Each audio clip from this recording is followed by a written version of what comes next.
orders of the day. Ordre du jour. Government orders, government bills comment. Resuming debate at second reading of Bill C-19, an act to amend the Canada Election Act, COVID-19 response. When the House last took up debate on the motion, the honourable member for Sarnia-Lambton had 6 minutes remaining in her time for comments, and of course there'll be time for questions and comments after that. So we'll now go to resuming debate, and the honourable member for Sarnia-Lambton. Well, thank you, Mr. Speaker. And so it's a pleasure to be here and recap the brilliant first 13 minutes of my speech in the last 6 minutes that I have. First of all, with respect to an election in a pandemic, I think the most important point is that Canadians don't want an election in a pandemic.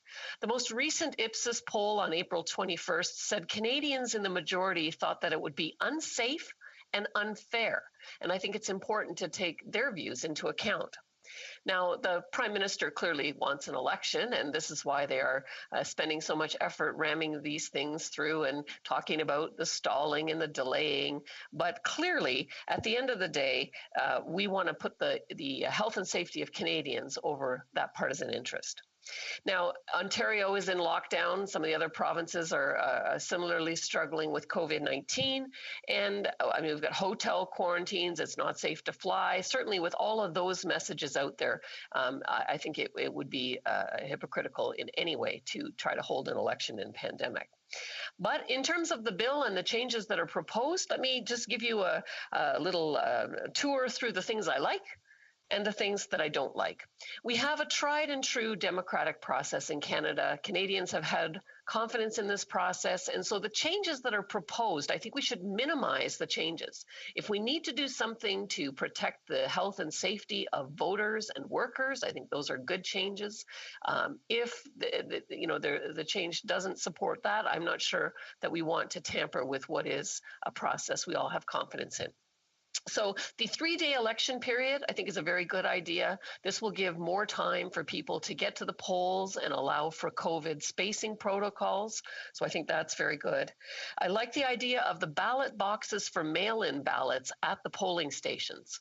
This is something that was tried in the BC election and was very well received. And I think, with the expectation that there'll be huge numbers of mail-in ballots, this is something that will help address the capacity, because if people leave it late and they're worried that Canada Post won't deliver it on time, they can drop it off at the polling station. I like the electronic request for mail-in ballots. I think that's a great progressive thing. And as I understand it, the methodology is going to be, if people request a mail-in ballot, that they would then not be eligible to show up at the polling station because they'll be taken off the polling station lists. And I think that's a good way to prevent double voting. Now, that's not specifically in the legislation, so that's something that should be detailed, but I think that is the right protocol. I've spoken to the returning officers, many of them. They've already been trained on these changes, and that is their current understanding. Things I don't like in this bill. There's additional powers for the chief electoral officer to make changes. And some of the specific ones that are cited, I don't take issue with. But there's an overarching that he could basically do whatever he wants for health and safety. And I think that's a bit broad, and I would like to see some oversight from each of the parties that are participating in the election. I think that's a great way to make sure that changes that are warranted are approved by that oversight, and that will keep us on track. I also have difficulty with counting ballots after Election Day. We've always counted everything right up to Election Day. I think people have confidence in that, and we don't want to do anything to open the door to even perceived, influence in our elections. The interesting thing is that in the bill, it says that they would only do that if the Monday of the election was a holiday. But that is not the understanding of the many returning officers that I've spoken to. They think they will count them if they show up by Tuesday. So I think that's a clarification point that needs to be done both, in the legislation and in the training. The other thing, obviously, is to correct the English-French discrepancy that existed, where in the French it said that the ballots were going to be counted in the national capital, and in the English it said at the local returning office. My understanding is it's going to be the local returning office. I think that's the right place for it in order for them to be sure they've controlled who's requesting a mail-in ballot. They're sending out the kits. They will then know who's not eligible to vote at the polling stations, and I think that's the way to go. Now, what's missing in the bill? There is a sunset clause in the preamble, but it didn't make it into the bill. So I'd like to see, the government says these are temporary measures, so how temporary?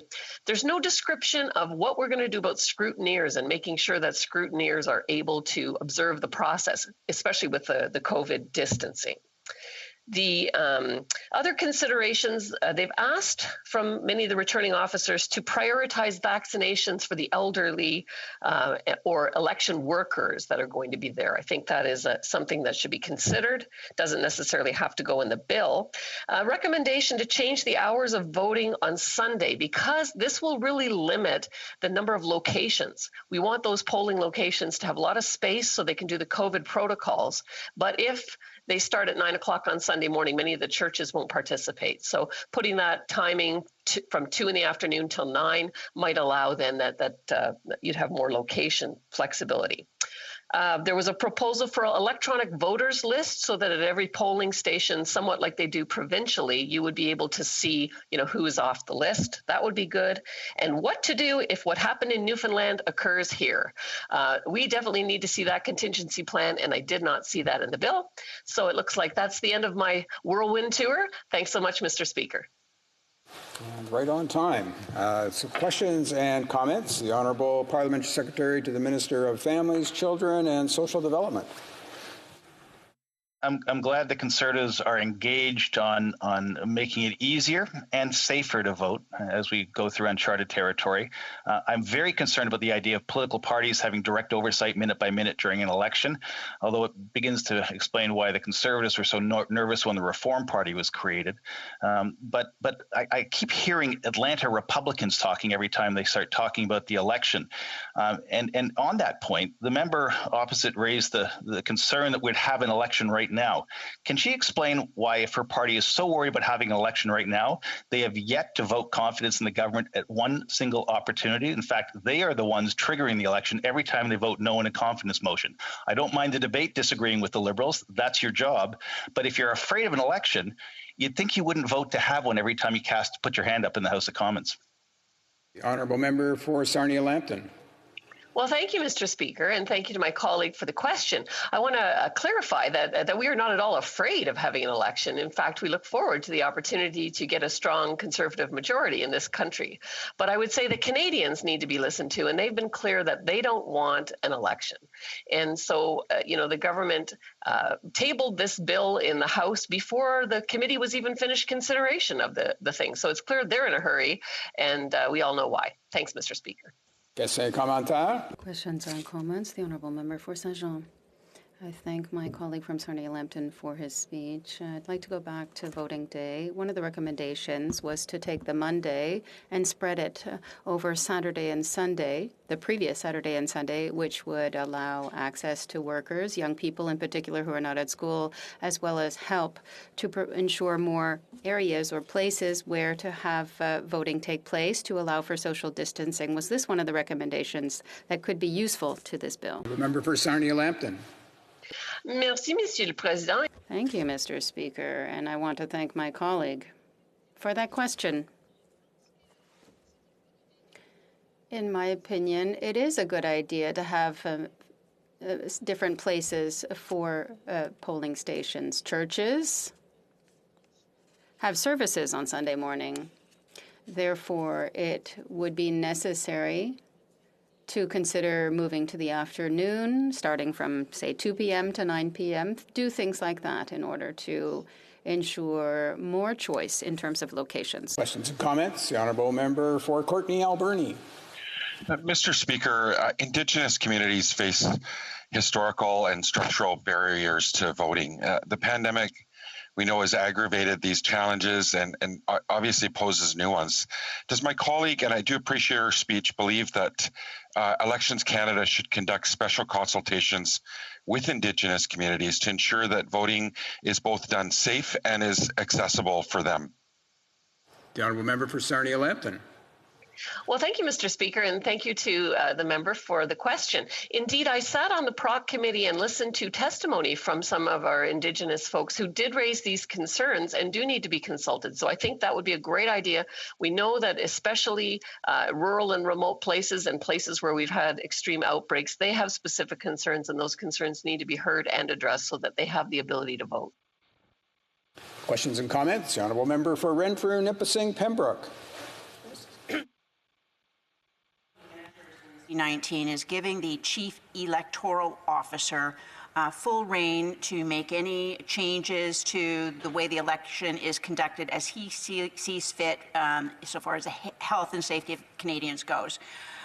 Would the Chief Electoral Officer be able to incorporate the changes that don't pass in the House of Commons that we don't like if he has full reins? And what other types of things could he make decisions on, given there would be no oversight? The honourable member for Sarnia-Lambton. Well, thank you to the member for that excellent question. I share the concern because it's not defined what exactly the electoral officer could do for health and safety reasons. Theoretically, he could have the power to do anything at all. And that is not good because definitely, as has been pointed out, there are some changes that would need oversight. And so I'd like to see something happen on that. The other thing that would be difficult is if they change polling stations at the last minute and there's not enough communication, people could be confused about where to go vote. And I think it's important to make sure that doesn't happen. Questions and comments? The honourable member for Saanich Gulf Islands. Thank you, Mr. Speaker, and thanks to my honourable colleague from Sarnia-Lambton for really great insight into where she sees absences lacking in the bill. I'd say I note, as she does, that most Canadians don't want an election in a pandemic, and that was the recommendation as well from the Committee on Procedure and House Affairs, PROC. But I find that in this instance, Elections Canada has focused on what it's like on voting day, but I don't think they've paid adequate attention to what it's like in a campaign, particularly for candidates collecting their 100 signatures on their nomination papers, which we all know have to be very carefully vetted. My colleague in the leader of the Green Party of Saskatchewan had a terrible time with her volunteers how to collect, which are basically paper forms when you're keeping 6-foot distance and masked. So I asked my honourable colleague if she's given any attention to that part of the elections process. Member for Sarnia-Lambton. Well, thank you, Mr. Speaker, and thank you to the member for Saanich Gulf Island. In fact, that was one of the things that was written down on my paper here that I did not quite get to. This is very important, and I think, you know, the signatures are supposed to indicate that there's enough people in the riding that want the person to present themselves as a candidate. So I think that could be done electronically. Certainly, these are the kinds of progressive moves that we'd like to see to move into a digital age. So I look forward to seeing that addressed as well when we take this to committee. Thank you. Questions and comments? The honourable member, the honourable parliamentary secretary to the government house leader. Yes, thank you, Mr. Speaker. Just the member had made reference to voting past Mondays, and I just wanted to make sure that we were actually clear from the government's perspective. Ballots will only be counted on Tuesdays if it's after a long weekend. So hopefully that matter addresses that particular point, and I just wanted to emphasize that to the member. Thank you, Mr. Speaker. The honourable member for Sarnia-Lambton. Well, thank you, Mr. Speaker, and thank you to the parliamentary secretary. That is exactly the clarification that is needed. But my worry is that in discussion with several returning officers who had already been trained on this legislation even before it's been discussed here in the House or amended at committee, they are under the impression that they will be able to count any ballots that come in Tuesday. So that retraining or clarification needs to go to them as well. Thank you, Mr. Speaker. Questions and comments? The honourable member for Elgin, Middlesex, London. Thank you very much, Mr. Speaker. And the Speaker had mentioned about scrutineers, and I think that we all recognize the importance of scrutineers. And like the Speaker had mentioned, there's nothing in this about scrutineers. What would the Speaker's suggestions be on how we should perhaps maybe amend it, or what we should be doing to ensure that we have those additional volunteers available, if we could? What are some of her suggestions? Member for Sarnia-Lambton. Well, thank you to my colleague for that question. Certainly, when it comes to scrutineering and we think about trying to keep 6 feet of distance, one of the difficulties will be able to see the ballot. And so, are we going to have to do something in terms of hooking up cameras on the process and having viewing screens? That's one possible solution. I think that if you're going to have multiple scrutineers in the same spot, that makes it even more complicated. So I don't have all the answers, but I think it's definitely something that's worth thinking about, because we want to make sure that people continue to have confidence in our tried and true democratic process. Questions and comments? The Honourable Member for Vancouver East. Thank you very much, Mr. Speaker, and thank you to the member for her comments. Now, we know that student federations have fought hard to have polling stations on campus, and this has increased voter turnout for students by 10% since 2010. So does the member support maintaining polling stations at campus to provide students with safe and accessible voting? Honourable Member for Sarnia-Lambton.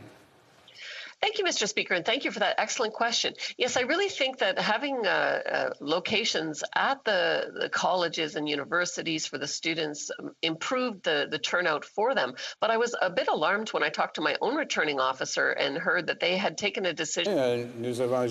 We have the time for a very brief question.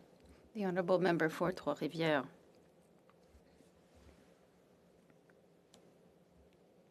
The interpreter is unable to hear. Excuse me. Wait. I apologize, Mr. Speaker. Thank you, Mr. Speaker. Thank you to my colleague for her speech. I did not hear her talk about voting stations in seniors' homes. I would like to hear her comments on that. Thank you very much, Mr. Speaker. The Honourable Member for Sarnia-Lambton. Thank you, Mr. Speaker, and I thank also the member for her question. We heard witnesses who appeared before committee speak about long-term care homes. These witnesses indicated that they wanted to have the shortest time possible for voting. It's not the same thing as in the bill, so I think that there needs to be an amendment here. An amendment to indicate that the shortest time possible would for voting in long-term care homes. Mes compliments au député. My compliments to the member. She was incredibly effective and efficient with her time. The Honourable Member for Elgin, Middlesex, London. Thank you very much, Mr. Speaker, and I will do my best on this as well. It's my pleasure to rise today to speak to Bill C-19, the government's legislation designed to make changes to the Canada Elections Act in the case of a potential pandemic election. Over the past year, Canadians have changed much about what they're doing every day. They've changed how they go to grocery shopping, how do they do their work, and how they socially interact with one another.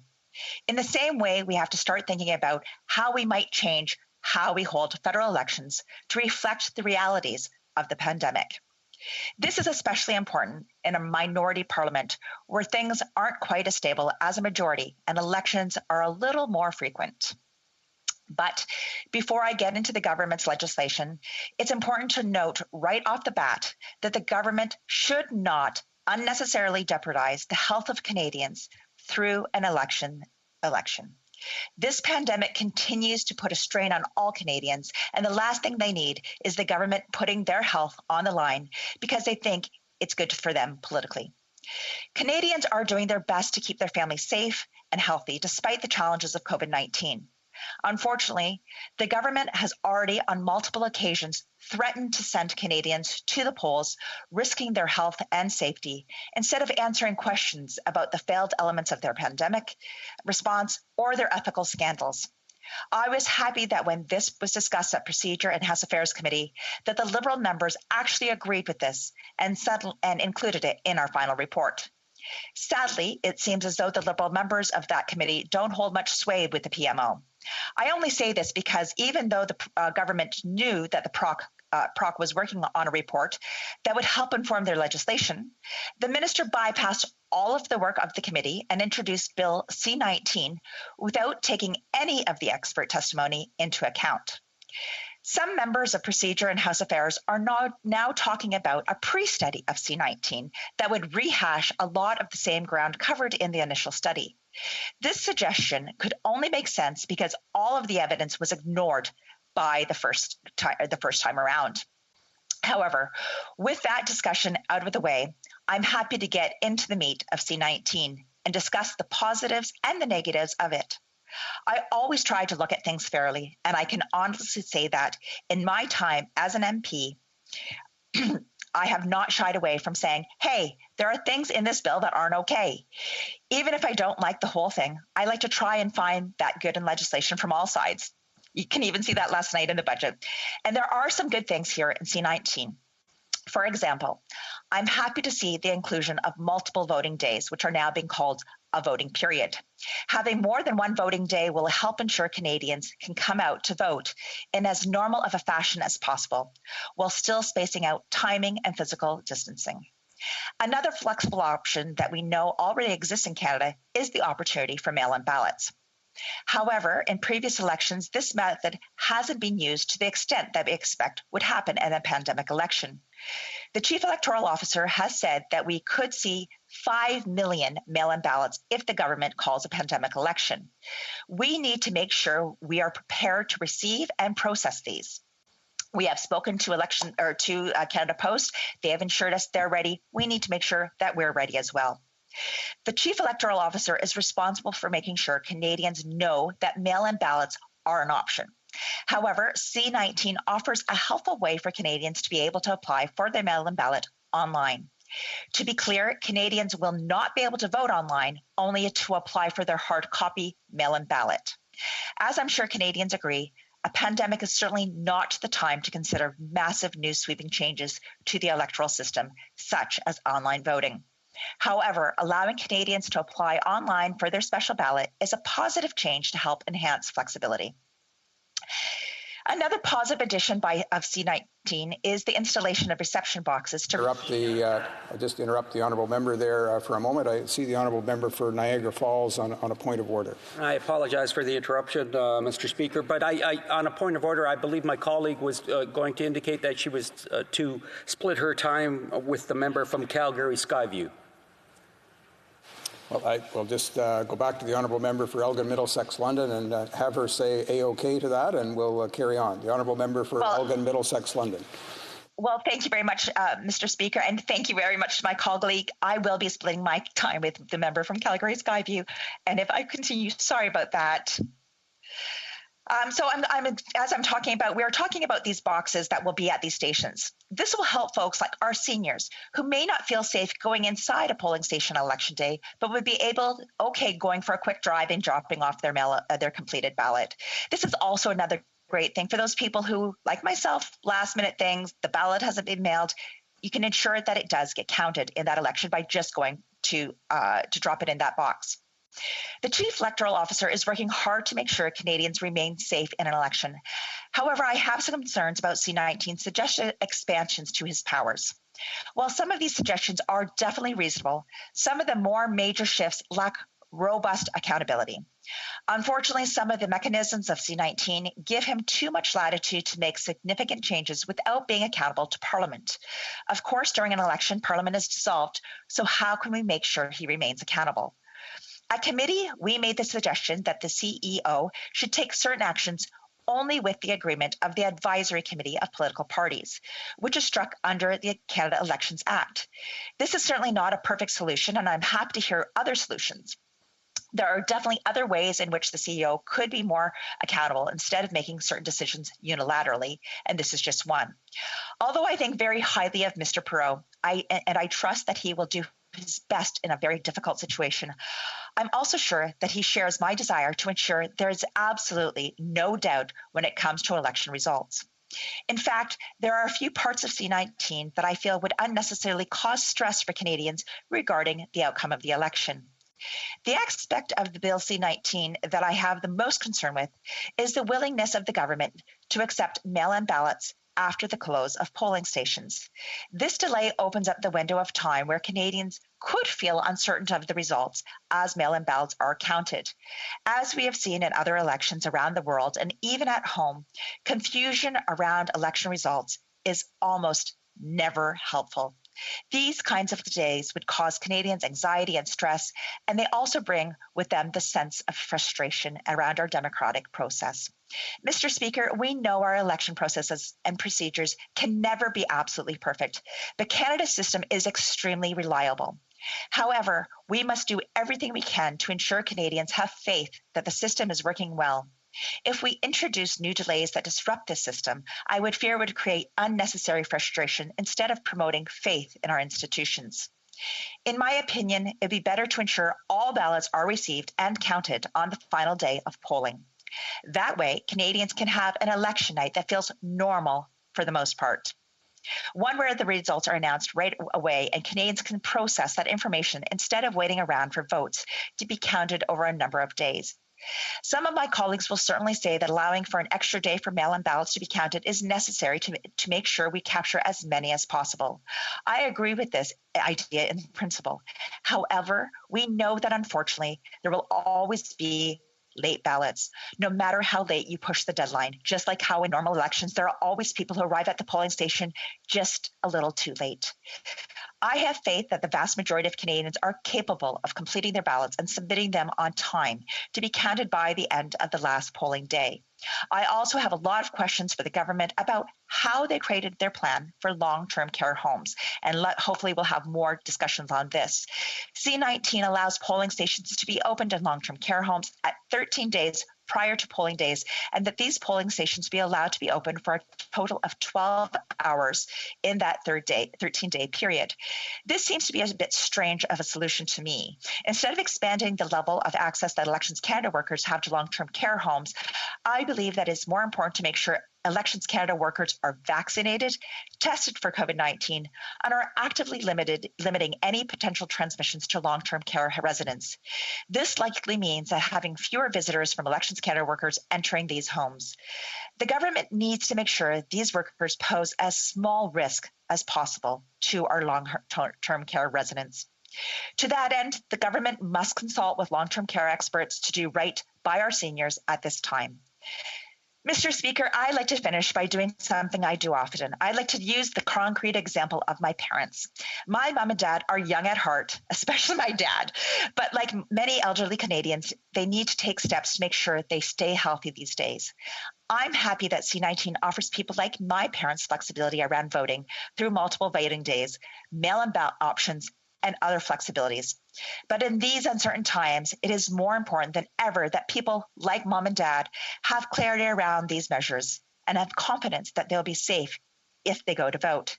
It is our job as parliamentarians to make sure Canadians can feel safe voting and that their vote counts. Some of the changes of C-19 help that goal and others hurt that goal. So I hope we can really get into this bill in committee to make sure we can get it right. I look forward to the important work, and thank you very much for this time, Mr. Speaker. Questions and comments? The honourable member for Kingston and the Islands. Thank you, Mr. Speaker, and I thank the member from Middlesex for her intervention today. You know, I find it interesting to hear that the Conservatives talk about this government bringing on an election. We're in a minority parliament right now. The government doesn't control the agenda. And as a matter of fact, Mr. Speaker, the Conservatives have routinely been voting against confidence motions when it comes to budget or other items. They're the ones that are, quite frankly, dangling an election over Canadians' heads right now. My question to her, although would be, She's on the PROC committee. I was on the committee for quite a while with her. This is great. She knows the value of digging into the details of this at PROC and looking for solutions when talking to various different stakeholders. Does she think that we're going to be able to get this to the PROC committee anytime soon? Is she looking forward to a vote on this? Can she guess when that might be? The Honourable Member for Elgin Middlesex London. Well, it's really interesting because our critic just had her first opportunity to speak on this morning. As a member of the PROC committee, I'm just getting my turn as well. So let's not tell people we've been out there working on this bill when this is the first time we've gotten to speak on this bill. So let's change the direction there. And let's go back to the fall of 2020. I'm sorry, but this government twice put on the opportunities for votes of confidence. You are asking people like myself to vote against something that I clearly cannot support, like supporting an overwhelming $1.4 trillion debt to Canadians and to my family members and to my grandchildren. I cannot pass bad legislation. So maybe in turn, this government can put forward something that's worthy and perhaps work with all parties to ensure that we have good, healthy legislation that is good for all Canadians. Thank you very much, Mr. Speaker. Questions and comments. The Honourable Member for Rivière-des-Mille-Îles. Thank you very much, Mr. Speaker. I'd like to thank our colleague for her always positive attitude. Now, currently, all kinds of polling are forbidden on the day of the election. Now, with the election period going on for 3 days, does she agree that we need to amend the Election Act in this regard? London. Well, it's interesting with the 3 days of polling because I'm wondering if that's turning into the advertising. So I'm not sure which way he's going on this. If this is the 3 days of polling where we'd close down advertising to ensure that people would not be advertising on election day. We do know that fines were just put out just yesterday, I believe, to even our parliamentary secretary who deals with Elections Canada. So I'm not sure if that's what he's referring to is closing down the advertising and the polling. I'm not sure specifically, but I think we should ensure that always that we are going by the Elections Canada Acts and rules, and that if advertising is not allowed during that period of voting, that we should not be going there. Thank you very much. Questions and comments? The Honourable Member for Vancouver East. Thank you very much, Madam Speaker, and thank you to the member for her comments. One of the issues I know in my riding when it comes to elections is the mobile polls. And this is particularly important for seniors, people with disability who are less able to move around. And especially in the face of a pandemic, this becomes even more critical. I know that there could be reliance on the mail-in ballot, but for some, that could be difficult as well. Language could become a barrier for them. So from that perspective, I wonder if the member have any comments about mobile polls, and should we strive to ensure that mobile polls are available for seniors and people with disabilities? Member for Elgin Middlesex London. Well, thank you very much. And thank you very much to the member for Vancouver East, because these are the types of discussions that we must have. You know, even in my riding of Elgin Middlesex London, we have the St. Thomas Elgin General Hospital. We have the Elgin Middlesex Detention Centre. There's a variety of different places that do need to have mobile polls. Although seniors' homes aren't like mobile poll or are mobile polls somewhat, we need to look, how can we ensure that we get as many people voting as possible? That's what's really important. So we need to ensure that we have the safety. And I believe that it's important that if we're looking at mobile polls, that the safety and security of our voters, as well as those people that are working in those polling stations, is always taken into account. So thank you very much toward this member. I will make sure that's a question I ask at committee. We're going to resuming debate, and the Honourable Member for Calgary Skyview. Thank you, Mr. Speaker. I rise today to this government's proposed legislation bill C-19, an act to amend the Canada Elections Act, COVID-19 response. Mr. Speaker, I'm disappointed that this government is so out of touch with Canadians that they want to amend the Canada Elections Act so that they can call an election during a pandemic. Canadians don't want an election, especially during this vicious third wave of the pandemic. While the member opposite claimed to also not want one, it was them who introduced this legislation in the middle of a pandemic. Just the other day, Mr. Speaker, the Minister for Intergovernmental Affairs was blaming the Conservatives that we were blocking the bill. However, as my colleague, the opposition House leader, rightly pointed out, this Liberal government only has itself to blame for the slow pace of the bill. The government sets the agenda, and they have only allowed the bill to be debated for 3 hours since its initial introduction almost 5 months ago. However, now there seems to be a sense of great urgency from this Liberal government. While Canadians are suffering from the current COVID lockdowns and still being unable to return to work, this Liberal government is trying to push this legislation through, resulting in many Canadians wondering if this government cares more about their political fortunes rather than working for Canadians and prioritizing getting Canadians back to work and rebuilding our economy. The mere idea that this government, a government that states that they will be driven by science and facts to make decisions, wants to push this legislation through so quickly means they are completely ignoring the facts. Not only do Canadians not want an election, but in British Columbia, Saskatchewan, and Newfoundland and Labrador, where they held general elections, they saw a spike in the number of COVID-19 cases. Particularly in Newfoundland and Labrador, where just days before the election, whole section of the province saw such a spike in cases that the chief electoral officer had to pause the election while the outbreak got under control. People's lives are more important than an election. Mr. Speaker, while the Liberal government's intentions on trying to ram this bill through Parliament now are definitely questionable at best, there are many concerns we have with this bill. For starters, Mr. Speaker, it hasn't escaped us that this is a minority Parliament, which we all know are very volatile and that they don't necessarily last the full 4 years. This is why, at the beginning of this pandemic, the Standing Committee on the Procedure and House Affairs conducted a study in how Elections Canada could safely conduct an election during the COVID-19 pandemic. Something as fundamental as how Canadians elect their members of Parliament must have participation from all members of this House, which is exactly what PROC was doing. However, this government decided that they didn't want to wait for the all-party committee report. Instead, they decided to completely ignore any potential recommendations from the committee, including the committee's majority report recommendations that the government not call for a federal election during the pandemic, unless it is defeated on a motion of non-confidence. Instead, this Liberal government expressed its contempt for Parliament and tabled this bill, and with their complaining it isn't moving fast enough, have clearly indicated to Canadians that their desires to recklessly send Canadians to the polls at whatever time they deem to be the most advantageous for the Prime Minister. Mr. Speaker, just the other day, the member opposite was accusing the Conservatives of not having a consistent message throughout this pandemic. However, Mr. Speaker, we have been consistent. We have consistently said no to an election during this pandemic.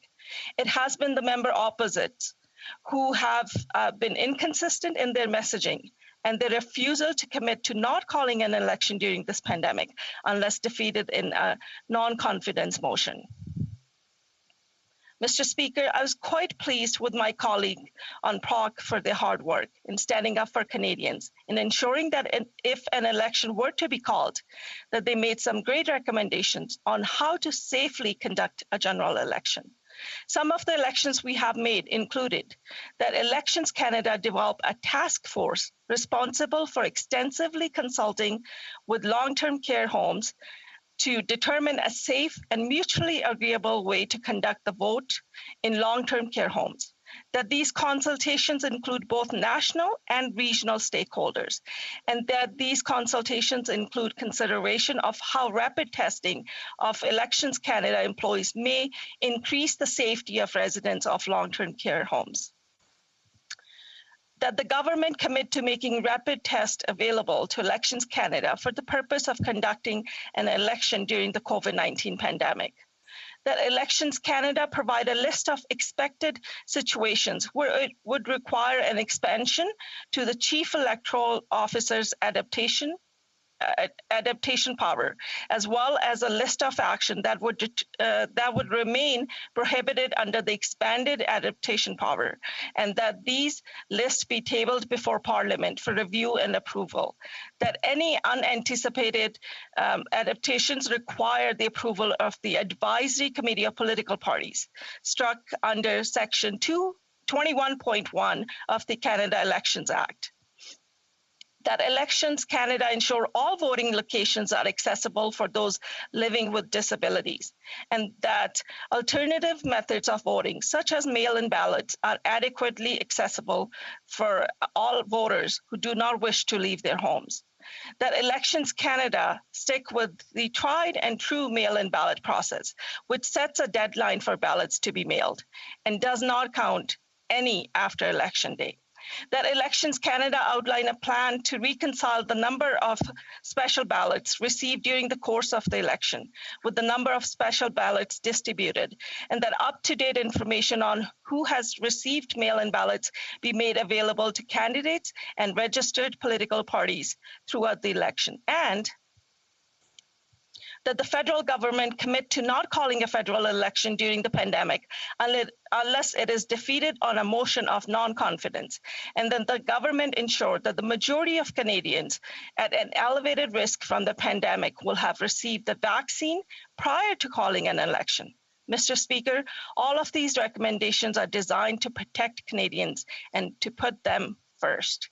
It is disappointing, Mr. Speaker, to see a Canadian government more interested in getting themselves re-elected and using a health crisis, a pandemic, as cover instead of pouring all their resources in getting Canadians back to normal. I want my constituents to know that under a Conservative government, we would be focused on securing mass shipments of vaccines to get Canadians vaccinated. But we would also be focused on getting Canadians back to work and securing stable, well-paying jobs and ensuring that we start actually addressing mental health. Under a Conservative government, we will take immediate action to help the hardest hit sectors, helping those, including women and young Canadians who have suffered the most. We will assist small businesses and provide incentives to invest in, build, and start new businesses. We will also focus on mental health. COVID-19 has certainly highlighted the shortcomings in our healthcare sector when it comes to mental health. We will increase the funding to the provinces for mental health care and provide incentives to employers to provide mental health coverage to employees, and create a nationwide 3-digit suicide prevention hotline. Mr. Speaker, while the Liberals continue to look towards advancing their own agenda and padding the pockets of their friends, Canadians can take solace in that Canada's Conservatives will have their backs and stand up for them, their pocketbooks, their health, and their jobs. Thank you, Mr. Speaker. Questions and comments. The Honourable Parliamentary Secretary to the Minister of Families, Children and Social Development. Well, I thank the member opposite for raising the issue of mental health. It's a critical issue, but she referenced the danger of holding elections and cited some provincial elections and identified Newfoundland and Labrador as a particular case study. Is the member aware that the number of active COVID cases registered yesterday in Newfoundland and Labrador was 6? And in 2 provinces, I don't know, pick anyone, say Alberta and Ontario. In Alberta, they had 2,211 cases without an election, and that's been going up. And in Ontario, it was 3,424, and that's been going up. Perhaps holding an election might actually change those results in those 2 provinces if Newfoundland and Labrador is the case study she wishes to look at. But this is a party that has been that changed election law in its last term of government and got convicted, had an MP convicted of cheating, had lost at the Supreme Court. This is a party that quite frankly used Pierre Poutine, a bigoted name, to cheat in London. It's outlandish. You guys sound the Republicans in Florida could take lessons from you lot. I mean, pick a lane. Are you Giuliani or are you Trump? Because you sound like both of them. Order. The Honourable Parliamentary Secretary is getting a little too carried away with the "you" references there. I'd remind him to direct his comments to the chair in that respect. So I think that we're at a point where we can go back to the Honourable Member of Calgary Skyview for her response. Thank you, Mr. Speaker, and I'd like to thank the member opposite for his question. I don't know if there was a question or it was more of an attack on myself. Giuliani or Trump? Pick a lane. Conservatives. Are you going to speak or are you going to let me speak? Order. Order. Order. Wait. We have to stop at this point. So debate in the House. We only have one member recognized at a time. And remind honourable members that we don't use their own activating their own microphones to come in over top of a member who has been recognized. So we're going to go back to the honourable member for Calgary Skyview for the rest of her response, and I ask all other honourable members to let her finish her remarks. The honourable member for Calgary Skyview. I'm actually disappointed that the member opposite suggested that holding an election would actually reduce the numbers. He seems to be suggesting that holding an election didn't cause the spread or contributed to that. And I'm disappointed about less than 2 days ago, we had an emergency debate on how the numbers in Alberta are going up. And you're suggesting by holding an election in Newfoundland and Labrador, use that as an example, and the numbers will go down. I'm not sure if he had any point to make there, but he seems to be suggesting the opposite of what the facts and science is saying right now. Questions and comments? The honourable member for Hamilton Mountain. Thanks, Mr. Speaker, and I want to thank my colleague for her intervention. But we in the NDP, we believe that there should not be an election during a pandemic like all the other parties, but it shouldn't happen. I believe that all parties should be in agreement on the way the process to go forward. But the member did mention that she talked about people with disabilities. Does she not agree that Elections Canada should consult with the Canadian disability organizations to come up with a list of accommodations for people that are living with disabilities so that we know that they're involved and they will show us the best methods to go forward? Well, member for Calgary Skyview. Thank you, Mr. Speaker, and I'd like to thank the member for his question. I do agree that we should be consulting. We should be having wide consultations and making sure that if the election is called, if we go to the polls, that all Canadians are safe. So it's important to conduct consultations, and even it's more important to follow those recommendations. And that's where the government's lacking in terms of not following the recommendations that were brought forward at the PROC committee, for example, and bringing in this bill before that report was even tabled. Time for one last short question. The honourable member for Sarnia-Lambton. Well, thank you, Mr. Speaker, and I'd like to thank my colleague for a great speech. Now, one of the things that is concerning is that there's an assertion on the part of the government that somehow the Conservatives are delaying this. Can you comment on that? The honourable member for Calgary Skyview. Once again, I think we need to understand. Thank you, Mr. Speaker, and thank you to the member for her question and her hard work on this bill. And what we have to understand is what is the pulse of the country. Canadians are saying there should be no election right now. So I fail to understand what the urgency is to bring in this bill when the report from PROC committee hadn't even been tabled in the Parliament. The focus needs to be on the safety of Canadians, not on calling an election just because the numbers look good for the Liberal government. Resuming debate, the honourable member for Lethbridge. Leadership often requires difficult decisions. A good leader makes decisions in the best interest of the people. A bad leader makes decisions in the best interest of him or herself, often to the detriment of the people. Since the beginning of this pandemic, the government has used the phrase, quote, unprecedented times to justify many ludicrous actions. For example, when they tried to get away with giving themselves unlimited taxing and spending powers until 2022. Or when they replaced Parliament with a special committee where only certain questions were permitted. Or when Parliament was prorogued in order to cover up the Prime Minister's scandal, the unethical conduct that he engaged in with the We Charity Foundation. All of these actions were done in the name of, quote, unprecedented times. Well, Mr. Speaker, Canadians are watching and they are catching on. They are beginning to see a pattern wherein the government is exploiting the pandemic in order to engineer scenarios that benefit them politically. This bill is another example of exactly that. While no one would suggest that we do not want to be prepared for an eventual election with a minority parliament, we also need to be aware of the fact that the COVID-19 crisis continues to worsen. Canadians are losing their businesses. We have the highest unemployment rate in the G7, and we have a runaway deficit with zero plan for economic recovery. Any reasonable person would understand that there are other priorities that need to take precedence over the calling of an election. In fact, every single party has said that they do not want an election, speaking out on behalf of what they're hearing from Canadians. Yet, what are the Liberals thinking about? Well, they're thinking about sending Canadians to the polls in the middle of an election or in the middle of a pandemic.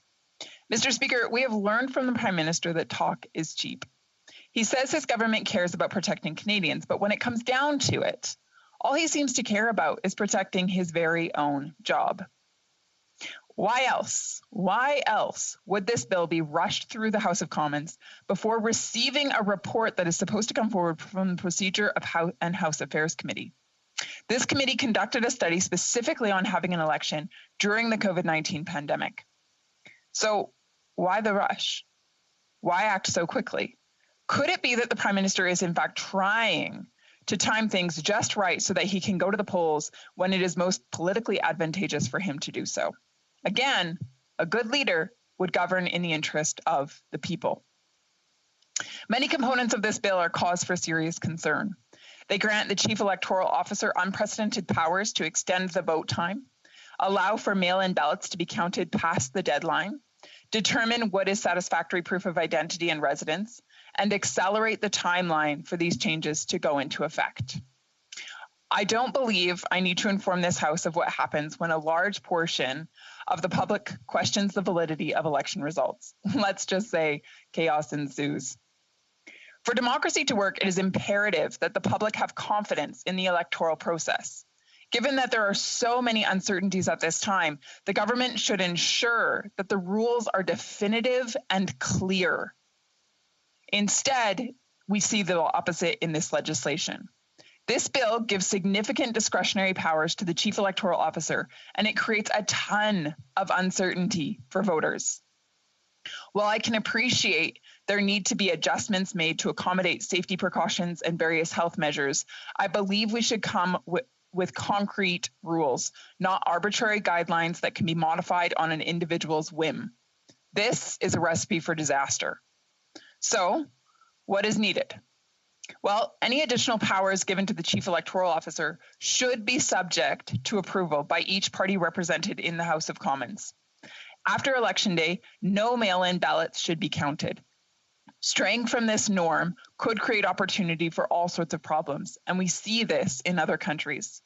Perhaps most importantly, this bill, which will amend the Canada Elections Act in response to COVID-19, must have a sunset clause. We have seen the Liberals attempt to entrench pandemic policies post-pandemic. That cannot be the case with the amendments being made here within this legislation. This bill must stop its effective being in effect after the pandemic has subsided. Mr. Speaker, I repeat, this is so important. This bill must have a sunset clause. Another change to the Canada Elections Act the Liberals are proposing with this piece of legislation is to allow for polling stations at long-term care homes to commence 13 days before the end of the election. Mr. Speaker, this one makes 0 sense. 0 sense. Sadly, the pandemic has illuminated very tragic realities in senior care homes across this country. And based on the statistics, it is the elderly who are the most vulnerable when it comes to suffering from COVID-19 and the loss of life. Instead of minimizing potential exposure, the government now thinks it would be a good idea to have polling stations open even longer, therefore maximizing the opportunity for exposure to COVID-19. In what world does that make sense? Like, there is zero evidence for this change to the act. It is putting our most vulnerable at risk, and it must not go through. It's ludicrous. It's silly. It's incomprehensible. Clearly, the Liberals are in a hurry to hold an election in the middle of a pandemic, and they are putting their partisan interests over the health and the well-being of people. Again, in particular, the elderly and those with a disability. Canadians do not, I repeat, they do not want an election in the middle of a pandemic. We saw the spikes in COVID cases after the BC election and after the Saskatchewan election. Can you imagine what that would look like on a federal level? By not considering the testimony of the health officials appearing during the committee study, the Prime Minister has wasted the valuable time of public health officials and the advice that they have offered. The Liberals have continued to scheme to push through this legislation as quickly as possible, when really they should have been prioritizing Canadians and our economic recovery, as well, of course, as our health. There are legitimate concerns about this new legislation's effect on the safety of seniors, those in long-term care, and those with disabilities. I dare say there are concerns for all Canadians. Canadians deserve clarity around their electoral process and any changes to it, especially if they are forced to go to the polls in the potentially high-risk environment of a worsening pandemic. This bill brings uncertainty and puts vulnerable Canadians at risk.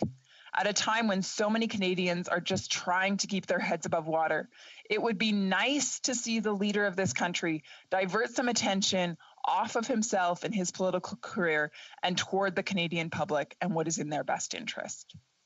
The pandemic has exposed the true colors of this Liberal government and where its focus lies. The crafting of this legislation and the speed at which it is being pushed forward is a prime example. It is undeniable that this bill was unilaterally constructed on behalf of the Liberals and for the benefit of the Liberal Party of Canada, not the Canadian people. Our focus as parliamentarians should be on the Canadians, on their health, on their safety, on their welfare, on their future.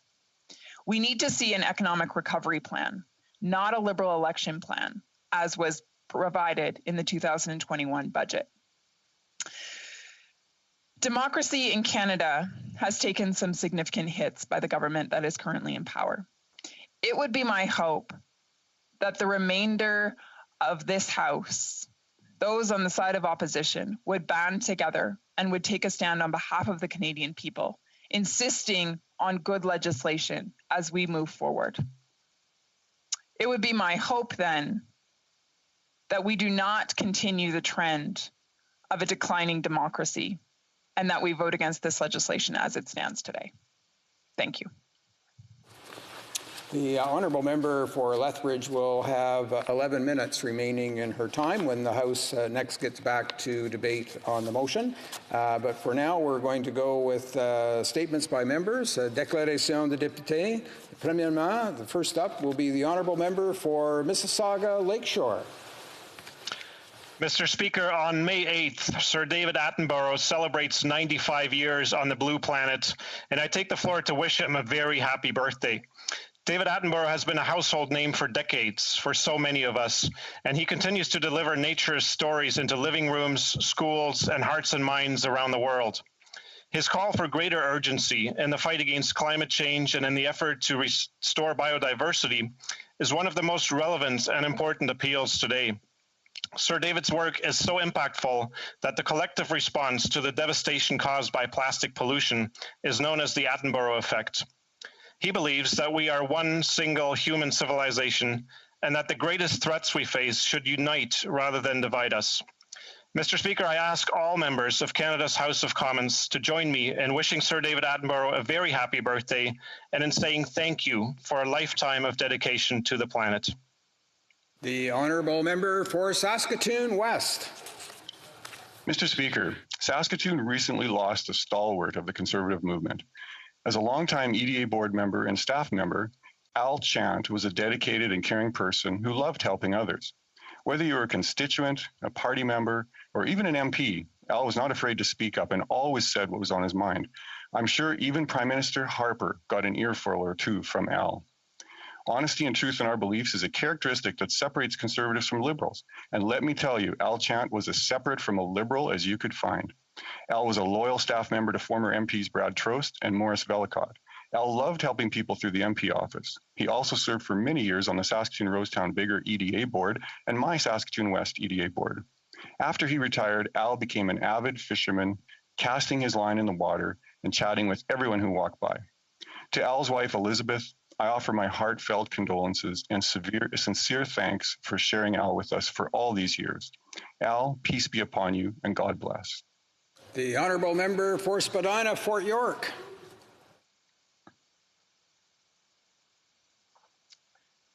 Mr. Speaker, Deanne Taylor, the loving partner and an art to Michael Hollingsworth, also known as one of the Hummer sisters, passed away.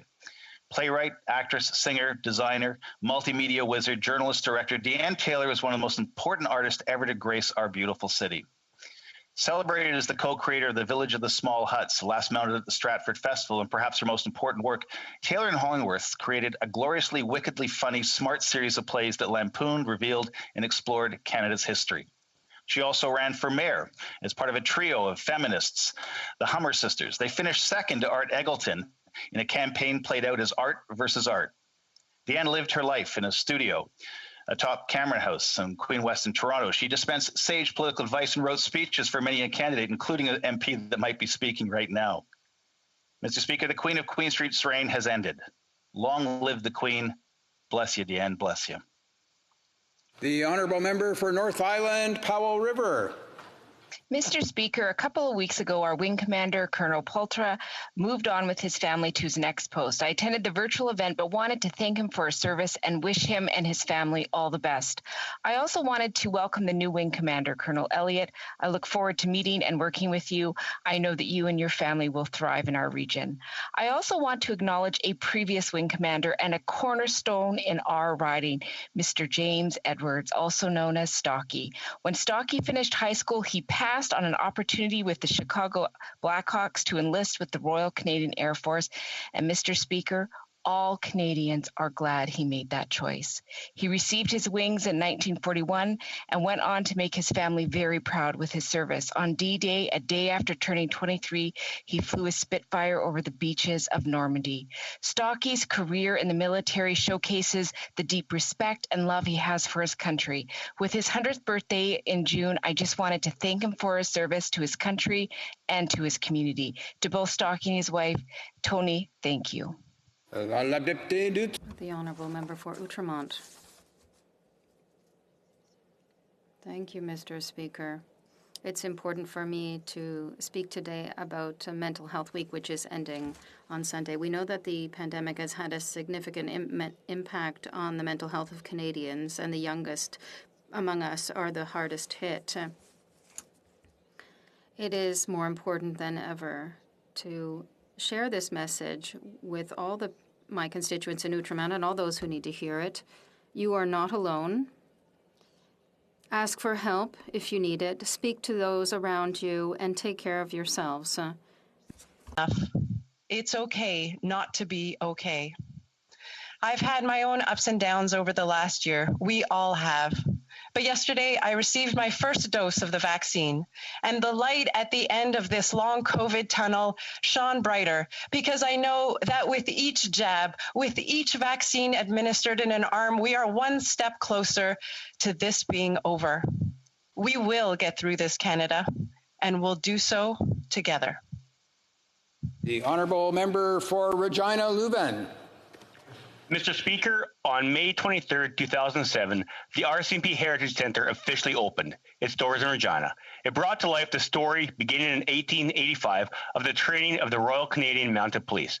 Over the past 14 years, it has grown to be one of the premier tourist venues. However, my Conservative colleagues, board members, their chair, Steve McClellan, Calton's volunteers, and local MLAs could see the potential for growth. Through everyone's tireless advocacy and letters of endorsement, the centre will now be turned into the Canadian RCMP National Museum.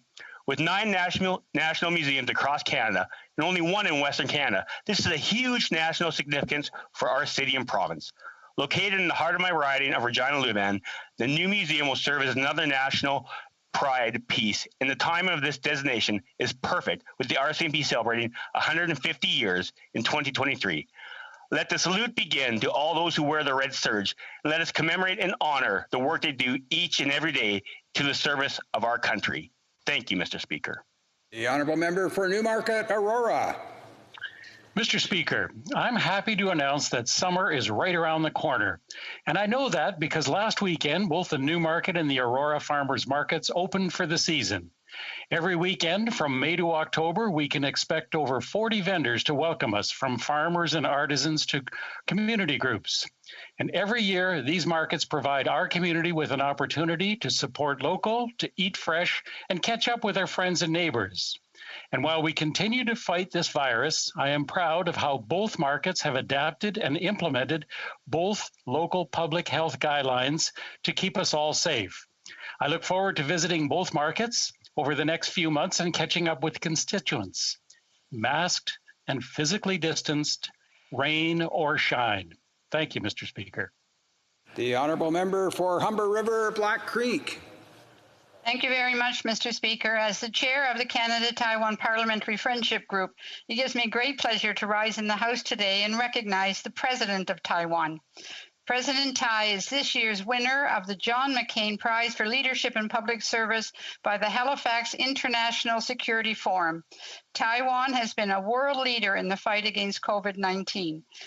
As the coronavirus has upended lives and economies around the world, Taiwan has been a model that other countries, including Canada, continue to learn from.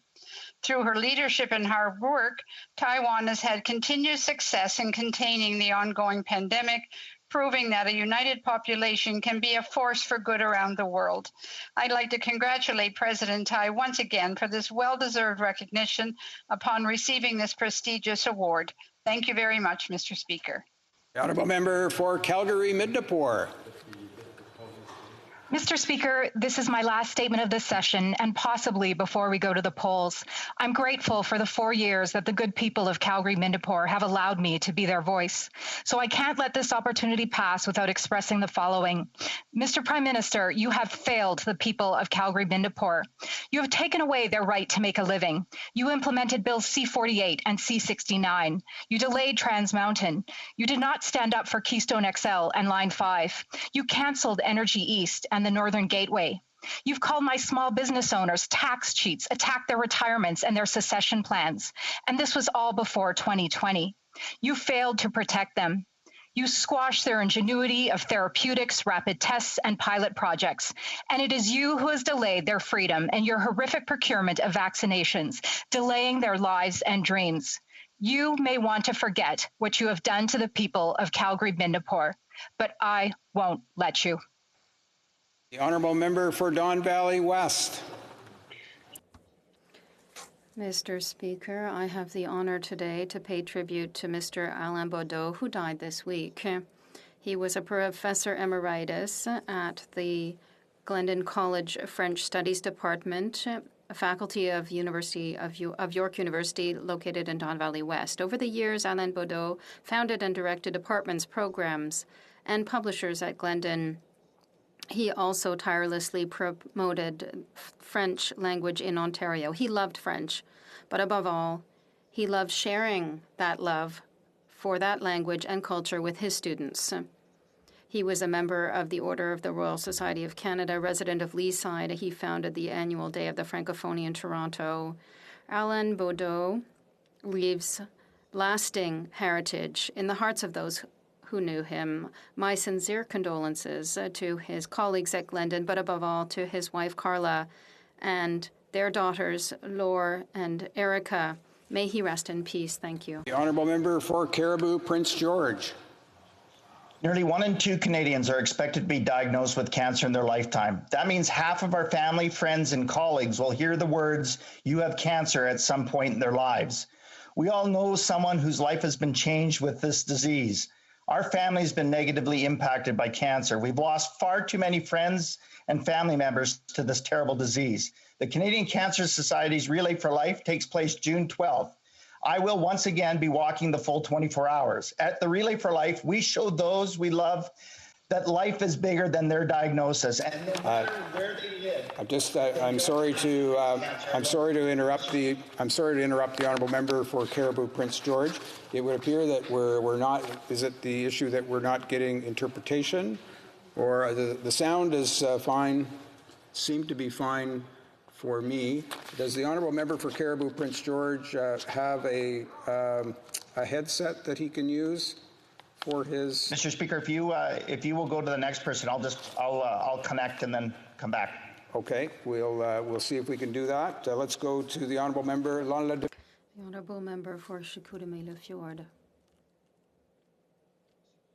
Mr. Speaker, 15 years ago, Quebec passed a historic state, and it was celebrated this week by Quebec's National Assembly by voting to recognize the 15th anniversary of Quebec's getting a seat at UNESCO, a UN organization for education, science, and culture.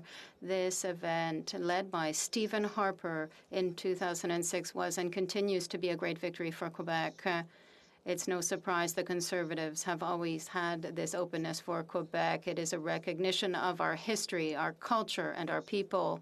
We are a proud nation in a united Canada, and this achievement recognizes our importance and our contributions, not just to Canada, but internationally. I'm proud of being a Quebecer, and I feel this pride in my riding of Chicoutimi-Le-Fjord, as well as throughout the beautiful province. The recognition given to Quebecers 15 years ago is a historic event and another reminder of what happens that makes our province and our country so great. Back to the honourable member for Caribou Prince George, and I'll ask him to just pick it up from where he left off, if he can, and we'll finish his statement. The honourable member.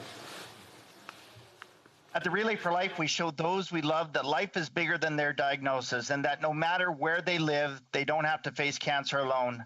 Mr. Speaker, I relay for those we have lost. I relay for those who have fought cancer and won. I relay for those who are in the fight today. I relay for those left behind. And Mr. Speaker, I relay because I believe there will be a day where a cancer diagnosis isn't a death sentence. Member for New Westminster, Burnaby. During this pandemic, as the third wave crashes on our shores, our hearts go out to the more than 24,000 Canadians and their families who've passed away. But our hearts also go out to people making a difference in our communities. And in New Westminster and Burnaby, we thank the nurses, doctors, and healthcare workers at Royal Columbian Hospital and Burnaby Hospital. We thank the first responders, New Westminster firefighters and Burnaby firefighters, who also organize events to help people struggling in our community, the Burnaby RCMP and New Westminster Police and the BC Ambulance Service.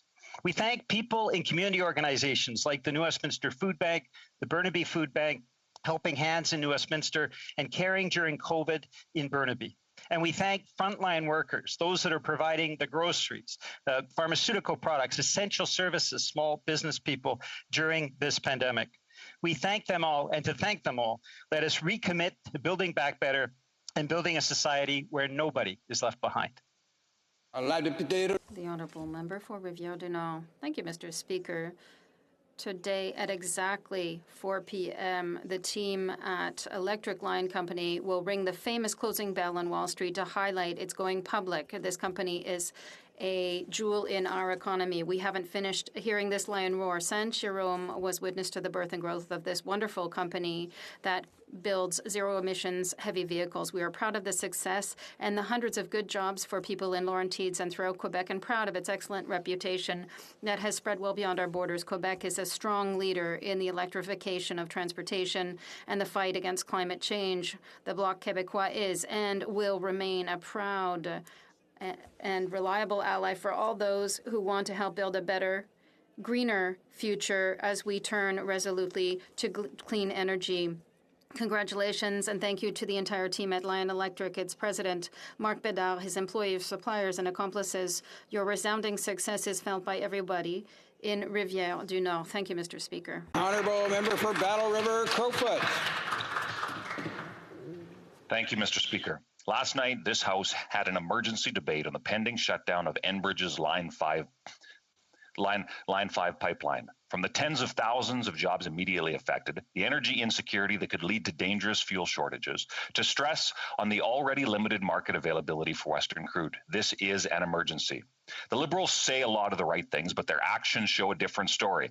And I've observed a typical tactic that they employ when they failed. They claim to need a Team Canada approach, and to avoid questions, they simply accuse the opposition of playing politics. We see through that charade. In this case, the evidence shows that they didn't take it seriously, and they set a precedent with how they handled KXL. The result is that Canadians could be left in the dark. This isn't about Conservatives versus Liberals or left versus right. This is about standing up for Canadians, and this government, after 6 years, has shown they are not capable of that. Canadians deserve better. The honourable member for Brampton South. Mr. Speaker, as Mother's Day is this Sunday, I want to highlight the contribution that mothers make every day. Although they often go without credit, mothers are the real heroes. Mr. Speaker, a mother can take the place of all others, but nobody can take a mother's place. I want to thank my own mother who taught me the value of helping those in need. She's fighting a battle against cancer. Her strength inspires me. I know how much you are going through, Mom. I'm here because of your values, resilience, and strength, which only a mother could teach. My message to all mothers is to take care of yourself. We are often too busy taking care of our children, parents, and families, but often forgot about our own health, including mental health. You deserve to take care of yourself. Happy Mother's Day to all of you. Thank you, Mr. Speaker. Before we go to oral questions, I just wanted to make a brief comment. One of today's statements by members made ample use of the you and your references. Members will be reminded that this style of speech is not accepted in the House, and remind honourable members, as the Speaker has done routinely, that they direct their comments and their speech to the Chair. There's a reason for that, and we ask members to oblige and follow that practice. Oral questions. Questions orales. The Honourable Deputy Leader of the Opposition.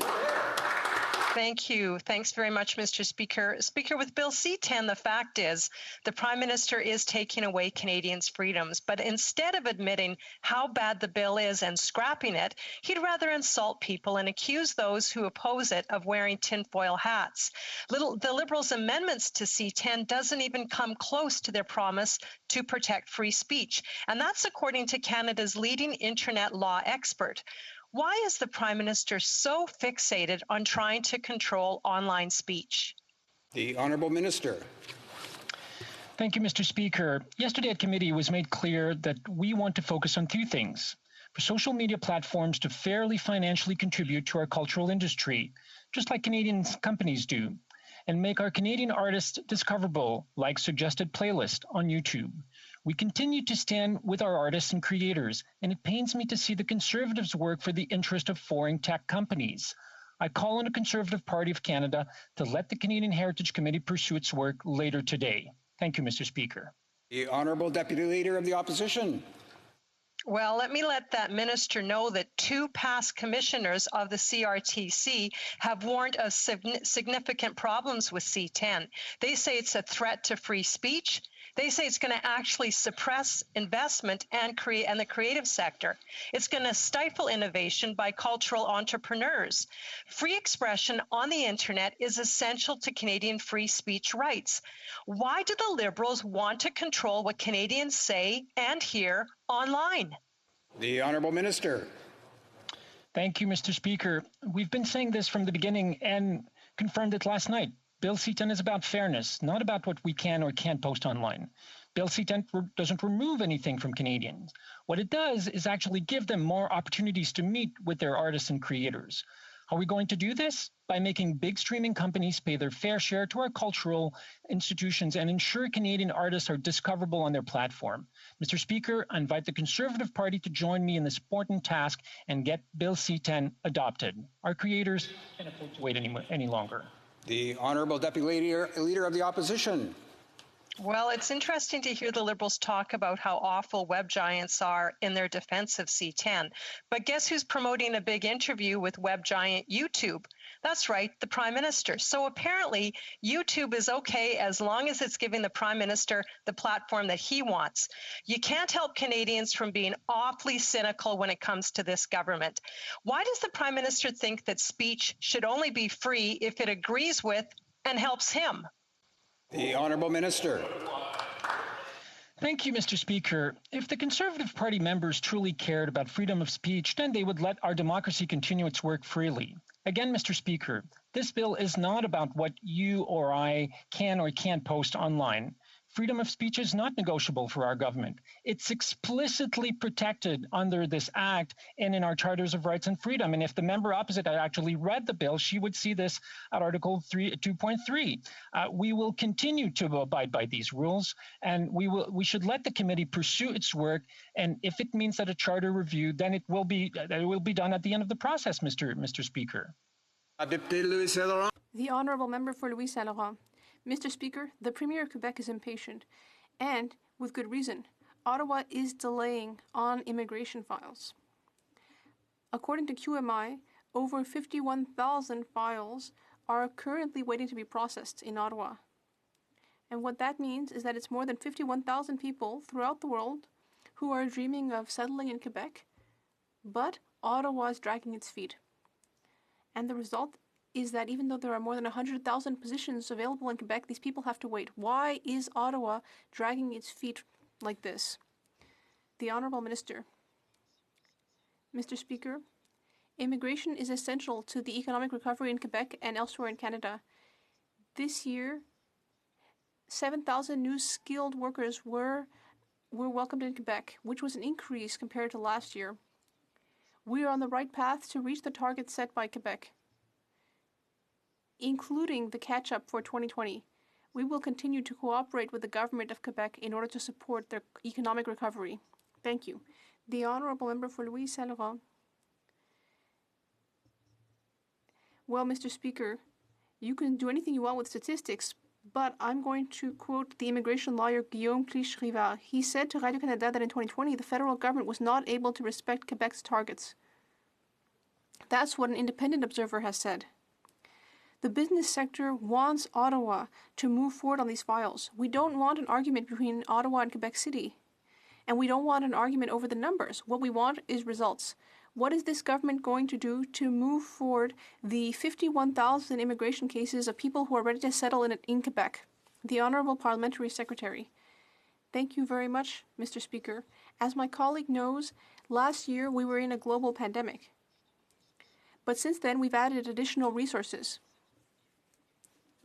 We've also gone from paper to digital. We've been able to admit more than 7,000 skilled workers, which is a 56% improvement over the same period last year. We will continue to work with our Quebec partners in order to support the economic recovery in Quebec and Canada. The Honourable Member for Shefford. Mr. Speaker, seniors are angry about the federal government's decision to create a two-tier system by only increasing pensions for people 75 and older. The president of the FADOC, Gisèle Tassé-Goodman, published an open letter this morning. According to her, there are many people at 65 who have just as much trouble when it comes to putting bread on the table as those who are 75, despite what the Prime Minister says. And she believes that the harms caused by the system will be considerable. Will this government finally fix things and increase the benefits for all seniors? The Honourable Minister. Thank you, Mr. Speaker. Budget 2021 announced great news and will make a real difference for seniors. We are keeping our promise to increase old age security, and we will be giving seniors a one-time payment of $500 in September 2021. We will also increase benefits in summer 2022 as promised in the budget. We are also funding an initiative to help people age in place. We will fund community programs which will help people stay at home. We'll also be earmarking money to help the provinces and territories. The Honourable Member, Mr. Speaker, the Liberals don't seem to understand anything. They are creating two classes of seniors, and that's not acceptable in Quebec. We need to support seniors as of 65. This morning, the leader of the FADOC wrote an open letter to defend seniors in Quebec. all of them, whatever their age. And Liberals, meanwhile, in Quebec are also picking up their pen, but in order to defend the government. I was shocked to see the members for Beauharnois-Missisquoi and Compton-Stanstead publish editorials to defend the creation of this two-tier system. Why are these members not defending the seniors in the Eastern Townships in Quebec? The Honourable Parliamentary Secretary.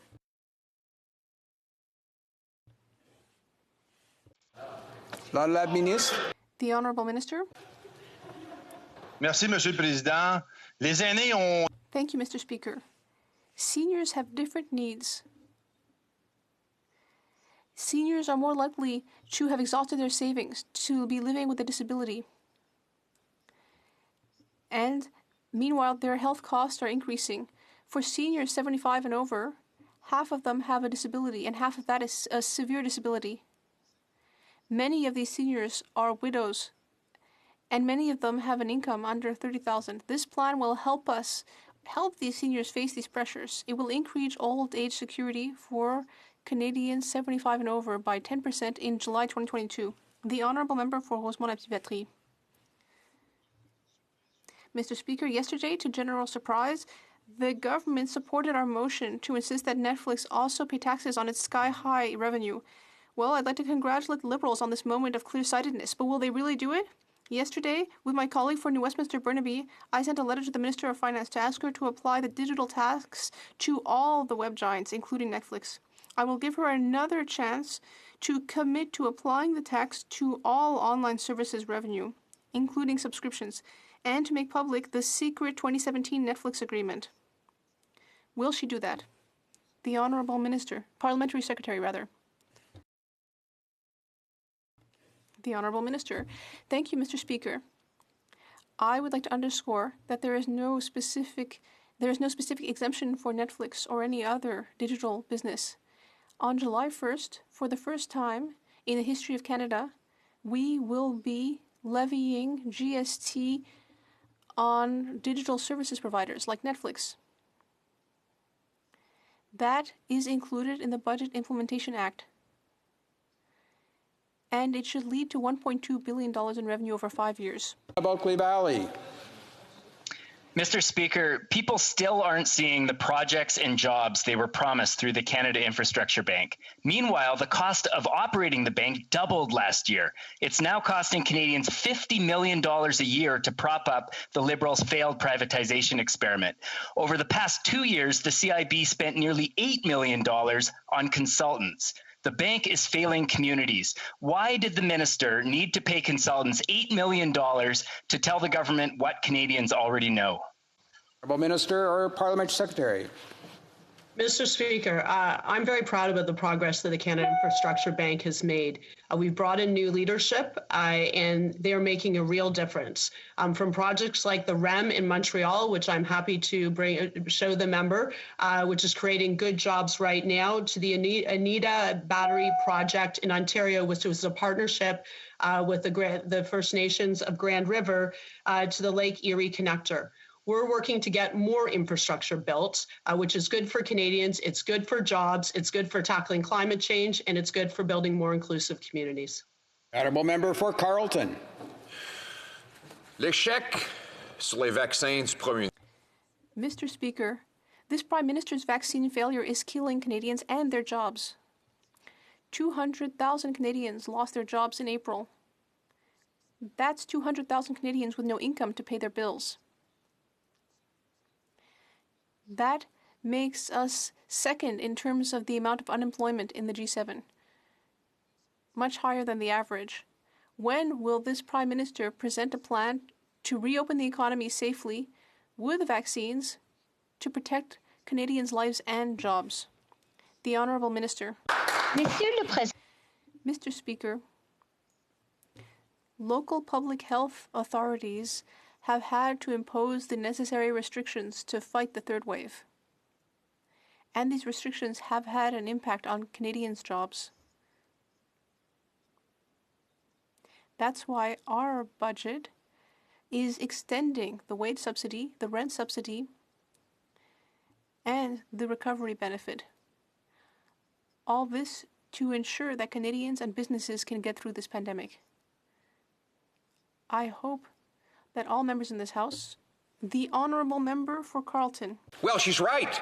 The governments were forced to put in those restrictions because of her and the Prime Minister's failure to provide vaccines. While other economies in the world are reopening safely and vaccinated, our people are now locked down again because of the Prime Minister's third wave. That's why we have an unemployment rate that's 50% higher than the G7 average, higher than the UK, the US, France, and almost every other country in the G7. The reality is this third wave is the responsibility of this government and its failure to safely reopen. When will we have a safe reopening? The Honourable Minister. Mr. Speaker, it's puzzling to me why the Conservatives constantly try to talk down Canada and Canadians. The reality is Canadians and Canadian businesses have been astonishingly resilient, notwithstanding COVID. In the fourth quarter, our GDP grew by 10%. In the first quarter, it grew by 6.5%. In both cases, that's stronger growth than in the US. And when it comes to jobs, notwithstanding today's very difficult numbers, 83% of COVID job losses have been recovered in Canada, compared to just 63% in the United States. Member for Carleton. That's because Canada had far more lost jobs to recover. We had a far bigger drop in employment because of this government's failure to close the border early on. And now we have higher unemployment than the US, the UK, France, Germany, Japan, in fact, much higher than the G7 average because of this Prime Minister's third wave. He left the borders open, but he kept vaccines out, and now Canadians are losing their lives and their jobs. When will this government present a real plan to safely reopen so Canadians can protect their lives and get their jobs back? The Honourable Minister. Mr. Speaker, yet again, let me urge our Conservative colleagues to pick a lane. Half of the time, Mr. Speaker, the Conservatives complain about debt and deficits and accuse our government of investing too much to help Canadians finish the fight against COVID and have a strong and robust recovery. Now, Mr. Speaker, what we believe Canada needs is the support to get through this difficult third wave, which our budget provides, and strong investment to come roaring back. That's what we're going to do, Mr. Speaker. La députée de Chicoutimi-Le-Fjord. The Honourable Member for Chicoutimi-Le-Fjord. Mr. Speaker, this Liberal government's attitude towards the women who serve our country is shameful. We saw that with a member for Vancouver-Granville in the SNC-Lavalin scandal. And now we're seeing it with the cover-up of the sexual misconduct allegations against General Bantz. These aren't isolated incidents. It's a pattern of behavior and culture that our so-called feminist Prime Minister has allowed to spread. What is his excuse for letting Canadian women down again? The Honourable Minister. Monsieur le Président, les membres des Forces armées canadiennes. Mr. Speaker, members of the Canadian Armed Forces make enormous sacrifices to protect Canadians, and they undeniably have the right to serve in safety. We have not been able to keep these people safe. We need to do more.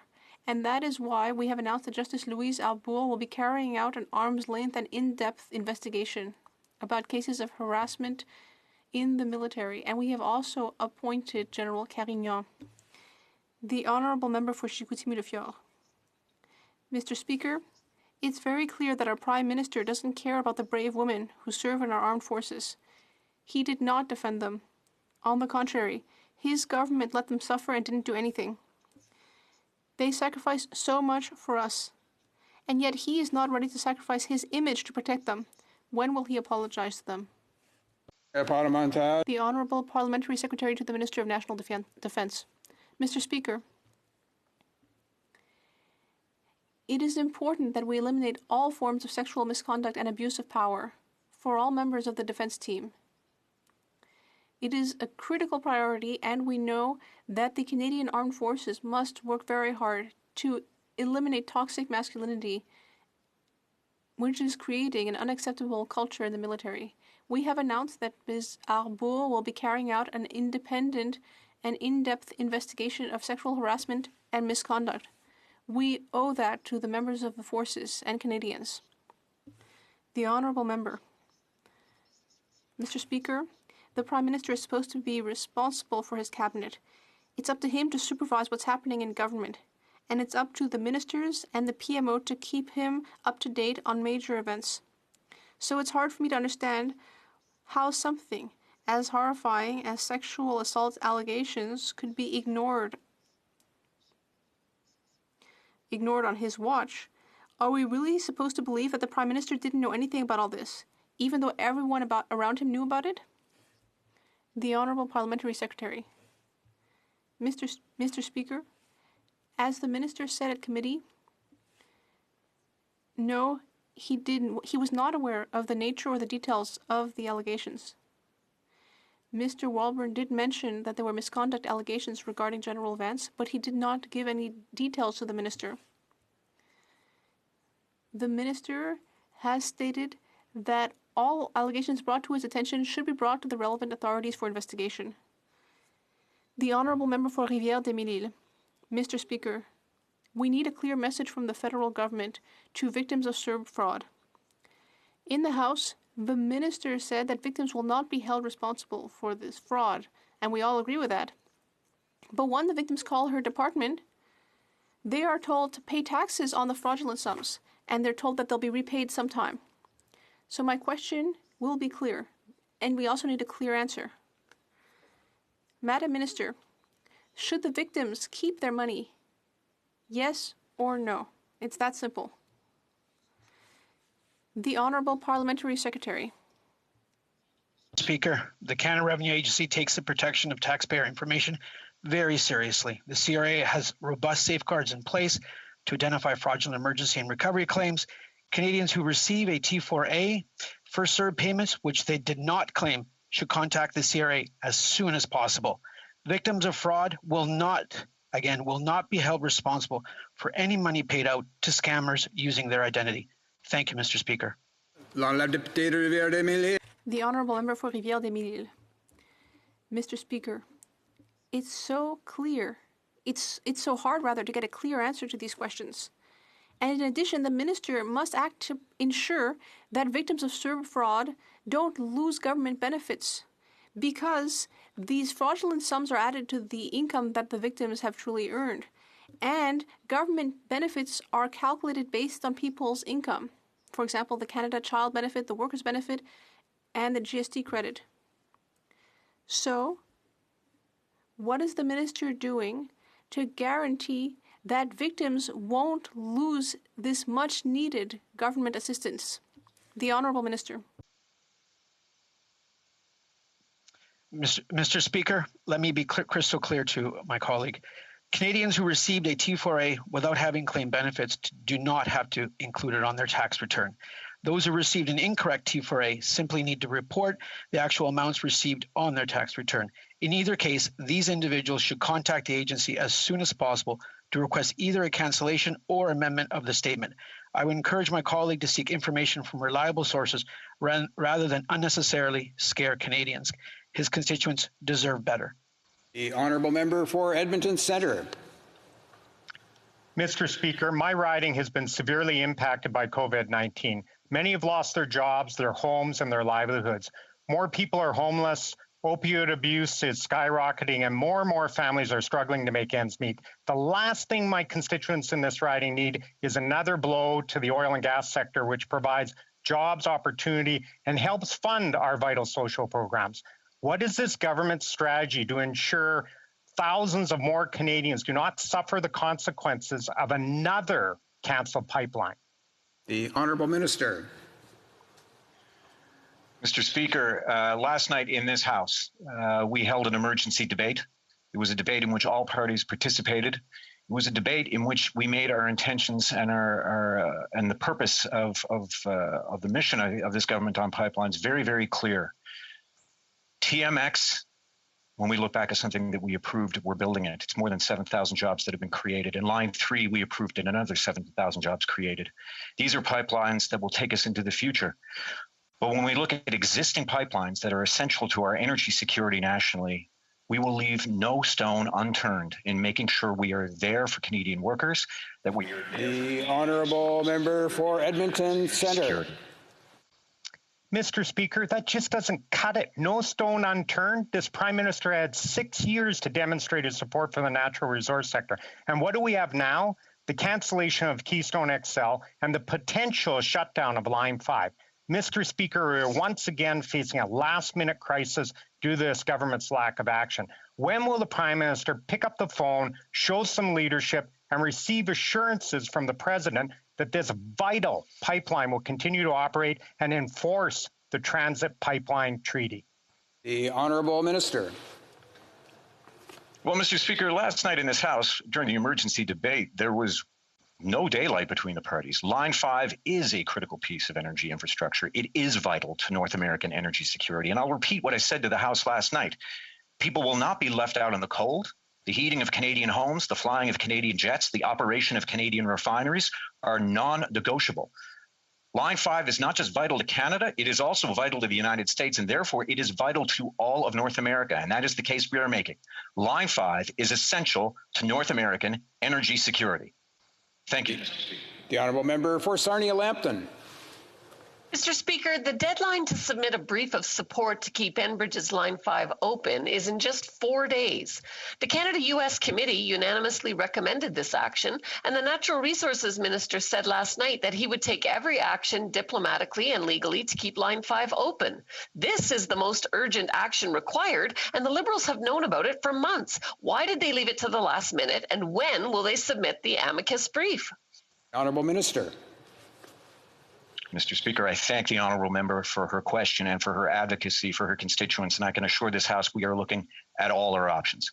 We will leave no stone unturned in defending Canada's energy security. We're working at the political level, we're working at the diplomatic level, we're working at the legal level, and we are ready to intervene at precisely the right moment. We are standing up for energy workers, for energy consumers, for Canada's energy security.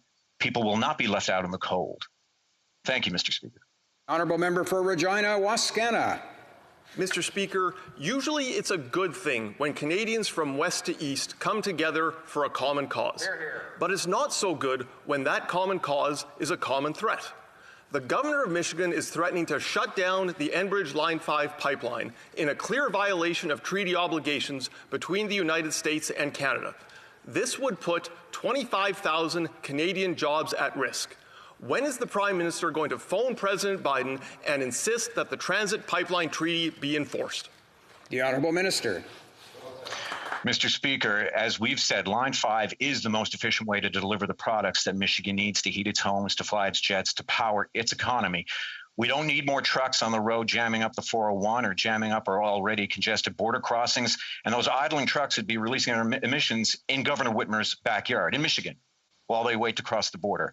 Line 5 is safe. It has been for 65 years. It will continue to be so. It is safer and better for the environment than the alternatives. And that is the case we are making in defending Canada's energy security. Thank you, Mr. Speaker. The honourable member for Churchill-Coatineau-Askey. Mr. Speaker, the Auditor General outlined how this government failed First Nations on clean drinking water, an outdated funding formula, a non-existent regulatory regime. ISC now says 2024 is their target to end water advisories, but the AG made clear this will only happen if ISC makes changes. Following their damning testimonial, we finally saw action from this government, not to fix the problem, but to defend their inaction. The minister won't give a timeline, so my question is, when will this government end clean drinking water advisories on First Nations? Honourable Minister. Thank you, Mr. Speaker. And as the member well notes, this government has made significant progress. In 2015, there were 105 long-term water advisories in effect. We've in fact lifted 106, and we will continue to do so. We will fix a failed funding formula that we've invested now $1.5 billion pursuant to the fall economic statement. We will continue to work with every community to ensure that long-term water advisories are lifted. One long-term water advisory is one too many. Honourable member for Elmwood-Transcona.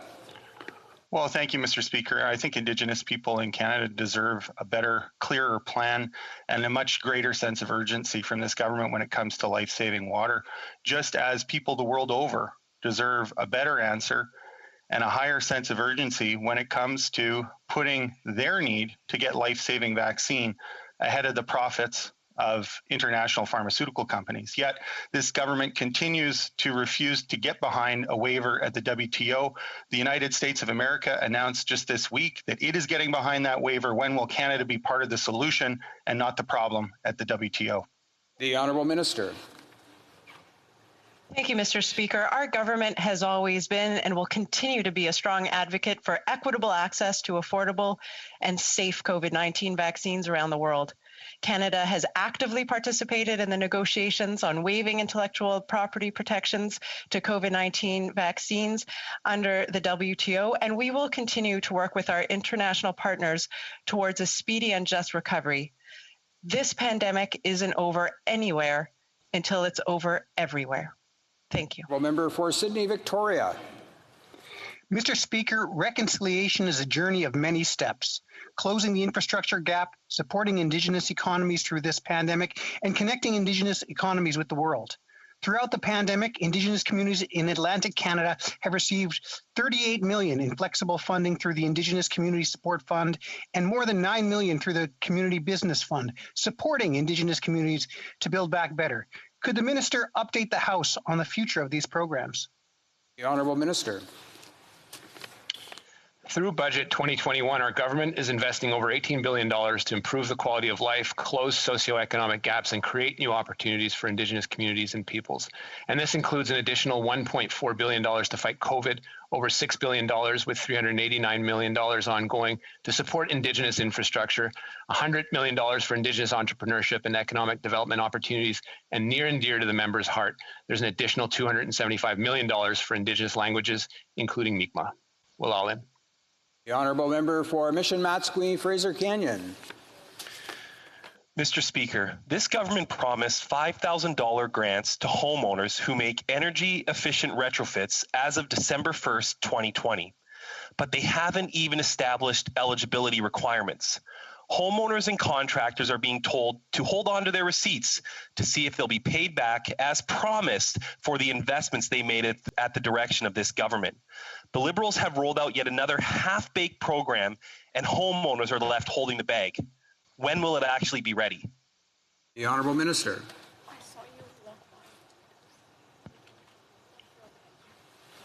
Mr. Speaker, go ahead. The Honourable Minister, go ahead. Oh, okay, that's this Honourable Minister. Honourable Deputy Prime Minister. Thank you very much. We're so enthusiastic about home retrofits. Mr. Speaker, let me thank the member for his question, and I think that all members of this House will agree that supporting Canadians in making their homes more energy efficient is a great way for us to work together to fight climate change and also to create great jobs in Canada in putting these retrofits in place. The program that the member mentions is very important, and in the budget we also committed to moving ahead with an additional program to provide credit for Canadians who want to have deep retrofits of their homes. The Honourable Member for Wellington, Halton Hills. Mr. Speaker, recently the Czech Republic concluded Russian intelligence agents attacked an ammunition depot on Czech soil in 2014, causing deaths. In response, the Czech Republic expelled 18 Russian diplomats, and 4 EU countries expelled Russian diplomats in solidarity with the Czech Republic for this violation of international law. 3 years ago, Canada expelled Russian diplomats in solidarity with the United Kingdom for violating international law in the Salisbury poisonings. Will the government do likewise in solidarity with the Czech Republic? The Honourable Minister. Thank you, Mr. Speaker. Our position on Russia remains unequivocal. Canada will continue to hold Russia accountable for all its actions. We have strong sanctions against Russian officials under Magnitsky Act and the Special Economic Measures Act. Our government takes foreign interference seriously, working to safeguard our national interests at home and abroad, will continue to work with our allies to put pressure on Russia to counter its foreign interference. Thank you. The honourable member for Bruce Grey, Owen Sound. Mr. Speaker, after an announced CEBA expansion on December 4th, many Canadians applied for expanded business loans.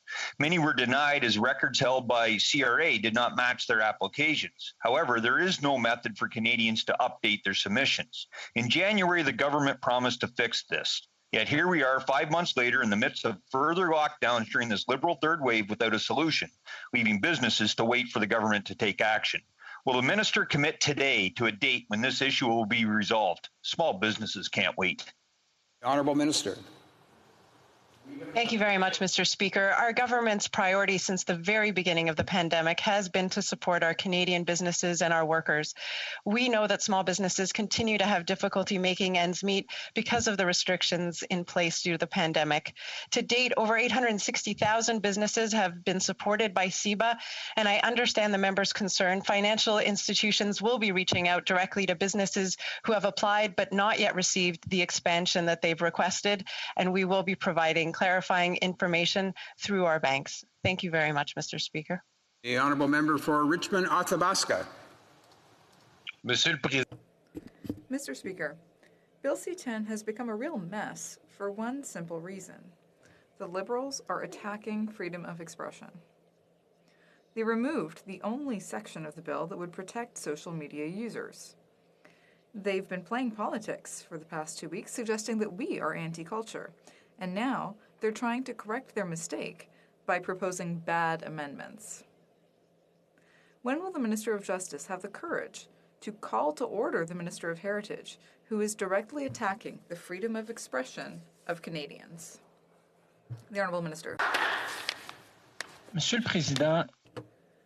Mr. Speaker, it's concerning to see my honourable colleague deliberately mislead this House and Canadians, because he knows very well that Section 2.3 of Bill C-10 says that the interpretation and enforcement of the bill must be compatible with freedom of expression and journalistic, creative and programming independence that broadcasting organizations enjoy.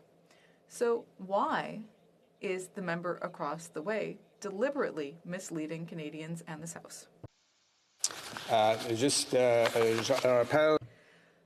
want to remind the Honourable Minister that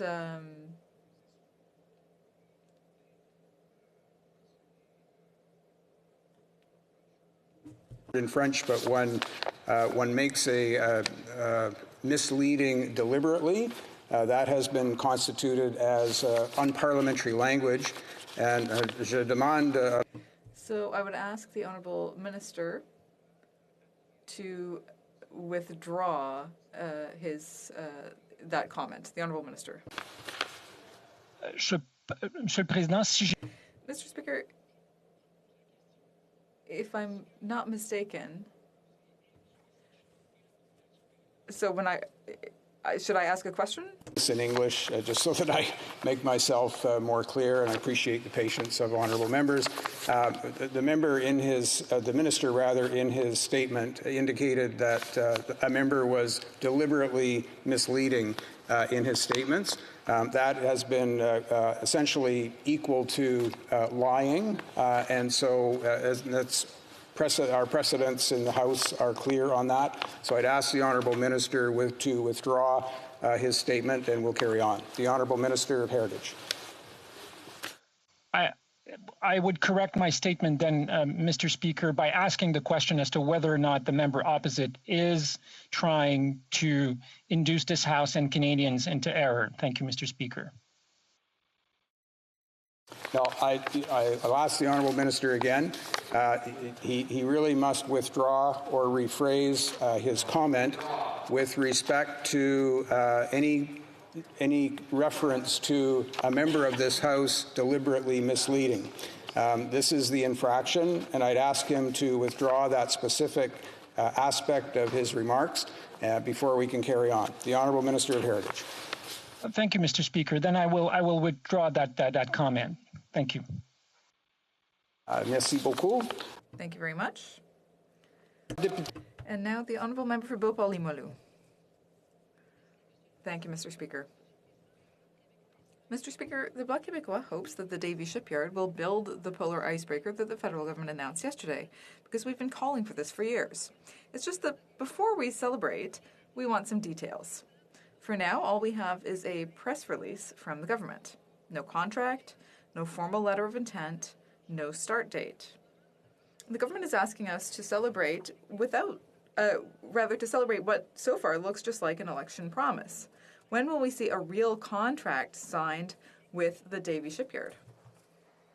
The Honourable Minister. Mr. Speaker, I'm not asking the Bloc Québécois to celebrate, but at the very least they can recognize that this is good news for Quebec. It's good news for the Davie Shipyard. It's good news for all of the suppliers who supply the Davie Shipyard. It's good news for all residents of the Quebec City area. When things are going well, the Bloc isn't happy. Again, the Conservatives didn't help the Davie Shipyard, nor did the Bloc, but we delivered. The Honourable Member for Beauport-Limoilou. Well, Mr. Speaker, yesterday I said that we were happy. I just said that we're happy.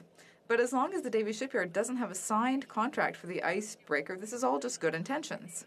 And this wouldn't be the first time that the federal government had good intentions on the eve of an election. For example, just before the 2019 election, the Prime Minister and the Minister responsible for the Quebec City region announced that they wanted the Davie Shipyard to become a partner in the shipbuilding strategy. They announced real opportunities for Davie. Well, 2 years later, that shipyard is still not a partner. So good intentions are not enough. When will we see something concrete, a signed contract? The Honourable Minister. Mr. Speaker, we've always been there for the Davie Shipyard. We always believed in the Davie Shipyard. We gave them over $2 billion worth of contracts. We are moving forward to have them be the third partner. Things are going well. So I just don't understand the Bloc Québécois. Why can't they recognize good news when they see it? Or maybe it's because it's good news that they refuse to see it. Once again, the Conservatives did nothing for the shipyard. The Bloc Québécois did nothing for them, but we are delivering. Member for Parry Sound, Muskoka. Thank you, Mr. Speaker. The Liberals' Bill C-10 has outraged millions of Canadians. The minister responded by calling those Canadians extremists, and now we see him stooping to calling Conservatives liars. Last night, the Liberals confessed to their mistake with a new amendment to fix a flawed piece of legislation, but already experts have said that the amendment doesn't work. Why is this minister refusing to ask the Justice Minister if this bill is even constitutional? Okay. Go back to the Honourable Member for Parry Sound, Muskoka. In the same vein, that use of language in the House is considered unparliamentary. I'm going to go back to him and ask him to rephrase his question, and then we'll carry on from there. The Honourable Member for Parry Sound, Muskoka. My apologies, Mr. Speaker. The Liberals' Bill C-10 has outraged millions of Canadians. The minister responded by calling those Canadians who are outraged extremists. Last night, the Liberals confessed to their mistake with an amendment to fix this flawed piece of legislation, and yet experts are already saying the amendment doesn't work. Why is the Justice Minister betraying Canadians and refusing to simply ask the Justice Minister if his bill that he has changed is even constitutional? Honourable Minister. Thank you, Mr. Speaker. I would like to read you a note that I received on social media from Mark, an art enthusiast from Newfoundland, and he says, regarding the battle with the web giants, just want to thank you for carrying on one of the most pressing concerns of our times. It cannot be overstated that the need for action and history will treat kindly to those who step forward to support this. This is how the artistic community feels about Bill C-10 throughout Canada, Mr. Speaker. Thank you very much. The Honourable Member for South Surrey, White Rock. Mr. Speaker, the Liberals' November version of Bill C-10 contained an exemption for user-generated content. That exemption has been removed, opening the door for the CRTC to regulate content uploaded to social media by any Canadian. Last week, the Minister of Canadian Heritage said the exemption was, quote, not necessary, end quote. But experts warn the amended bill now violates the Charter. Constituents in my riding are demanding to know why this Liberal government wants to take away their freedom of expression. Can the Minister explain why he removed the safeguard clause? The Honourable Minister. Thank you, Mr. Speaker. I would invite the honourable member opposite to actually read Bill C-10, where in section 2.3 it goes, and I quote, "This act shall be construed and applied in a manner that is consistent with freedom of expression and journalistic, creative, and programming independence enjoyed by broadcasting undertaking." I expect the committee will be able to move forward on C-10 without any further interference by the Conservative Party of Canada, Mr. Speaker. The honourable member for Port Moody, Coquitlam. Mr. Speaker, Bill C-10 should be about helping Canadian artists and broadcasters succeed among web giants and foreign competitors. Liberals keep accusing Conservatives who don't care about Canadian content, but they keep jeopardizing the prosperity of artists to leverage their own political agenda to censor individual Canadians. As an artist myself, I'm appalled. If the Liberals truly cared so much about artists, they would just fix the bill and Canadians wouldn't be so afraid of C-10. When will the minister stop flip-flopping and make it crystal clear to Canadians that democracy still has a place in Canada's government? The Honourable Minister.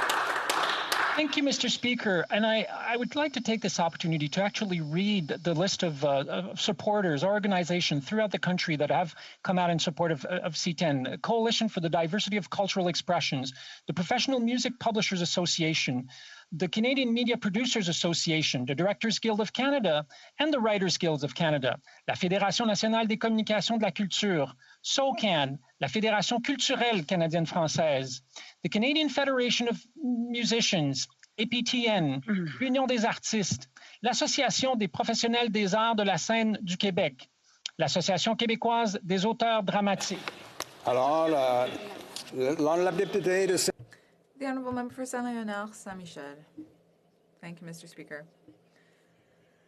This week, Canadians, including in my riding of Saint-Léonard, Saint-Michel, were delighted to receive notices in the mail inviting them to participate in the 2021 census. The census is all about Canadians. It gives them the power to shape services, policies, and infrastructure that directly affect their lives every day. Can the Minister of Innovation, Science and Industry please inform the House of the way in which this census helps shape and improve public policy? The Honourable Minister. Thank you, Mr. Speaker, and I want to thank my colleague for that excellent question. Mr. Speaker, unlike the Harper Conservatives, our government understands that decisions must be based on world-class data, on key socioeconomic trends, and on important decisions affecting our families, our neighborhoods, and our businesses.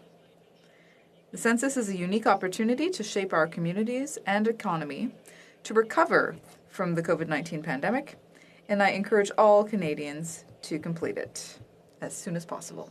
Thank you, Mr. Speaker. Member for Yorkton, Melville. Speaker, the Minister of Heritage claims C-10 is only about regulating web giants and protecting the interests of Canadian artists and musicians. Well, if that's not fake news, then the response Canadians are demanding from him is simple. Apologize and restore the full clause protecting their right to freedom of expression in the public square of social media. Constituents in my riding see him, his Prime Minister, and the Liberal government as extremists on this issue. Is he ready to prove them otherwise? The Honourable Minister. I thank the member opposite for the question, Mr. Speaker, as it will give me an opportunity to continue listing the number of organizations that have come out in support of Bill C-10 in the past few weeks. So I'll continue. L'Association des Professionnels des Arts de la Scène du Québec, l'Association québécoise des auteurs dramatiques, l'Association des réalisateurs et réalisatrices. The Association of Directors of Quebec, the Musicians Guild of Quebec, the Union of Writers of Quebec, the Radio, Television, and Cinema Workers Association, the Artistic Workers Organizations, La Disque. I will need to leave it there. The Honourable Member for Kamloops, Thompson, Caribou. Mr. Speaker, a year in and many people are struggling with COVID. They rely on expert advice. Let me quote just one person's frustration regarding vaccine messaging. Quote, I am so tired. I was excited to get my first vaccine and suddenly I'm told it's not the preferred dose. Now I'm questioning why I was told to take the first dose available. In the meantime, my 92-year-old father can't get a second dose as advised by science. When will the minister take responsibility for these failures in communication and delivery? The Honourable Minister. Mr. Speaker, Canadians can rest assured that when it comes to the approval and authorization for vaccine use in this country, that is left up to the world-renowned regulators at Health Canada.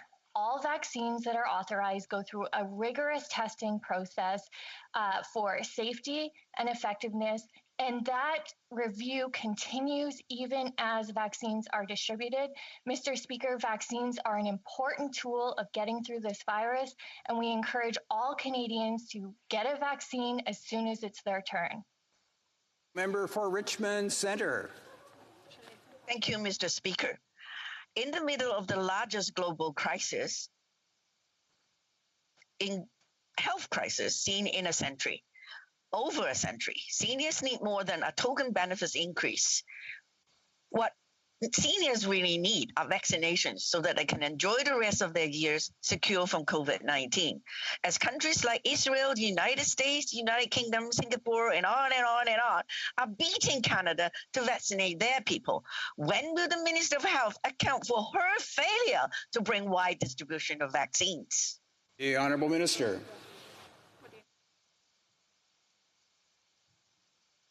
Mr. Speaker.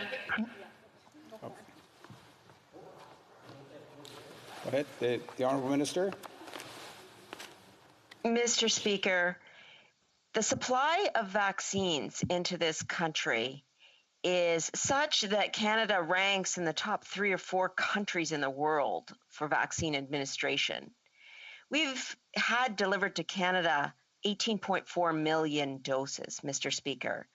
Provinces and territories have administered 15 million doses, and 36% of Canadians have had 1 dose. Those numbers are increasing rapidly, Mr. Speaker, because of the continuous supply of vaccines into this country, serving all demographic groups, including our seniors. Thank you, Mr. Speaker. Honourable Member for Surrey Centre. Thank you, Mr. Speaker. It has never been more important to support Canadians in achieving home ownership. We know that many young families are ready to buy their first home, but face financial challenges to doing so in cities like Greater Vancouver. Can the minister please update this House on the First-Time Homebuyers Initiative and explain how it's helping put home ownership in reach of young Canadians? The Honourable Minister. Well, I'd like to, first of all, thank my colleague for raising this critically important question. We know it's important to help Canadians who are looking to buy their first home. That's why yesterday we announced the expansion of the First-Time Homebuyers Incentive by improving eligibility in Toronto, Vancouver, and Victoria and those regions by raising the income threshold for eligible homebuyers. With this incentive, we're supporting more young Canadian and Canadian families buy their first home, but we will also continue to build on our historic investment in the National Housing Strategy and ensure that Canadians have choice and that Canadians have access to a market that is both safe, affordable, and secure, but most importantly, they have the choice to have a place to call home. Member for Courtenay Alberni. Mr. Speaker, the Indigenous Tourism Association of Canada has played a pivotal role in helping Indigenous businesses survive the pandemic. Yet Budget 2021 fails to recognize their important contributions. The government is spending more money to promote the Formula One Grand Prix in Montreal than they are to struggling Indigenous businesses across the country. Without sector-specific support, Indigenous-led tourism will disappear. This is another blow to preserving Indigenous languages and cultures. Why aren't Indigenous businesses a real priority for the Liberals, and when will specific investments for pandemic recovery be made for Indigenous tourism operators? The Honourable Minister.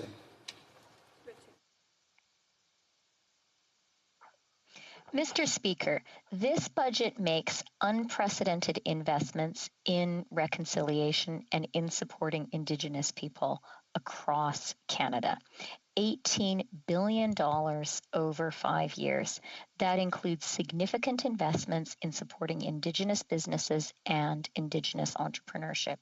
Moreover, Mr. Speaker, this budget includes more than $1 billion to support tourism across Canada. Thank you, Mr. Speaker. Honourable Member for Brampton Centre. Mr. Speaker, during this pandemic, many Canadians have been affected mentally and emotionally, and they deserve adequate support and treatment. Whereas this government has failed such victims suffering from mental health. Question is, why this neglect by the government at this crucial juncture of COVID-19 crisis? The Honourable Minister. Mr. Speaker, when it comes to the mental health of Canadians, this is something that we know has been a struggle for many Canadians even prior to COVID, and COVID has just made that situation worse. I couldn't disagree more with the member opposite in his assertion that we have done nothing. In fact, Mr. Speaker, we continue to invest in mental health supports, including wellnesstogether.ca, that's had over 1 million Canadians accessing that support. It's crucially important that we encourage Canadians to use wellnesstogether.ca, to access the support they need, and to support them so that no Canadians suffer in silence. And I would encourage that member to help us, to help his constituents and Canadians across this country to the resources that are available. We'll get to that. This concludes question period for today. The Speaker has a notice of a point of order from the Honourable Member from Lac-Saint-Jean. The Honourable Member. Thank you, Mr. Speaker. Mr. Speaker, there have been consultations among the party, and I think there's unanimous consent for the following motion, that this House welcome and support the decision of the President of the United States to support the resolution presented to the World Trade Organization to temporarily suspend the patents of vaccines against COVID-19 for developing countries, that this House ask the government to also support this initiative. Thank you, Mr. Speaker. All those opposed to what the Honourable Member is proposing in his motion will say nay. No. There is no unanimous consent. Rising on a point of order, the Honourable Member for Kingston and the Islands. Thank you very much, Mr. Speaker. I know that I'm just seeking further clarification on a comment that you made after member statements today. And I have great respect for you, and I think you're an exceptional speaker, as I've said in this House before. But I'm just looking for clarification as to why the member from Calgary-Mindipur was allowed to use the phrase, to say the word "you" as if speaking to somebody directly 14 times within a 60-second period without having been interrupted. Is the practice that we allow the statement to complete and then provide correction later? I'm just hoping to seek some clarification from you on that. The Honourable Member for Kingston and the Island raising the point.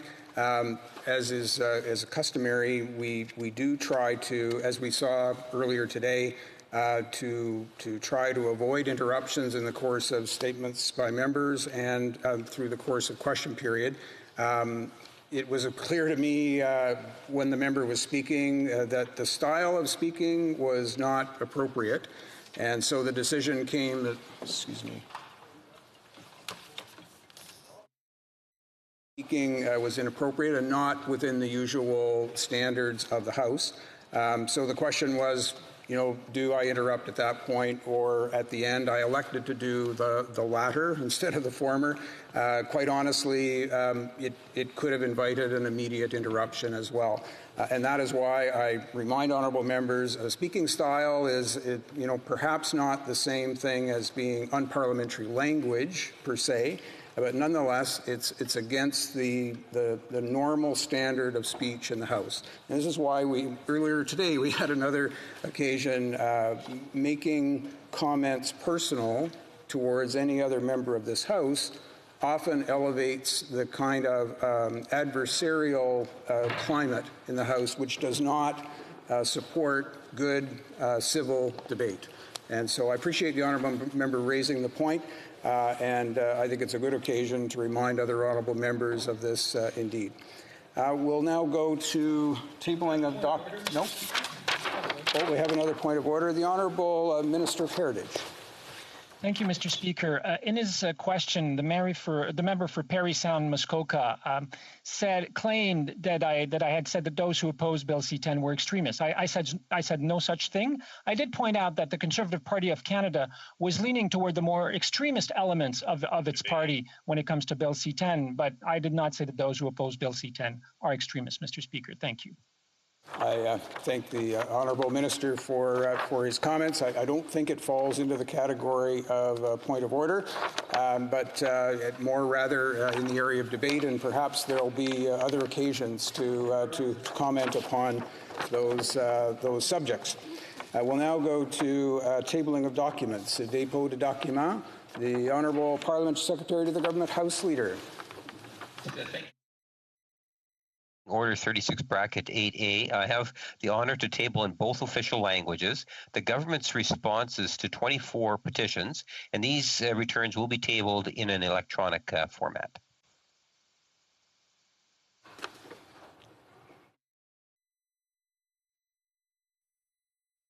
Tabling of documents. Dépôt de documents. Introduction of government bills. Dépôt de projet de loi émanant du gouvernement. Statements by ministers. Déclaration du ministre.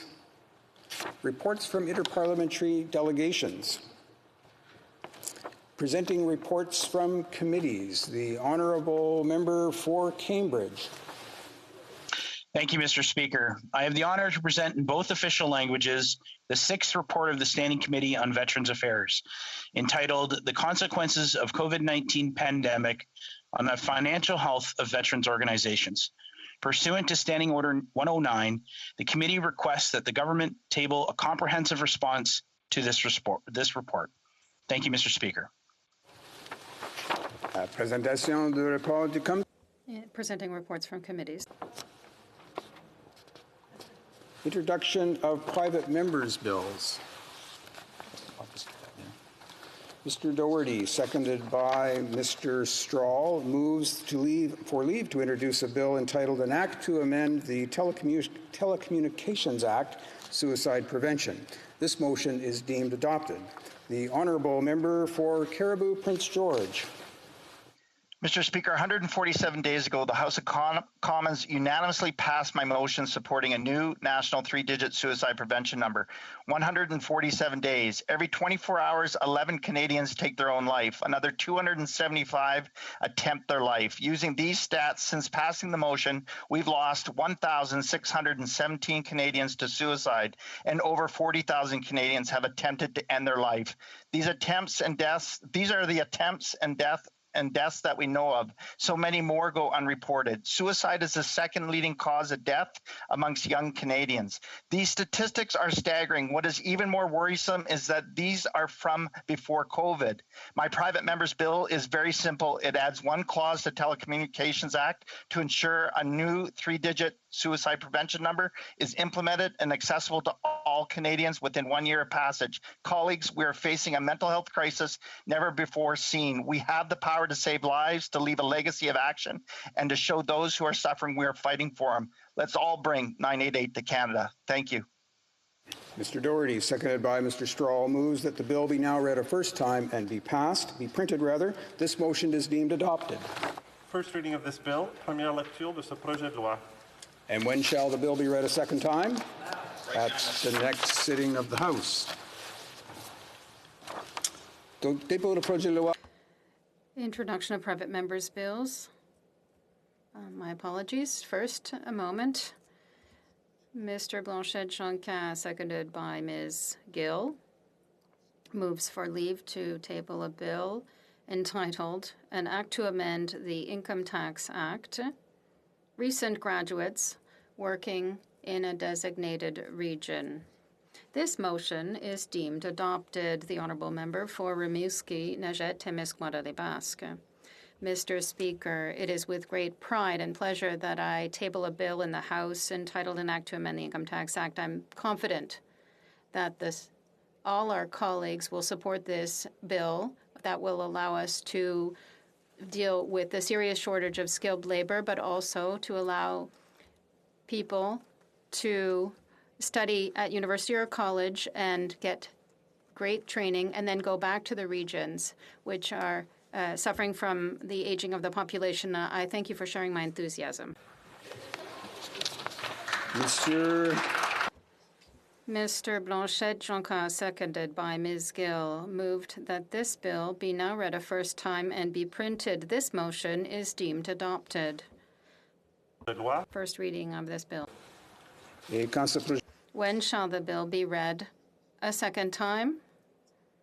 At the next sitting of the House.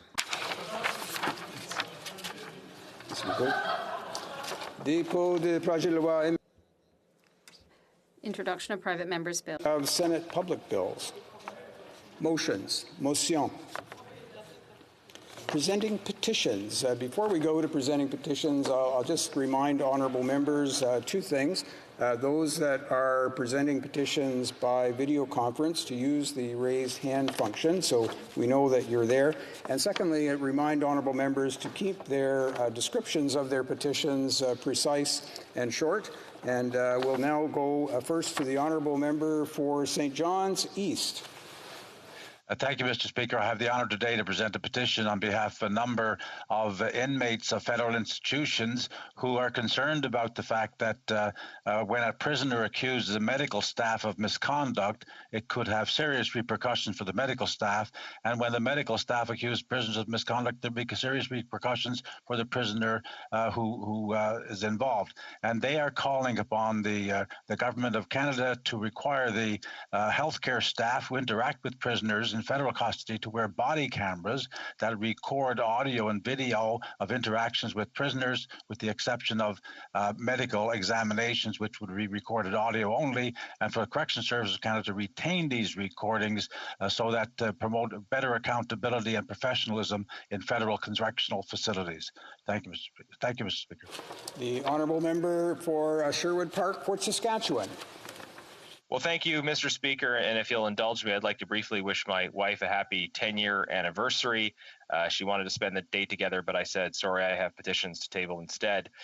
The first petition I'd like to table is in support of Bill S-204, a bill that has just passed the Senate and would make it a criminal offense for a person to go abroad and receive an organ for which there hasn't been consent. The second petition highlights the persecution of Falun Gong practitioners and calls on the government to make use of the Magnitsky Act to target officials who have been involved in the horrific persecution of Falun Gong practitioners and to hold them and other abusers of human rights in China accountable.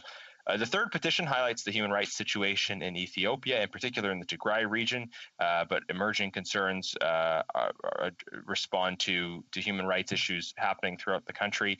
Petitioners are seeking greater engagement by the government in response to these issues, including short, medium, and long-term election monitoring in Ethiopia, as well as engagement with the Eritrean government about their involvement in Tigray. The fourth and final petition I'm tabling today is about Bill C-6. Petitioners are looking for reasonable amendments to that bill that would fix the drafting problems with the definition of conversion therapy used in that bill. Petitioners do support efforts to ban conversion therapy once the definition has been corrected. Thank you, Mr. Speaker. Presenting petitions, the honourable member for Yorkton Melville. Thank you, Speaker. I'm pleased to present two petitions this morning. The first in regards to Bill C-6 as well. Great concern from these individuals that the definition does need to be corrected, and if it was, they would certainly support the bill. Their concern is around the way that it basically overrides the choices of LGBTQ2 Canadians concerning sexuality and gender by prohibiting access to professional or spiritual support, freely to choose support in their limiting sexual behavior or detransitioning. So I do present that before the House today. And as well, the second one calls upon the House of Commons to pass a criminal code prohibition of sex-selective abortion. It's in response to C-233. This is legal in Canada. It's antithetical to our commitment to human rights, equality between men and women. many polls show that the vast majority of Canadians want to see this in our laws, and Canadian healthcare professionals are recognizing as well that this is a problem in Canada. Thank you very much.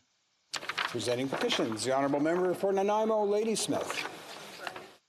Well, thank you, Mr. Speaker. It's an honor to present two petitions today that were initiated by constituents in Nanaimo, Ladysmith.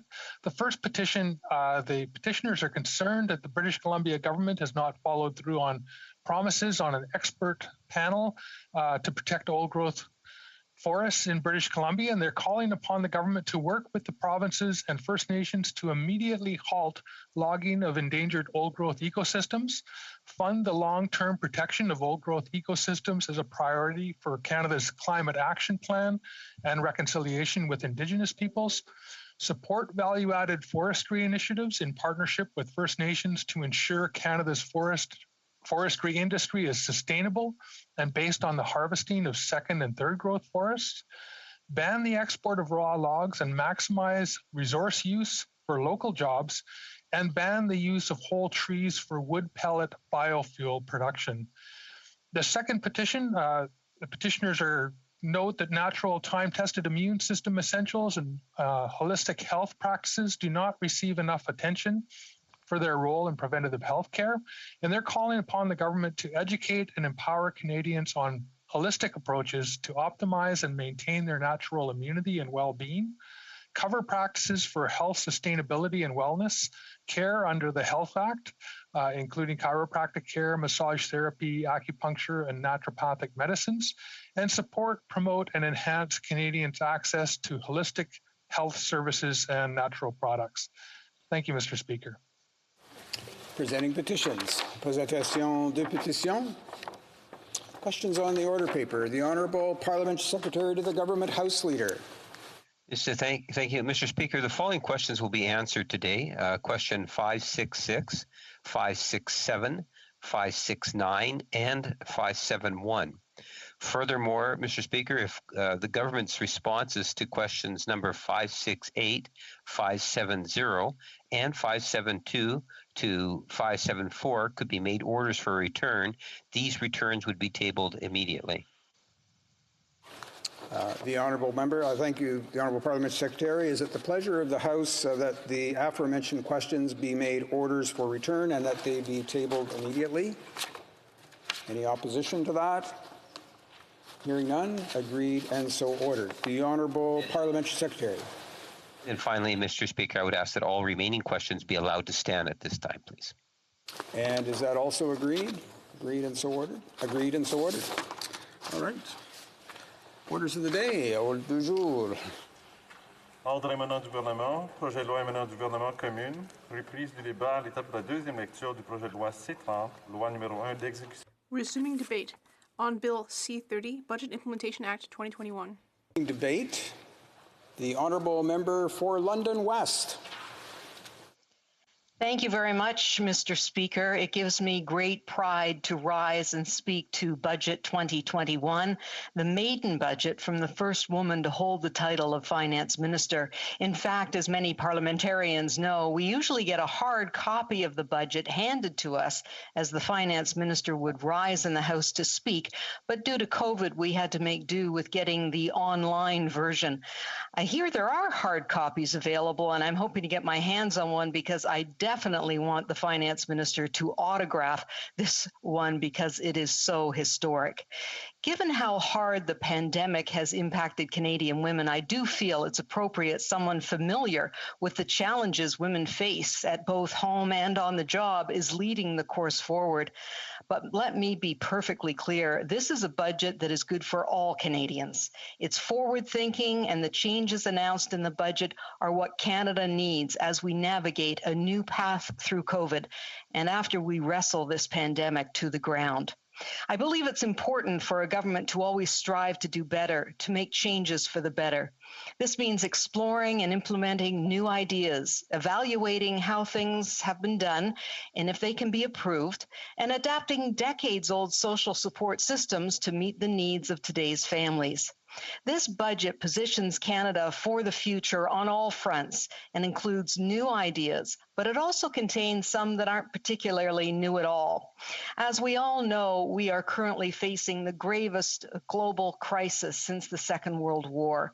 Over 75 years ago, many women, including many mothers, had to go to work in essential war industries to provide for their families and fill the labor shortage left by those, mostly men, who were in the services. From 1942 to 1946, the Dominion Provincial Wartime Agreement allowed for subsidized day nursery care for mothers working in essential war industries. Costs were shared 50-50 between the federal government and participating provinces, and each province had its own standards and regulations. Of course, at war's end, the centers closed as most women returned to working in the home, seemingly not needed to keep our economy humming. Also, many women were forced to leave their jobs when they got pregnant, which is exactly what happened to my mother when she became pregnant with my brother back in 1952. Despite the changes in society, the debate for returning to subsidized daycare did not disappear. In fact, it grew louder in the following decades as more and more women joined the workforce, so much so that it was included in the report of the Royal Commission on the Status of Women in 1970. I was a teenager at the time and was encouraged to expect my life to be different from my mother's. I was determined to have a career and a family, but it wasn't going to be easy. The Status of Women report dealt explicitly with making childcare affordable and accessible, including making sure that fees would be affixed to a sliding scale based on the means of the parents. Having been a working mother, I know very well that one parent staying home to look after children or relying on family is not always an option. Our government has increased the Canada Child Benefit, which parents could choose to put toward daycare, but in a city like London, where I'm from, monthly childcare fees average out to around $1,200 a child, and maybe that's doable for some families if you only have one child, but as soon as you decide to have another, it becomes almost impossible to cover the costs. Let's face it, although times have started to change, caring for children still primarily falls to female partners or mothers. We hear about how this pandemic will go down in history as the she-cession. Someone recently commented that maybe it would be better to call it the mum-cession, and I think they're right. The economic impact of this pandemic has been felt most keenly by women, including marginalized women, not only because some have had to stay home from work to care for children, but also because industries dominated by female and marginalized workers have been among the hardest hit by measures introduced to keep our communities safe. This is in direct contrast to the recession of 2008, when it was male-dominated industries that were the hardest hit. As we look to rebuild from this crisis and build back better, we must make sure we do so in a way that helps those who need it most. We need to make sure that women and marginalized communities can be fully engaged in the economy. TD Economics and the Ontario Chamber of Commerce are just two of the institutions that have separately stated that a national child care program will help facilitate this. In fact, they say it is critical to do so.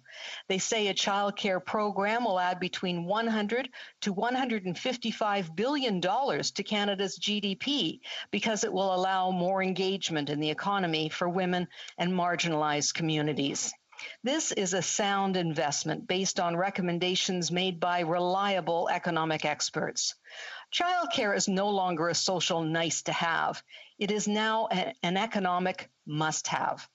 Our government is also moving forward with strong investments in the charitable and not-for-profit sectors to continue supporting them during this difficult time.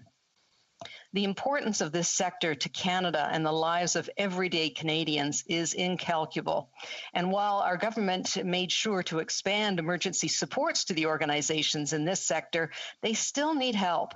Employing millions of Canadians, many of them women, these organizations provide critical services from childcare to fitness to education and community supports to communities of all sizes. We've all heard stories from our ridings about not-for-profits and charitable organizations organizations that are hanging on by a thread through this pandemic. We have seen local branches of the YMCA close their doors. We've seen legions struggling. It is imperative that we step in to provide more support and strengthen this critical pillar of Canadian society. Over the past year, I've worked with my colleagues in the government caucus and parliamentarians from the other place to draw attention to the critical plight charities and nonprofits are facing. Budget 2021 delivered on our calls for support with $400 million to help these organizations adapt and modernize through the economic recovery. It also proposes $755 million to establish a social finance fund, which could attract $1.5 billion in private sector capital to support the development of the social finance market, and that would be creating thousands of new jobs in the sector. We're also proposing to launch public consultations with charities on potentially increasing the disbursement quota and updating the tools at the CRA's disposal regarding charities, which could increase support for the sector by $1 to $2 billion annually. I'm particularly focused on that last point as it responds to some of the recommendations made in a report released by The Other Place in 2019 called A Catalyst for Change, a roadmap to a stronger charitable sector. The Senate report made 42 recommendations to modernize and strengthen the sector in Canada, and I am very pleased to see the government begin taking these recommendations under consideration. Budget 2021 proposes to provide additional support to students and young Canadians who are facing an uncertain future due to the pandemic and the increasing devastation due to climate change. We must do better for our younger generations. Too many are struggling with crippling student debt and face daunting challenges right now in finding work. Western University and Fanshawe College are both located in London, and many of my constituents are students and graduates of both post-secondary institutions. And this has given me an opportunity to see firsthand the direct impacts COVID-19 has had on this generation. Along with the mental health impacts, young Canadians have been particularly hard hit by layoffs and workplace closures.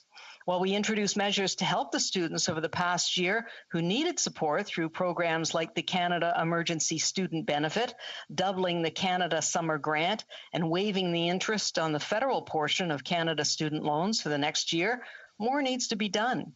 We listened to young Canadians from coast to coast to coast on what steps we could take to help them. Budget 2021 takes those steps. We propose to extend the waiver on interest and maintain the doubling of Canada student grants until 2023. Waiving the interest allows graduates already in repayment to save money. Students and young Canadians will also benefit from the new Canada Recovery Hiring Program, which will allow small businesses to hire new workers faster and at less cost to the businesses as they reopen. And let's not forget the Canada Summer Jobs Program that is helping over 100 young people in my riding secure summer jobs this year. Younger generations are the future of our country, and this budget is investing in them. We must move forward from this crisis, not backwards. We must make our world better, not maintain the status quo. This budget moves us forward, and I am proud to support it. Thank you very much, Mr. Speaker. Questions and comments? The Honourable Member for Cloverdale, Langley City. Thank you, Mr. Speaker. The PBO has said that the provinces are not in any position to take on new permanent spending. Now, since they don't have the required 50% of the funds, it looks like this will be yet another failed Liberal program. So how exactly does the member think that the provinces will come up with the money? Honourable Member for London West. Thank you very much, Mr. Speaker, and thank you so much to my honourable colleague across the aisle for that question. The thing that I'm worried about is what would happen if we didn't make these investments. And I think it's very clear to see that if we decided not to invest in Canada, in Canadians, that we would be far worse off.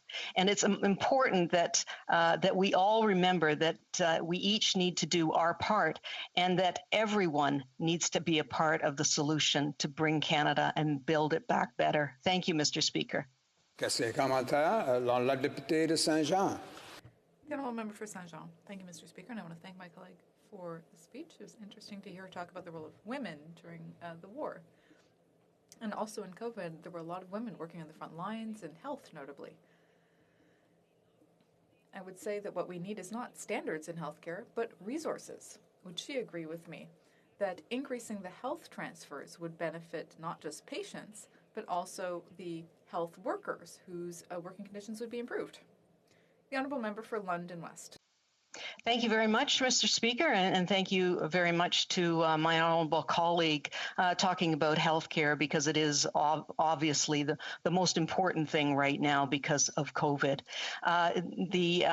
The fact of the matter is that we are offering provinces more money all the time, that they are getting essentially what they need, and it's how they spend it. I know that in past we've been very concerned that the provinces haven't been spending the money the way that we had hoped that they would, and on mental health issues, and now on long-term care. And these are the areas that we need to focus on as a federal government. Questions and comments? The honourable member for North Island, Powell River. Thank you, Speaker, and I want to thank the member for her intervention. The member said in the speech that childcare is an economic must-have, which I agree with. I've talked to so many folks in my riding, especially women who have sacrificed their career because they simply cannot afford to pay their mortgage or their rent, plus the high cost of childcare. However, another issue that I feel that this government keeps neglecting is pharmacare. I have talked to so many people who talk about not being able to go to work because they can't afford their medication and they're getting sick, or their loved one is getting sick because they can't afford their medication. Recently, a woman who just got diabetes called me and said, I cannot afford my rent and my medication. What am I going to do? How do I make this decision? When will this government commit to actually implementing something that will take a while to do? We need to start now. Why won't this government commit to that? Member for London West. Thank you very much, Mr. Speaker, and thank you to my honourable colleague for that question, because I believe pharmacare is very important, and we are making steps towards pharmacare. We have started. We have the National Advisory Committee on National Pharmacare that is starting to take us down this road. It doesn't happen overnight, and we need to do it along with the provinces. So I think that that there is no question that we are on the right track as far as pharmacare is concerned, and we will get there because it is important for all Canadians. One more question. We'll go to the honourable member for Simcoe Grey. Thank you, Mr. Speaker. I was just sitting here listening to the member's speech, and I want to thank her for that. But all of a sudden, I jumped out of my chair at the point when it was said that there was something in here for everyone. I've been bombarded with calls in my office from seniors from the age of 65 to 74 that are not getting anything. We call them junior seniors. And another call that I'd kind of be curious the member should be getting is, it's been over a year since pandemic, and I have new businesses that have absolutely zero supports. Their stress level is at a peak. So I'm just wondering, why were they not part of this budget? Member for London West. Thank you very much, Mr. Speaker, and thank you to my honourable colleague for those questions. Seniors, of course, we're all very concerned about seniors, and the fact of the matter is that we are helping the seniors that need it most.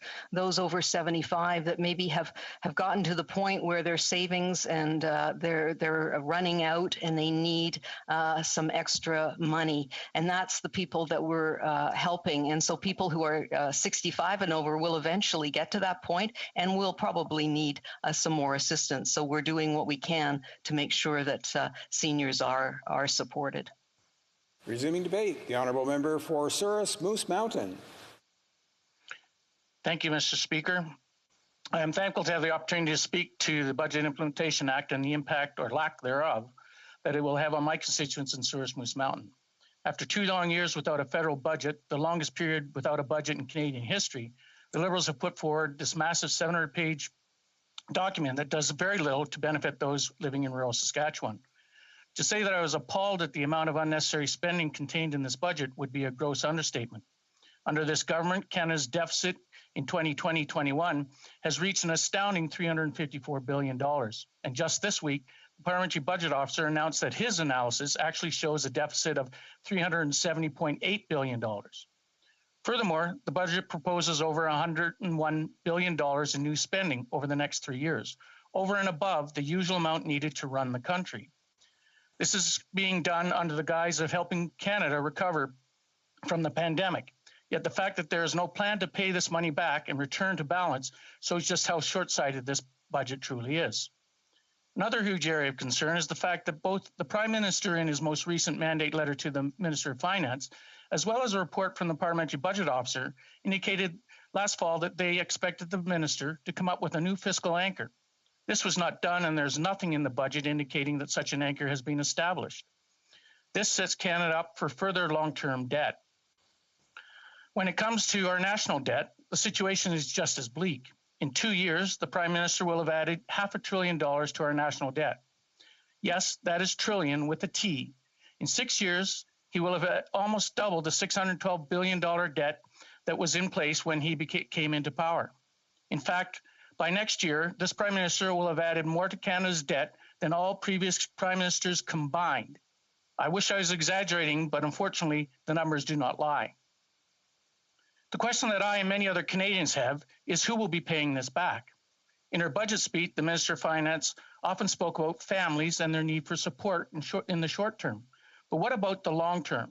At this rate, my great-grandchildren will be paying the price for this government's financial mismanagement. And yet the Liberals continue to spend with no regard for future generations. Not my generation, not my problem, seems to be this government's mantra when it comes to fiscal planning. Speaking of rates, what happens when interest rates go up? Think about that. What this government has presented is an election budget, yet other countries around the world have focused their pandemic budgets on job creation. The United Kingdom has tailored their budget toward funding for infrastructure, as well as a super investor tax credit, which creates good jobs and actually gets some boots on the ground. France and Germany are both cutting taxes. These are G7 nations that have lower unemployment rates than we do, yet they create real jobs while we spend money on empty promises. Mr. Speaker, when I look at this budget through a local lens, it becomes obvious this election budget was not intended to benefit Southeast Saskatchewan. I do recognize that with the pandemic, we need to help those who have been affected by these new challenges. And there are some ways that this budget does that. Measures like the suite of emergency financial support programs are essential. Since the downturn of the oil and gas market over the past 7 years, coupled with the pandemic, has resulted in thousands of lost jobs in the energy industry and to small businesses. However, the non-existent support from this government for our natural resources industry further compounds our challenges. One area that I was expecting greater support for was the agriculture industry and our Canadian farmers and ranchers. These hardworking people work tirelessly to provide Canada and the world with some of the highest quality produce available. Farmers are essential to our food security, yet the Liberal government has continued to make their lives more difficult and more expensive, especially through the measures like the carbon tax. As of April 1st, it was increased to $40 per ton and will go up to $170 per ton by 2030. In this budget, support for our farmers is, as usual, too little, too late. One promise is that the government will provide $50 million for the purchase of more efficient grain dryers. Many of you will know that a large part of the issue with the Liberal carbon tax is that farmers are being charged huge sums just to dry their grain in order to get it ready for market.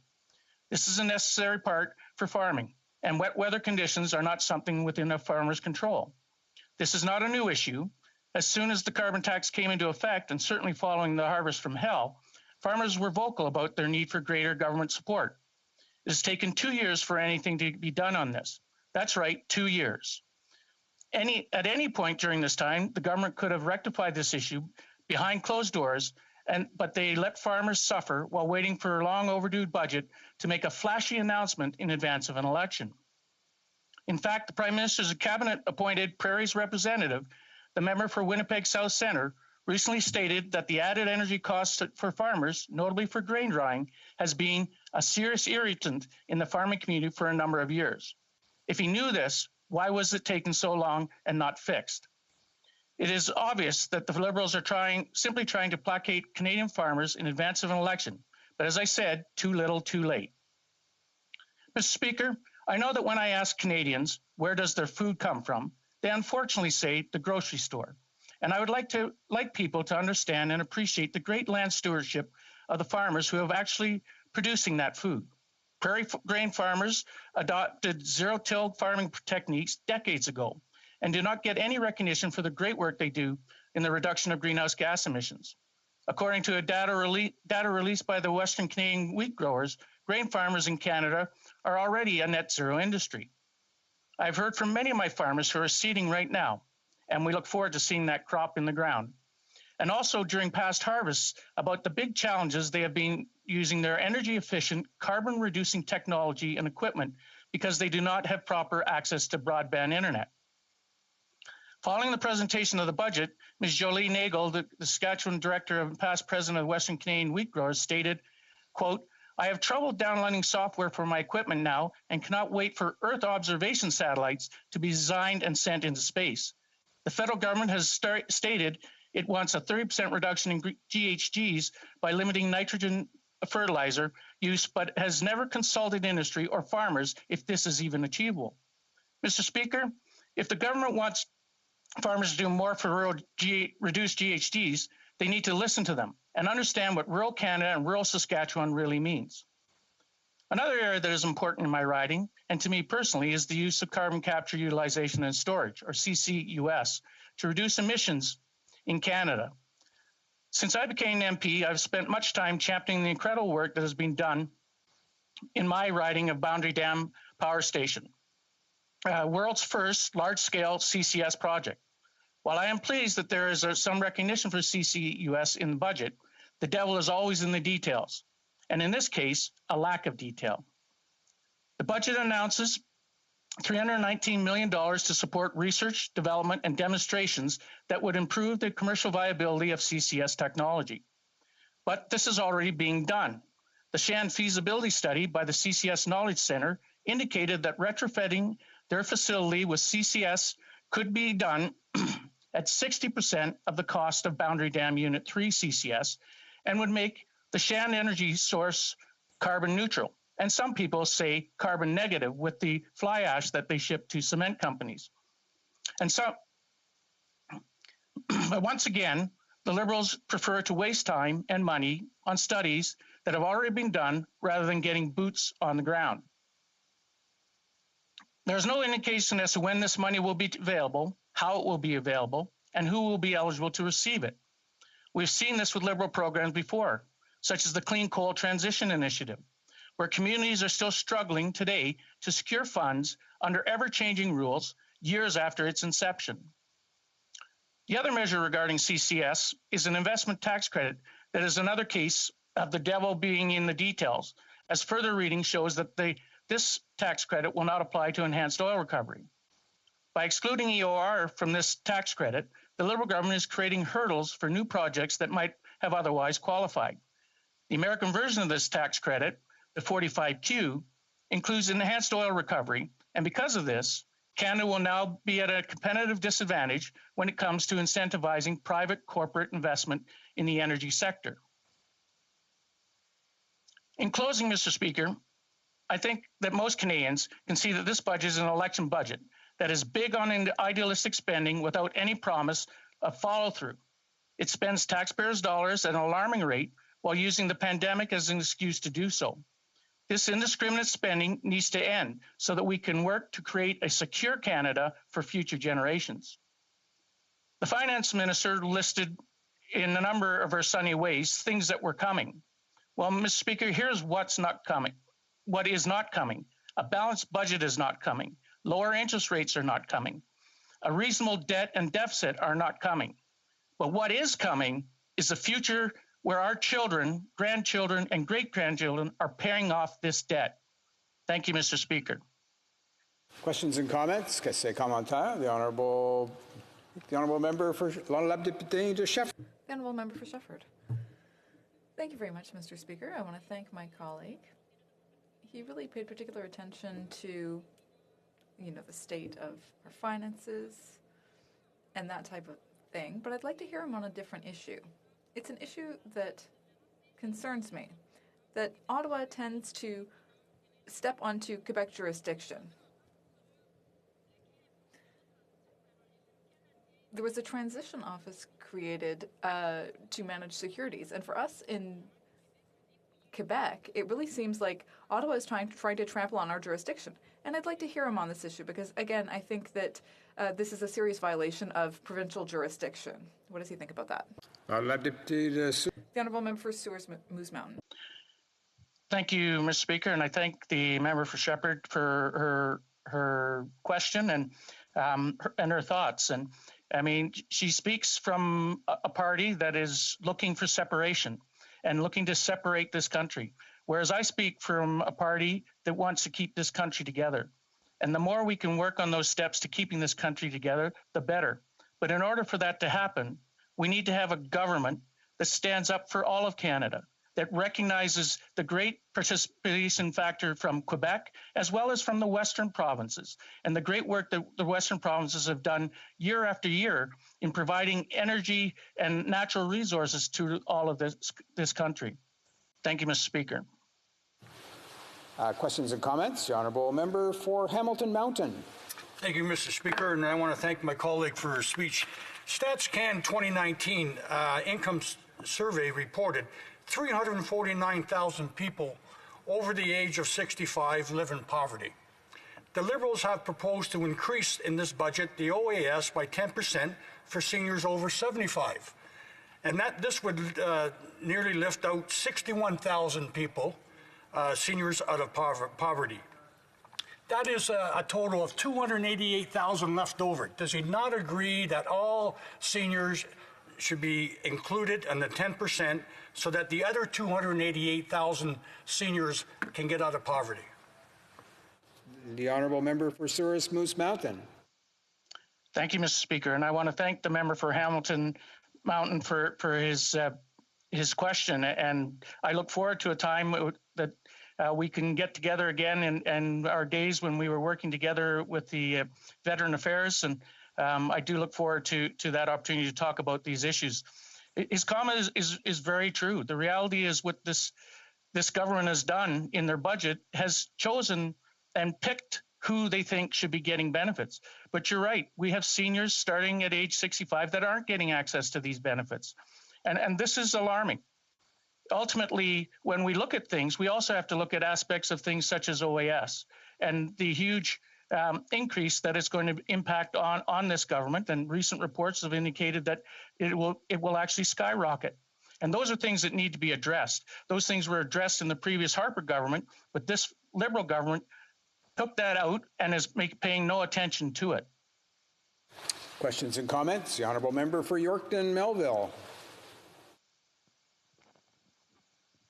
Yes, thank you, Mr. Speaker. I'd just like to go a little bit of a different direction. Really appreciate everything that my colleague has mentioned in regards to the shortfalls. But the Prime Minister's mandate letter to the Minister of Finance instructed her to not create any additional structural debt. And yet the flagship of this budget is the National Daycare Program that does just that.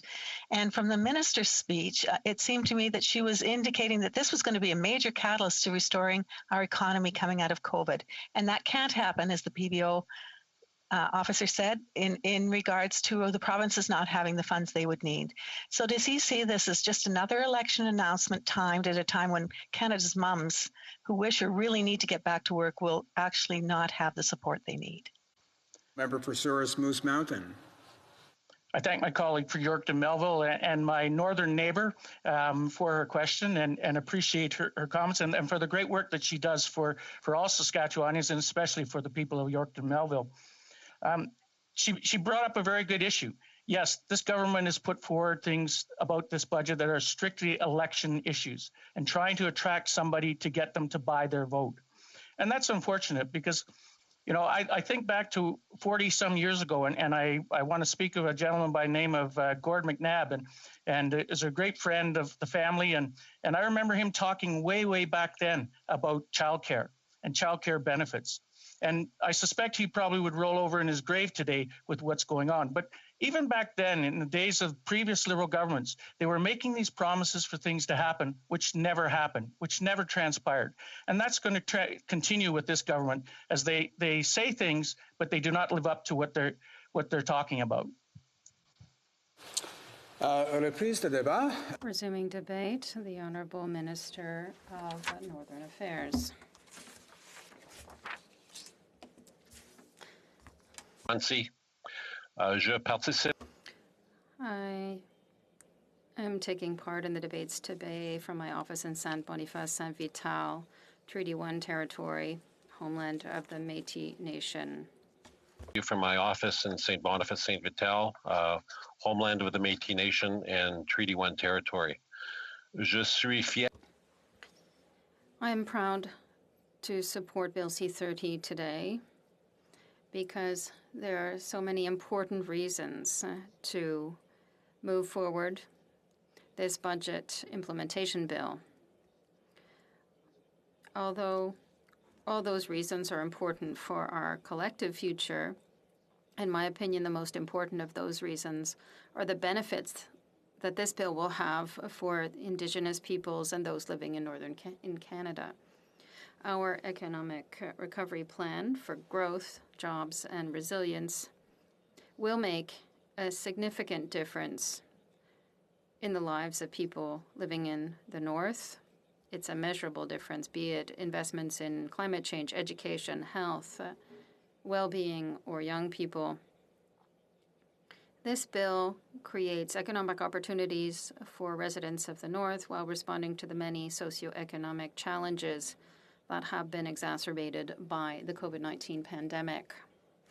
The need to fight climate change, and nobody is more aware of the need for urgent action on the climate crisis than those living in the north and in the Arctic. Canada's north is warming at 3 times the global rate, which has massive repercussions on the lives and the livelihoods of northerners. The territories are experiencing increased wildfires, loss of sea ice, shoreline erosion, melting permafrost, and adverse impacts on roads and infrastructure due to a changing climate. And Indigenous peoples are experiencing its impact on their way of life, which is closely tied to land and waters. Mr. Speaker, the good news is that those experiencing this will benefit from our plans to build back better. This is already apparent in places like Yukon, where the government is funding 100 climate change and clean energy projects totaling over $15 million. This funding has supported Northern and Indigenous climate leadership to prepare for climate impacts and introduce innovative renewable energy projects that are locally led. I recently had the opportunity to meet virtually with 3 First Nations in Yukon and Northern British Columbia, who were able to install microgrid systems to reduce reliance on diesel with funding from our Northern Reach program. It was so very impressive to see how this is helping to improve food security by installing solar panels on a teaching and working farm and providing power to fish and culture camps. So people connecting with the land through traditional activities now have access to sustainable power. To continue supporting local-led solutions, Budget 21 commits a further $25 million this year to the Government of Yukon to support its climate change priorities. And to help more northern communities transition to clean energy, Budget 21 proposes to invest $40.4 million over 3 years, effective this fiscal year, to support the feasibility and the planning of hydroelectricity and grid interconnection projects in the north, providing clean power to northern communities and helping reduce emissions from mining projects. This could advance projects such as the Atlin Hydro Expansion Project in Yukon and the Kivalliq Hydro Fiber Link Project in Nunavut. Just this week, I joined the Kivalliq Inuit Association in announcing an additional $3 million to support progress on this very important project. Budget 21 also proposes to invest $36 million over 3 years through the Strategic Partnership Initiative. These funds would be used to build capacity for local, economically sustainable, clean energy projects in Indigenous communities. Mr. Speaker, the pandemic has hurt many, many small and medium-sized businesses, Indigenous partners, and particularly the tourism and hospitality sector in the North. And we are responding with historic investments to help. Mr. Speaker, $500 million would be earmarked for a tourism relief fund, which would be administered by the regional development agencies, supporting local tourism businesses in adapting their products and services to public health measures. Budget 21 also proposes to provide $2.4 million to the Indigenous Tourism Association of Canada to help Indigenous tourism industry rebuild and recover from the impacts of COVID. To help Indigenous entrepreneurs start and grow businesses and create jobs to generate prosperity in their communities, the budget pledges to invest $42 million over 3 years, starting this year, to expand the Aboriginal Entrepreneurship Program. This would directly support Indigenous-led businesses and help Indigenous communities generate wealth by improving access to capital and business opportunities. Mr. Speaker, our government is determined to ensure that Northerners, and particularly young people, will be able to fully capitalize on increasing business opportunities and contribute their skills and talents to their communities. A reflection of this commitment is Budget 21's proposal to provide $8 million over 2 years, starting this year, to the Government of Northwest Territories to facilitate the transformation of Aurora College to a polytechnic university. This would help create new opportunities in the Northwest Territories and prepare Northerners for good jobs. To further boost employment, Budget 21 would expand access to the travel component of the Northern Residence Deduction. Northerners without employer-provided travel benefits would be able to claim up to $1,200 in eligible travel expenses. This measure would take effect as of the 2021 tax year. We have also proposed $117 million to renew the Indigenous Business Community Fund. This proposed funding would bring the total of Indigenous Community Business Fund support to $234 million to ensure Indigenous communities can continue to provide services and support jobs for their members through collectively owned businesses and micro businesses affected by this pandemic.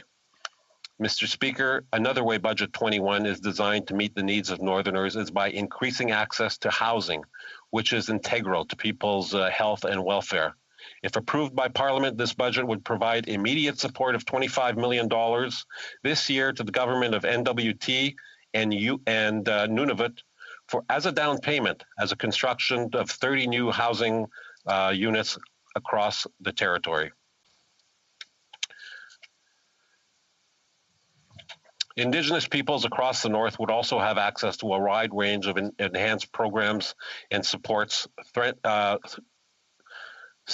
strengthened by Budget 21's proposed $18 billion investment to close the gaps between Indigenous and non-Indigenous peoples. This includes $4.3 billion over 4 years, starting in 21-22 for the Indigenous Community Infrastructure Fund, a distinctions-based fund to support immediate demands such as prioritized by Indigenous partners, such as housing or other infrastructure. Dans le Nord canadien, in Canada's north, the price of food can be considerably higher than in the rest of the country, and that is why Budget 2021 proposes to invest $163.4 million over 3 years to expand the Nutrition North program. And allow me, as Minister of Northern Affairs, to expand to work directly with Indigenous partners, including Inuit Nunavut, to fight against food insecurity. Last year, our government launched the Harvesters Support Grant, developed for our Inuit partners to help them deal with the high costs of hunting and harvesting and improve access to traditional foods, which is essential to food sovereignty. Residents of the North will benefit from continued investments in infrastructure development and accelerated measures to put an end to the national tragedy of the murdered and missing Indigenous women and girls and to SLQ, BTQQIA+ individuals. Furthermore, consistent with the goals and objectives of the strategic framework for the Arctic and the North, which was developed jointly with our partners in the North, investments will provide support. It recognizes the important roles that Northerners play in our country. It's a critical step forward to reconciliation with Indigenous peoples. I encourage everyone to support this legislation. Thank you. We're going to go to questions and comments. I would just, we're going to go to the honourable member for North Okanagan-Shuswap. Oh, I see he has his headset on there now. So we'll go to him first. The honourable member for North Okanagan-Shuswap. Thank you, Mr. Speaker. I was seeing other hands up first, so I wasn't expecting to be first, but here I am. I'd like to question the minister from St. Boniface, St. Vital, on the budget. He's talked a lot about support for Indigenous communities and so on. I've recently met with a number of the First Nations bands in my riding of North Okanagan-Shuswap, and they've pointed out the difficulty in receiving funding for infrastructure projects. Some of the freshwater programs have been completed, but they're looking at expanding their economy and the local economy through collaborative working relationships with local governments. And there's so many complications in trying to put that together. But the shortfall we see in this budget is there's very little focus on long-term objectives of infrastructure development and so on. Would the member support abandoning the infrastructure bank that has been put in place and has failed dramatically in delivering infrastructure projects in Canada and repurposing that funding towards collaborative infrastructure projects between First Nations and local governments? The Honourable Minister of Northern Affairs. Thank you. I thank the member for that very important question. However, I do not agree with the thesis of the question. Mr. Speaker, we are investing $18 billion with Indigenous communities over the next 5 years in partnership with Inuit nations, with First Nations, and with Métis nations. Métis Nation. And speaking of infrastructure, the Indigenous-based infrastructure funding, which is $4.3 billion over 4 years, which all Indigenous nations will have access to. $4.3 billion over 4 years. That's certainly over $1 billion a year. That is substantial infrastructure announcements, distinction-based, whose priorities will be determined by the Indigenous nations themselves. And those priorities can include housing, Mr. Speaker. So our commitment to infrastructure is second to none, and I'm very proud of the progress we're making. Questions and comments? The Honourable Member for Courtenay Alberni. Well, thank you, Mr. Speaker. And I want to thank my honourable colleague, the Minister of Northern Affairs, for his speech. And I'm glad he talked about the murdered and missing Indigenous women and girls inquiry, and the government hasn't taken action, Mr. Speaker, when it calls to justice. They don't have a plan. They don't have a framework. And, we've lost 3 people from Tloquit Nation in my riding that are currently under independent investigations by the police, that aren't Indigenous-led. Chantel Moore in New Brunswick, Julian Jones, who is died at the hands of the RCMP in Tloquit just this a couple of months ago. Mr. Speaker, when is the government going to come back and with a plan and reforms for the RCMP? We can't even get a meeting. They can't even get a meeting with the meeting of public safety. I hope this minister will meet with them and listen to their concerns. Well, Minister. Yes, thank you for that very, very important question. I agree. We all have much more work to do to meet the needs of Indigenous women and girls. However, our government has invested over $30 billion since 2015 in new funding, over and above the base funding of the departments, for healthcare, for education, for justice, for infrastructure. In Manitoba alone, northern Manitoba, we've invested over $1.5 billion for all of those issues, preventative issues. We've introduced code-developed bills on child and family services, on language. We have made progress. However, there's so much more work to do, and we need to keep working in collaboration. Questions and comments. The Honourable Member for Shefford. Thank you very much, Mr. Speaker. I want to thank my colleague for his speech. First of all, a quick comment as the critic for status of women, which has been waiting for a very long time, the implementation of the report on missing and murdered Indigenous women and girls. I hope that it won't be an election promise, like many measures in the budget seem to be. That is, election promises, and we'll have to wait for them. I hope that there will be concrete action as quickly as possible in memory of these murdered and missing Indigenous women. Now my question, he talked a lot about the environment. How can his government in the budget, they talked about investments, it's good for the environment. The government has set targets, high targets, but they're starting with a bill like C-12 with targets but no objectives, no independent agency to follow the evolution as well. Are we reaching our targets or not? And the time that it takes for drilling offshore. So I would like to hear his comments on that. Concrete actions done as quickly as possible to help the environment. The Honourable Minister of Northern Affairs. Thank you very much for this important question. There were a number of questions, in fact, in the same comment. I know that our government has partnerships with Indigenous groups. We have invested more than $30 billion since 2015, in fact, in partnership with Indigenous nations on education, health, justice, childhood and family services. I think these are an excellent investments. I recognize there is still much work to be done in the future. The main lines of the budget are childcare, education. We will spend $31 billion. Over 5 years, we will invest that $31 billion over 5 years, $20 billion on the environment over 5 years, essential investments during a climate crisis, and $18 billion in partnership with Indigenous nations in order to meet the needs of those nations. Thank you. Resuming debate, the Honourable Member for Cloverdale, Langley City. Annual income, £20. Annual expenditure, 1996. Result, happiness. Annual income, £20. Annual expenditure, £20.06. Result, misery.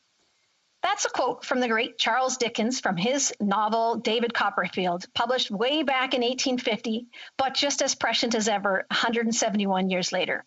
It's this basic principle, the need to live within your means, that has stood the test of time, keeping people and countries out of the poorhouse century after century. And yet, with the pandemic, we have seen common sense flung out the window, baby bathwater and all. Under the guise of the unprecedented nature of COVID-19, we have seen this government wield the heavy hand of opportunistic change in this budget, adding $16 billion worth of new permanent spending, while Canadians are too busy trying to keep food on their table and clothes on their back to fight back. In a quote from our Finance Committee dissenting report, the Conservative member stated that now is no time for risky experiments or fantastical utopias. Instead, we must do what has always worked: free enterprise. Only voluntary exchange of work for wages, investment for interest, and product for payment allows free people to do well by doing good. Now, unfortunately, the Minister of Finance has ignored the true value and dignity that work affords a person and has thrown the dice on a plan to print as much money as she wants to spend, hoping that her assumptions of low interest rates and low inflation last forever. And what about that assumption that interest rates will remain low for the long term? Has the Finance Minister run some what-if scenarios with her team to see how much could change if any one of her hunches fail? The Parliamentary Budget Officer has intimated that there is no wiggle room in this current budget for inflation or interest rates to rise without serious consequences.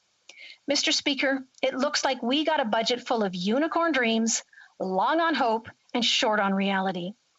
And what is the reality we are currently living in? I can tell you with full confidence that inflation has reared its ugly head at every hardware and grocery store across the country, hitting those who can least afford it the hardest. Not only has damage to the global supply chain kicked low inflation in the teeth, but Canadians find themselves short on cash for necessities every month.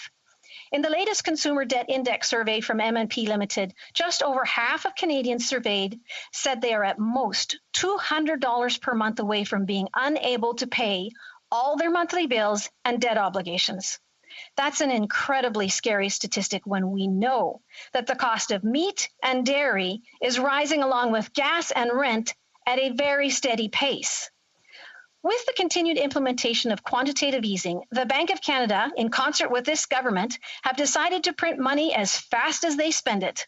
It's been proven by our own finance department that we don't need the huge sums of dollars the Bank of Canada is pumping off its printing presses.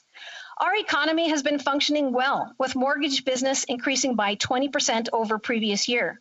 No one's been hoarding their dollars, which can be seen by the 20% increase in cash available on the market. And the suggestion that these measures were necessary due to the risk of deflation has also been proven to be completely false. Mr. Speaker, as this government continues to spend, supported by the complicit printing presses at the Bank of Canada, our dollar is being seriously devalued, and the hardest hit are those who can least afford it. If you're a renter, your rent is going up. If you're going to the grocery store, your grocery bill is going up. If you're getting gas at the gas pump, your gas bill is going up. Now, at Finance Committee, the Governor of the Bank of Canada was adamant that he is completely independent from the government and the Finance Minister's policy decisions. But let's take a deeper dive into what that independence actually looks like. Last year, our deficit was $352 billion. Last year, the Bank of Canada bought $302 billion of that debt. This year, our deficit will be $154 billion. And lo and behold, the Bank of Canada will buy $156 billion of that debt. Is it a mere coincidence that these numbers look so eerily similar? Or can we all just admit that the governor has no choice but to respond to the policy decisions of the finance minister? At committee, Conservatives put forward the following recommendation: restore the independence of the Bank of Canada to ensure it focuses solely on its mandate of targeting inflation to 2% a year. It's buried deep within the report, but it is there because we believe this is imperative for a strong economy.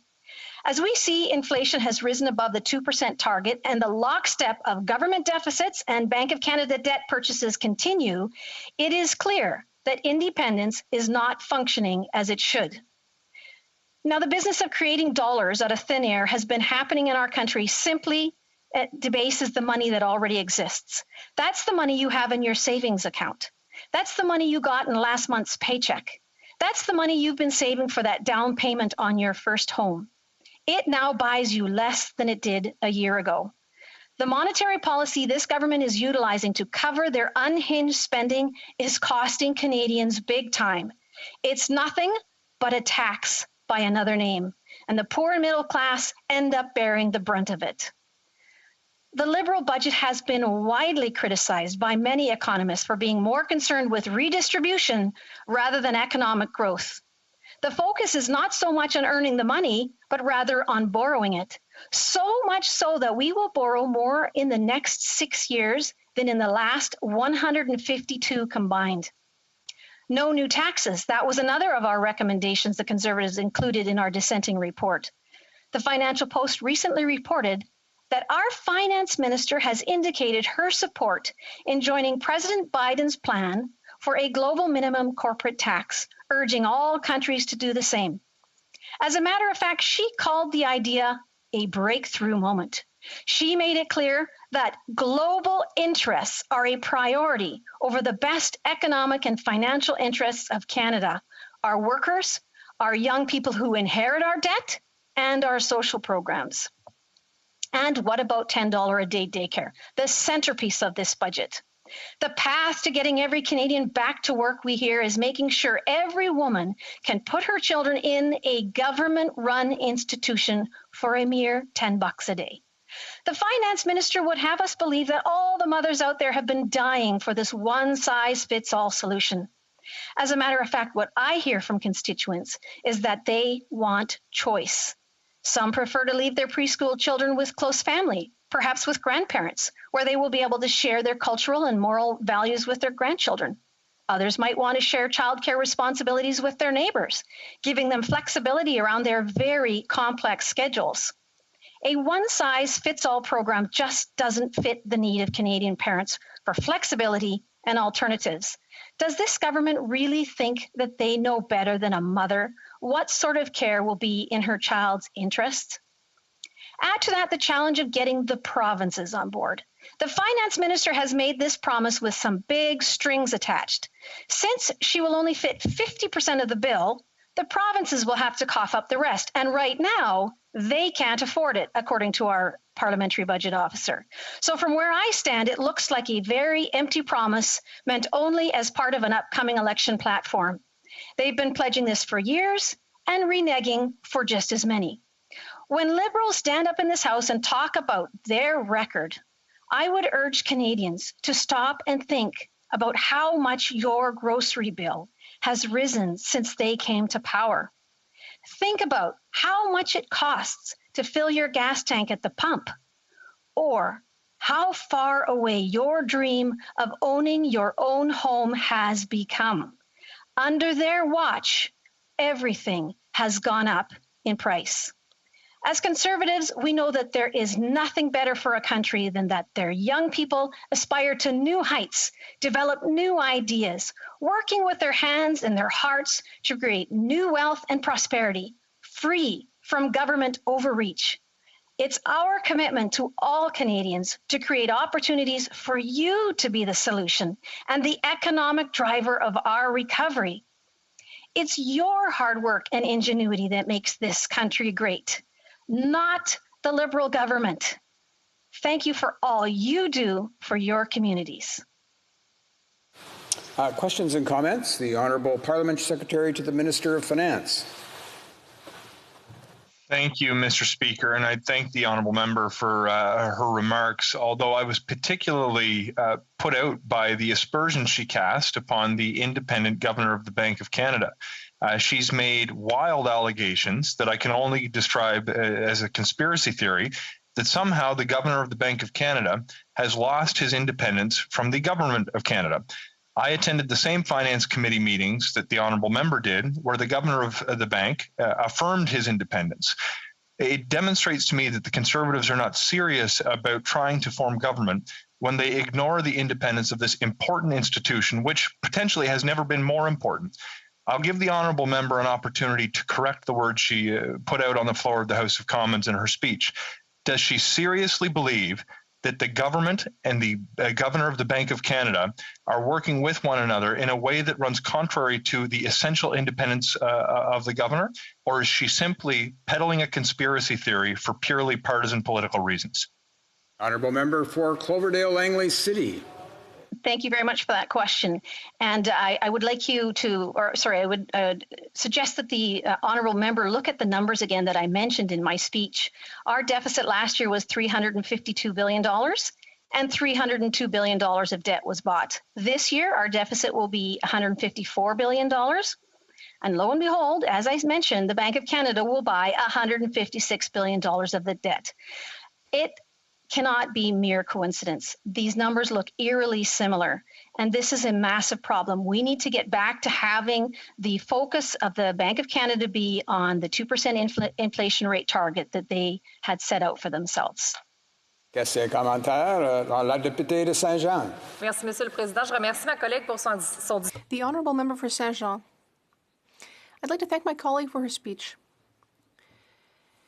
Now, it sounded like she was saying this government has spent too much and she disapproves of this. So I would like to know where she would have cut in that spending.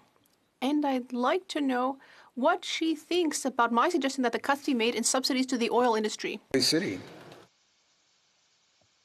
Sorry, I didn't quite hear the end of the question, but I think what we have mentioned as Conservatives over and over is the fact that obviously programs were absolutely necessary during the pandemic, but they needed to be targeted programs that actually helped those in need. And we still do not have well-targeted programs, and many people are falling between the cracks. Look at the HASCAP program. I mean, very, very few people have taken that up, and they are the most impacted in this pandemic. So, again, it's about doing programs that actually work and are targeted. Questions and comments? The Honourable Member for Vancouver East.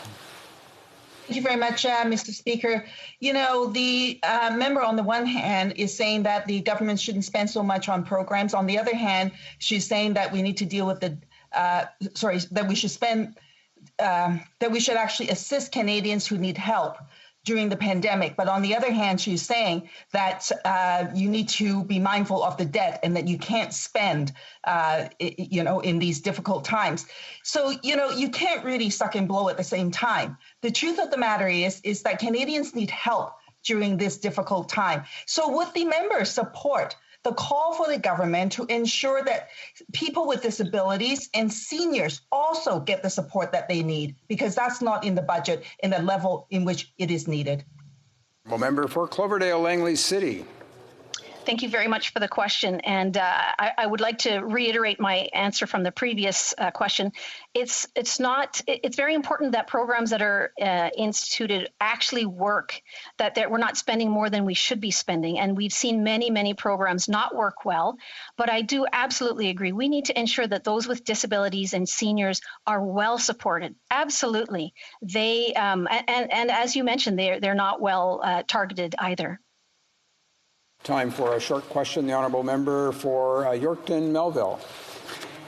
Thank you, Speaker. And I appreciate and support early childhood education and daycare programs for those that want it, but especially those that are most vulnerable as single or low-income parents who need or want to work and deserve to have those quality daycare spaces designed and available for them. However, choice in childcare is a high priority for mothers and fathers in my riding, including the option of having family or friends or participate in a cooperative, which is an amazing cooperative in my riding of Yorkton Melville. So my question is, under this government's plan, its national daycare plan, will all working parents be required to use a national government-run child care system as their only option to actually be able to receive financial support while participating in the workforce? Member for Cloverdale Langley City. Thank you so much for the question. I couldn't agree more that choice is what mothers and what parents are looking for in their daycare. I think it would be so important to ensure, if we want to keep mothers in the working field, to ensure they have choice and they have daycares that are flexible rather than, a very set, stringent, nationally run government daycare system. So I think we need to look at how can we ensure that women will actually be given choices that fit their complex schedules. Comme il est 13h30. It being 1:30, the House will now proceed to the consideration of private members' business, as listed on today's order paper. Resuming debate at third reading of Bill C-210, an act to amend the Canada Revenue Agency Act, organ and tissue donor, standing in the name of Mr. Weber. Reprise de débat. La députée. Resuming debate, the Honourable Member for Shefford.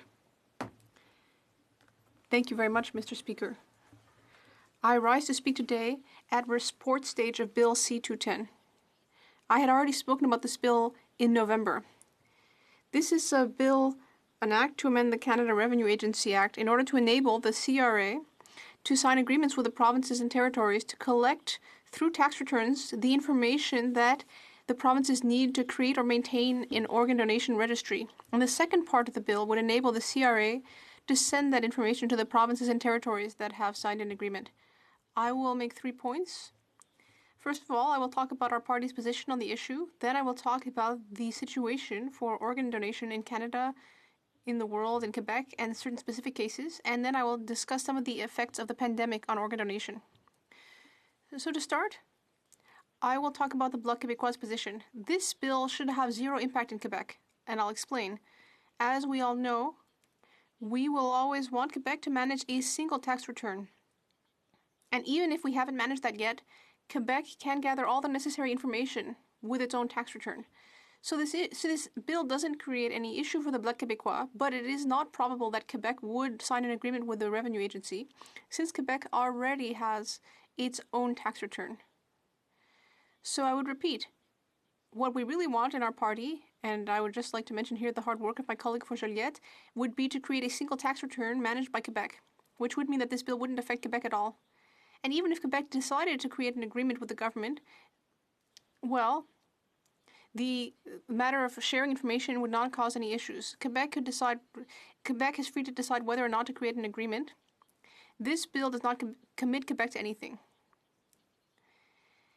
And allowing the CRA to collect information and send it to the provinces is not an issue. In fact, it's a good idea because the CRA manages tax returns outside Quebec. Secondly, I will give some examples about systems outside Canada, or rather, systems already created within Canada. Nova Scotia recently legislated to reverse consent for organ donation, which means that citizens will be presumed to have consented to organ donation unless they indicate the opposite. This decision made by Nova Scotia has led other provinces to ask themselves whether it's a good idea in order to increase the number of donations. Survivors and their loved ones believe that that is a good idea, but some specialists feel that the solution isn't that simple. Since Nova Scotia adopted this system, other provinces in the country have wondered if it's a good idea to change the system. The Nova Scotian Premier, Stephen McNeil, is hoping that this will be the beginning of a domino effect, but for now, nothing is clear. While New Brunswick is looking at the issue closely, the governments of Quebec and BC are also following the issue very closely, and Ontario seems to be satisfied with its current system. And then some European countries like France and Spain have already chosen automatic consent. But for now, the data does not show a clear correlation between automatic consent and an increase in the number of donors. According to the nephrologist and bioethicist Marie-Chantal Fortin at the CHUM Center, this would be a simple solution to a complex problem. Perhaps overly simple, because according to her, in countries where there is automatic consent like Spain, there is a high level of organ donation, but in the United States where there is not automatic consent, there are also good rates. But experts do agree on one thing, which is that we need to better train medical teams, and that there needs to be more information among the public about organ donation, which is yet another argument in favor of better financing the health system. In Quebec, this debate has begun to attract attention. I attended a passionate debate on this subject. In Quebec, Quebecers have to indicate on their health card if they consent to organ donation after their decease. Quebec has all the information it needs to increase or to improve the situation, rather. According to specialists, increasing the supply of organs would help, but we need more, like training more specialized doctors to carry out transplants. So this brings us back to the point that the Bloc Québécois has been making for a very long time, which is that the federal government needs to increase health transfers to Quebec and the provinces. It's logical. Without further money, it would be hard for Quebec and the provinces to train specialized doctors. The government could have done this in the last budget, but there was only radio silence. And the number of potential donors is quite limited, which makes things even more complicated. Statistics from the news speak for themselves. The offer is never, or rather, the supply is never enough for the demand, because even though the number of transplants has increased by 33% for over 10 years, there will always be a shortage in Canada, according to the latest data published by CIHI. In 2018, 4,351 Canadians were on the wait list for a transplant, according to CIHI. And in the same year, 2,782 transplants were done in Canada, and 223 people died while they were on the wait list. The increasing number of Canadians who are in the terminal stages of kidney failure, which has increased by 32% over the last 10 years, partially explains the increased need for organs. And one of the reasons of all this means that there is an increase in the number of transplants is that some countries have broadened their practices. to include people who have not only been announced deceased neurologically, but also cardiocirculatorily deceased, which means their heart has stopped beating. And so the number of transplants from donors after this has gone from 42 in 2009 to 222 in 2018, a 430% increase. And the number of donors after a brain death has also increased, 21 between 2009 and 2018. That's encouraging because a deceased donor can provide up to 8 organs. This data also shows that in 2018, there were 555 living donors in Canada, people who have donated a kidney or lobe of their liver, and 762 deceased donors. The number of deceased donors increased by 56% between 2009 and 2018, and the number of living donors remained stable. Now I will mention a few cases. I was very touched recently by hearing from a mother who talked about her experience after her son Julien Lefebvre passed away. He died by drowning at a party. As the website says, Justin, who was only 8 years old, became a superhero because he donated his organs, and that enabled 4 children to be healthy again. And so his friends and family decided to create a foundation in honor of his memory, but also in order to raise awareness, educate, and fund research. So I would invite people to visit the website dondorganes.ca so that they can read more about this touching story in memory of Julien Lefebvre. And in fact, his mother wrote a book about the story, which I highly recommend. I already mentioned Semi. 4 years ago, this young Montrealer who had Kawasaki syndrome, which is a childhood disease which leads to cardiac complications, received a new heart, which he's had for 3 years. And he's in great shape, and of course he believes in mandatory organ donation. I'll also talk about Linda Paradis. She was an active businesswoman of 60 years old, but 2 years ago, her lungs condition deteriorated suddenly. And so suddenly she was at death's door, but then she received a double lung transplant. And she believes in automatic consent. And she reminds us that no doctor would remove someone's organs without the family's consent. And finally, I would say that the pandemic has exacerbated problems having to do with organ donation. According to an article in July 2020, organ donations have gone to their lowest levels in 5 years because of COVID-19. Only 2 people gave organs to save 5 patients in April 2020. At a time when the number of donors was already at a low. Despite the increase of activities last May, Transplant Quebec still registered a decrease of 50% in the number of organ donors and 60% in transplants for the second quarter of 2020 compared to the same period in 2019. So, in conclusion, I hope we'll be able to broaden possible solutions on this debate to save lives. And we should discuss the possible issue of having a signature on the back of the health card. And I would encourage people to visit the Facebook page. Let's talk about organ donation. We must take action. Thank you very much, Mr. Speaker. Resuming debate, the Honourable Member for Courtenay Alberni. Well, thank you, Mr. Speaker. It's a huge honor to rise today to speak to Bill C-210. I want to first start by sharing a story with my colleagues in the House of fellow Vancouver Islander Paul Underhill. Paul lives with cystic fibrosis, and just this past April, he completed a 5-kilometer run and a 5-kilometer walk to commemorate the double lung transplant he received 10 years ago. Paul was raising awareness for BC Transplant, who say that there are more than 700 people currently on a wait list for an organ transplant in British Columbia. Around 5,500 British Columbians are alive today because of organ donation. And in the past year alone, 451 lives were saved because of organ donors. In Paul's words, he states, I want people to realize how much of an impact it can have. Just 2 minutes of your life to register, and you can literally save a life. Inspired by Paul and the stories of others, some not so fortunate, I'm honored to rise today to speak on this bill. And this bill that's been tabled by my good friend from Calgary Federation, who's been determined on this bill. And in the last parliament, he tabled Bill C-316, which I was a seconder of and honored to be so, and also worked with my Liberal colleague from Oakville, North Burnaby on this bill, because this bill shouldn't be a partisan issue, Mr. Speaker, when it comes to saving lives, lives that can be preventable and saved through the help of others, we should be working collectively together. And again, I want to thank my good friend from Calgary Confederation for his determination to see this through. Bill C-210 allows the federal government to coordinate with provinces and territories to allow Canadians to register as an organ and tissue donor through their federal tax filing. And we know Canadians right now are currently dying, like I stated, on wait lists because our organ donation rate is so unacceptably low. At present, only 20% of Canadians have joined their province's organ and tissue registry. This is unacceptable.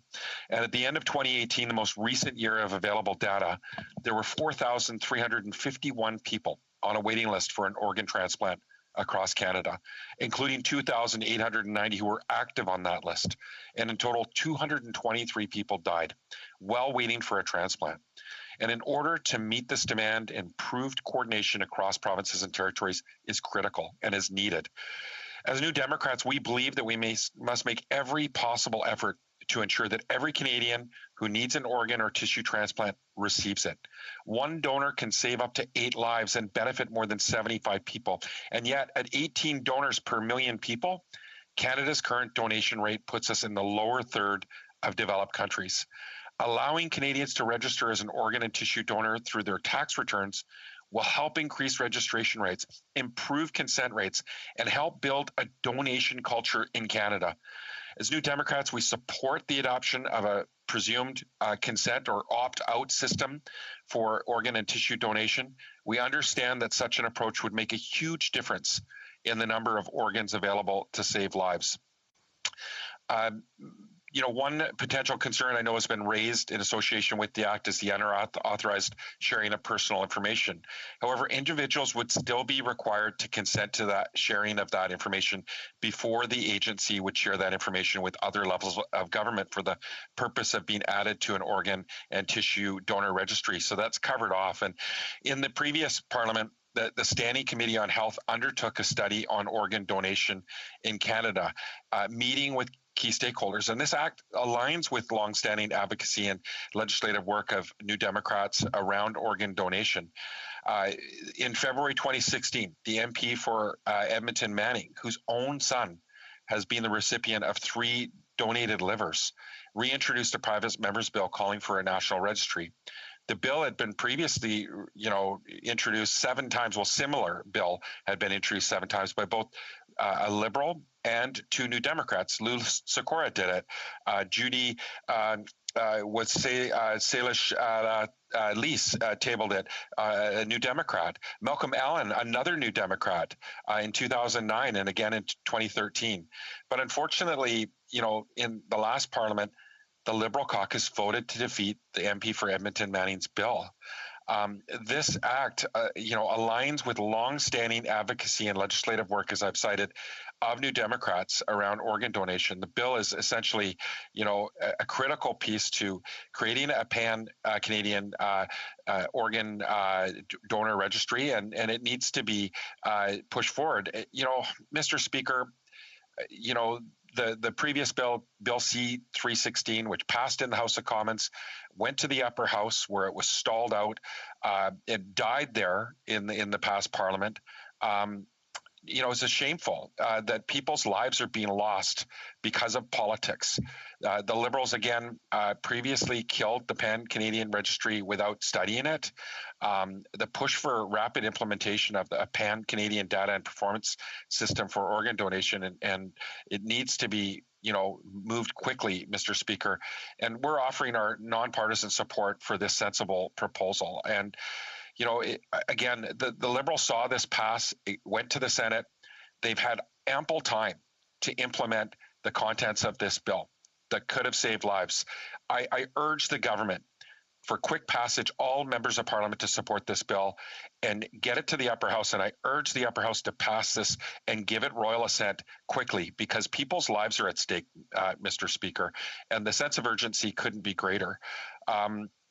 I do want to talk about, some more importantly about some stories, but I'll get to that in a second. As New Democrats, again, we've consistently advocated for the adoption of a presumed consent or an opt-out system, as I stated, for organ donation, because it's such an approach would make a huge difference in the number of organs available to save lives.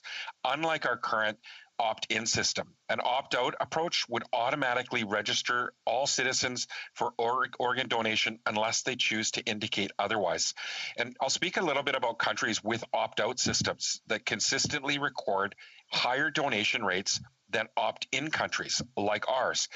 Indeed, this approach has helped to make Spain a world leader in organ donation, which the previous speaker just spoke about, over the last 25 years. In Austria, the donor rate quadrupled after instituting an opt-out legislation, and similar regulations in Belgium doubled kidney donations. The most important success of this system has been that it's led to organ donation being routinely considered when a patient dies, regardless of the circumstances of death. Mr. Speaker, I've heard from many people stories of Canadians who've donated organs. They inspire me. Megan Walker, good friend of mine from Parksville, she reached out to me last night to share her story. She donated her liver to her best friend, Michelle, saving her life. Michelle has 2 young children. She had one before the transplant and one since the transplant, Mr. Speaker. She's a loving family, and that organ donation kept her alive. It saved her life. Lorelei Rosano from Nanaimo, she recently shared a story with me through my childhood friend, Bonnie Bartlett. And it's about her daughter, Shannon McIntosh, and who received a transplant. She told me this story, and I'm going to quote it, Mr. Speaker. She states, "I'll never forget hearing my daughter needed a liver transplant and that she only had a few months to live. I watched my daughter waste away as she fought to hold on. Then came the call. It was bittersweet. What brought us hope brought sorrow to another family." Well, this is too often the case, Mr. Speaker. You're right. And back to her story. On February 1st, 2021, Shannon got her new liver. 1 day later, she was standing. A week later, she was walking around the hospital floor. 4 weeks later, she was walking around the block. And 8 weeks later, she was walking 10,000 steps at a time. Now I can barely keep up with her, Lorelei states. Through the process, Shannon learned her donor was a young person. She cried when she heard that. There are no words big enough to describe our gratitude to the donor's family. I hope to meet them one day and to say thank you in person. Their decision to be an organ donor gave our family the most precious gift of all, the gift of life. Mr. Speaker, Shannon, Michelle, and Paul wouldn't be here without donors, without the people that had the goodwill to put their names on these lists. And there's many others that overlook that would like to be donors, Mr. Speaker. We need to fast track this legislation, because we know that there's thousands and thousands of people that aren't as lucky as Shannon, Michelle, and Paul. And this is an opportunity for us to stand united. And again, I want to thank my friend from Calgary Confederation for using his slot in the draw. He was first this time for parliamentarians, and his determination to see this through. Let's get behind him. Let's get behind all those people on those waiting lists, and let's save some lives and work together. Thank you. Before we get to resuming debate, I see the Honourable Minister of Northern Affairs is rising on a point of order. We'll go to him. Yes. Thank you, Mr. Speaker. An agreement could not be reached under the provisions of Standing Order 78.1 or 78.2 with respect to the second reading stage of Bill C-19, an act to amend the Canada Elections Act, COVID-19 response.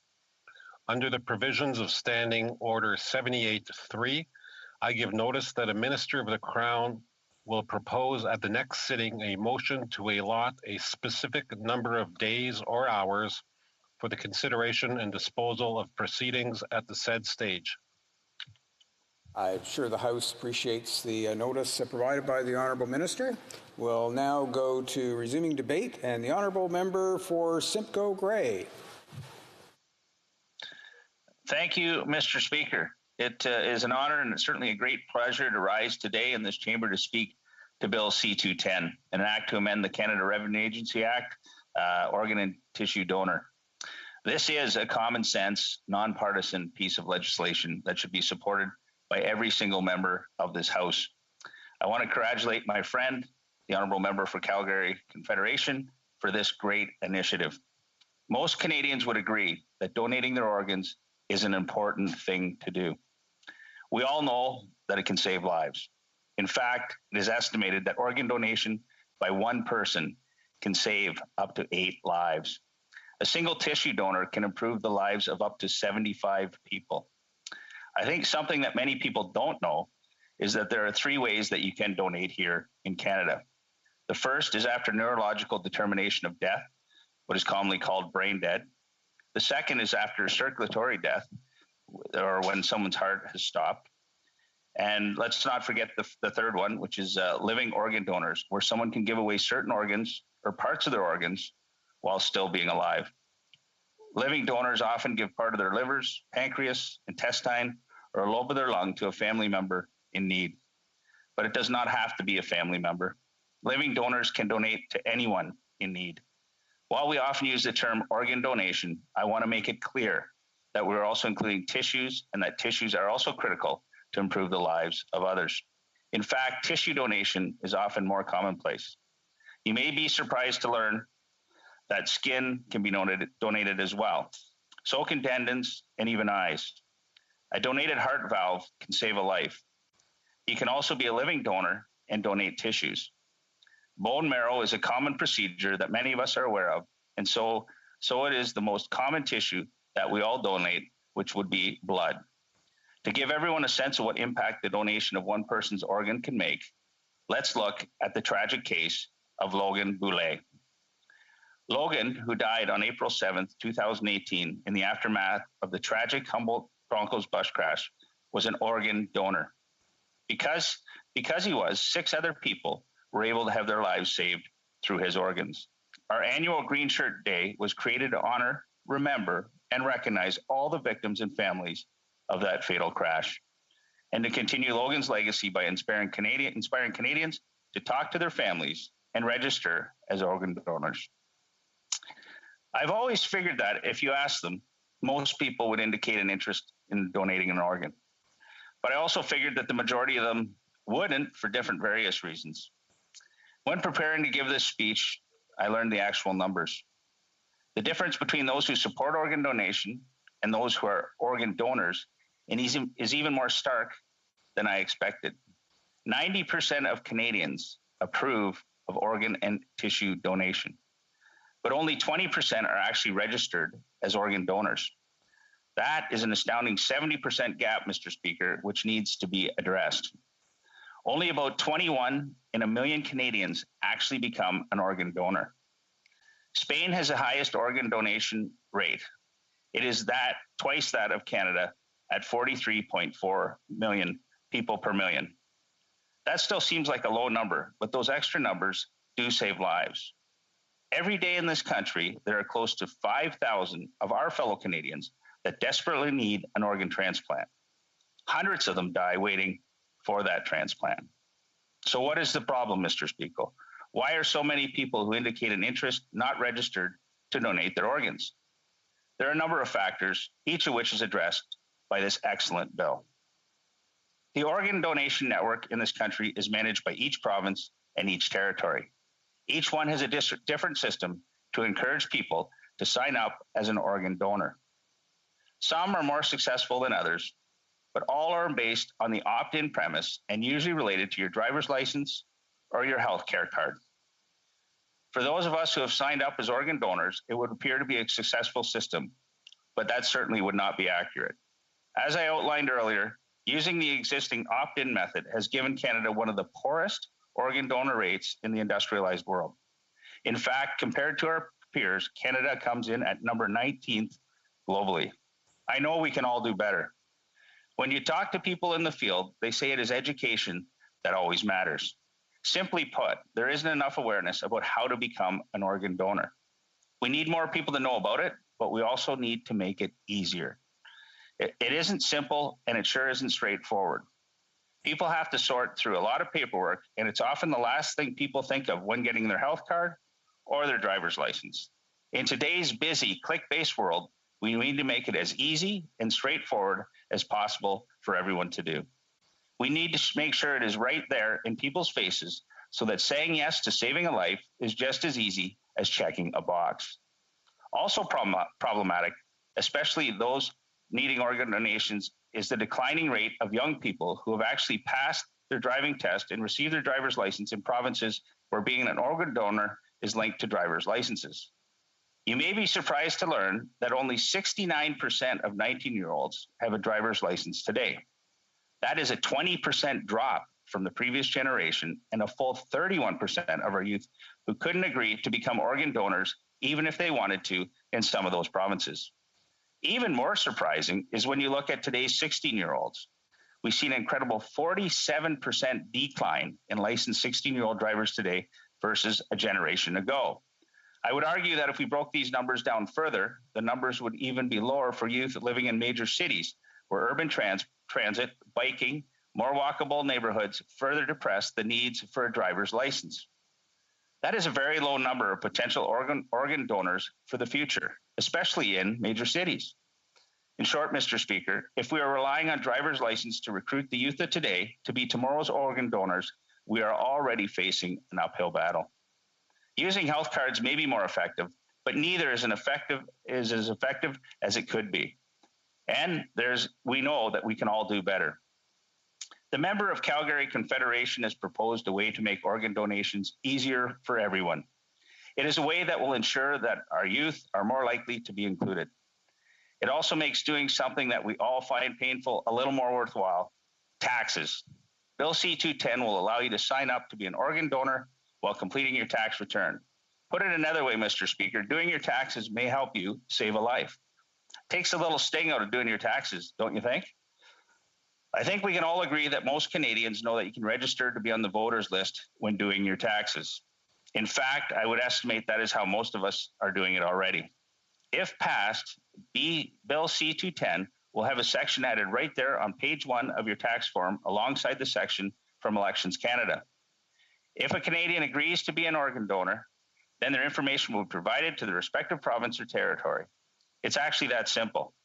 Even members of the House of Commons now will be able to promote it, as our staff will be able to highlight this section whenever our office is put on clinics to help our constituents with their taxes.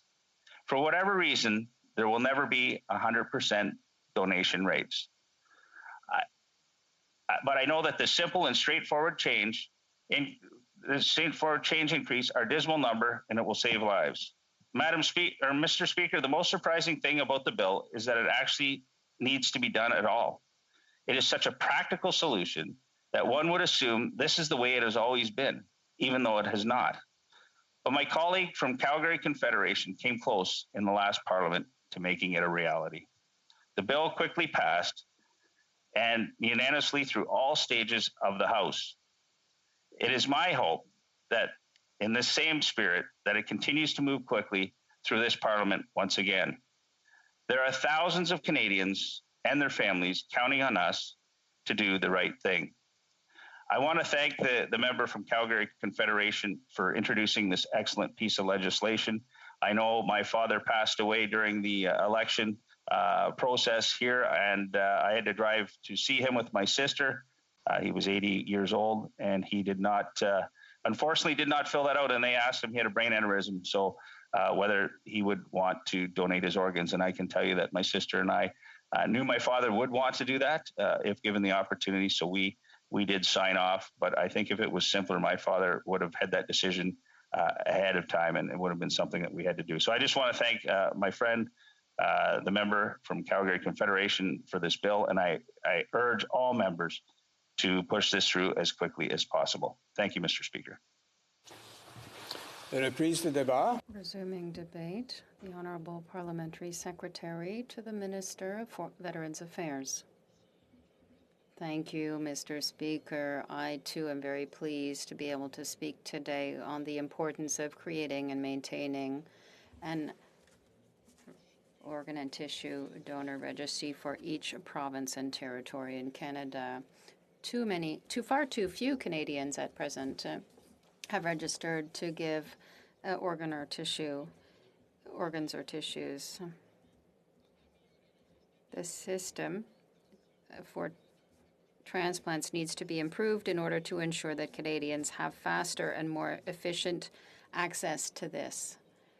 I want to thank the member for Calgary Confederation for having brought forward the issue of tissue and organ donation by proposing Bill C-210 to amend the Canada Revenue Agency Act. And no doubt this will benefit Canadians so that they can increase the number of potential donors here in Canada. The Government of Canada intends to support the bill. Canada recognizes the value of organ and tissue donation and transplantation. It also recognizes the important role it has to play in protecting the health and safety of Canadians and has made several investments to date to support this goal. For example, in 2018, Health Canada has been leading the organ donation transplantation collaborative. In addition to Health Canada's professionals, the collaboration engages with the provinces and territories partners, as well as patients, families, representative researchers, and clinical organ and tissue donation organizations, and Canada Blood Services. I want to note that the Canadian Blood Services, a non-for-profit charitable organization funded by the Government of Canada, manages the National Waiting List and Interprovincial Organ Sharing Registry. Part of the collaborative's mission is to improve the efficiency of the donation and transplant system in Canada. And I can assure you that in partnership with the Government of Canada, they are working hard to establish leading practices, strengthen professional education, and raise public awareness to improve organ tissue donations in Canada. Deuxièmement, Monsieur le Président. Second, Mr. Speaker, in keeping with the government's commitment with regard to organ and tissue donation, let's mention the investment that was made in the 2019 budget. The government granted to Health Canada $36.7 million over 5 years along for 2019-2020, along with $5 million after that. These amounts will help to develop a pan-Canadian database and measures to allow for organ and tissue donation, improving consistency and uniformity, and other measures will allow us to achieve the goals set out for that investment. Mr. Speaker, if the government is investing these important funds, it's to help Canadians to adopt a better coordinated and more efficient approach when it comes to organ and tissue donation. Bill C-210 works in the same way. And I firmly believe that we are taking yet another step in increasing the number of donors on the donor registry list. Provinces and territories in Canada is responsible for creating and maintaining its own organ and tissue donation donor registry. Each province and territory is also responsible for obtaining informed consent from every enrolled donor. The legal requirement for donor suitability and informed consent, which falls under the provincial and territorial jurisdiction, are complex and vary widely across Canada, very widely. For this reason, the amendment in 210 would allow the CRA to work in partnership with each jurisdiction to reach agreement with each one under the modification of paragraph 63(1) and 1(2), and that currently proposes.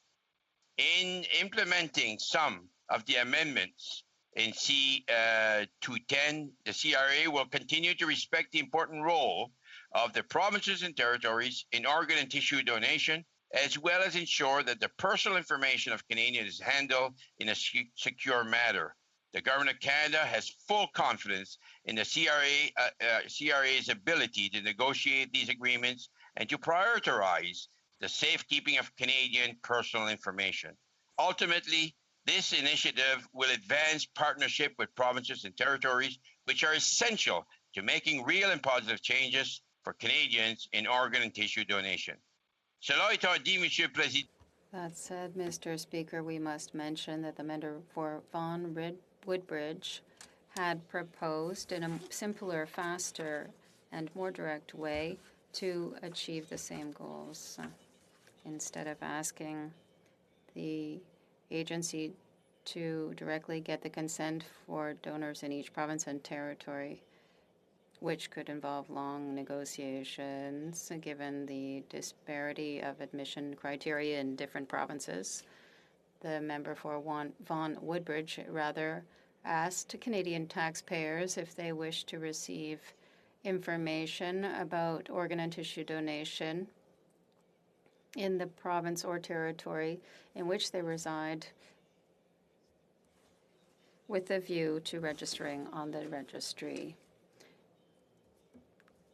In all confidentiality, the names of these potential donors would have been communicated to the provinces and territories in order for the documentation to be sent and begin with these individuals the registration process.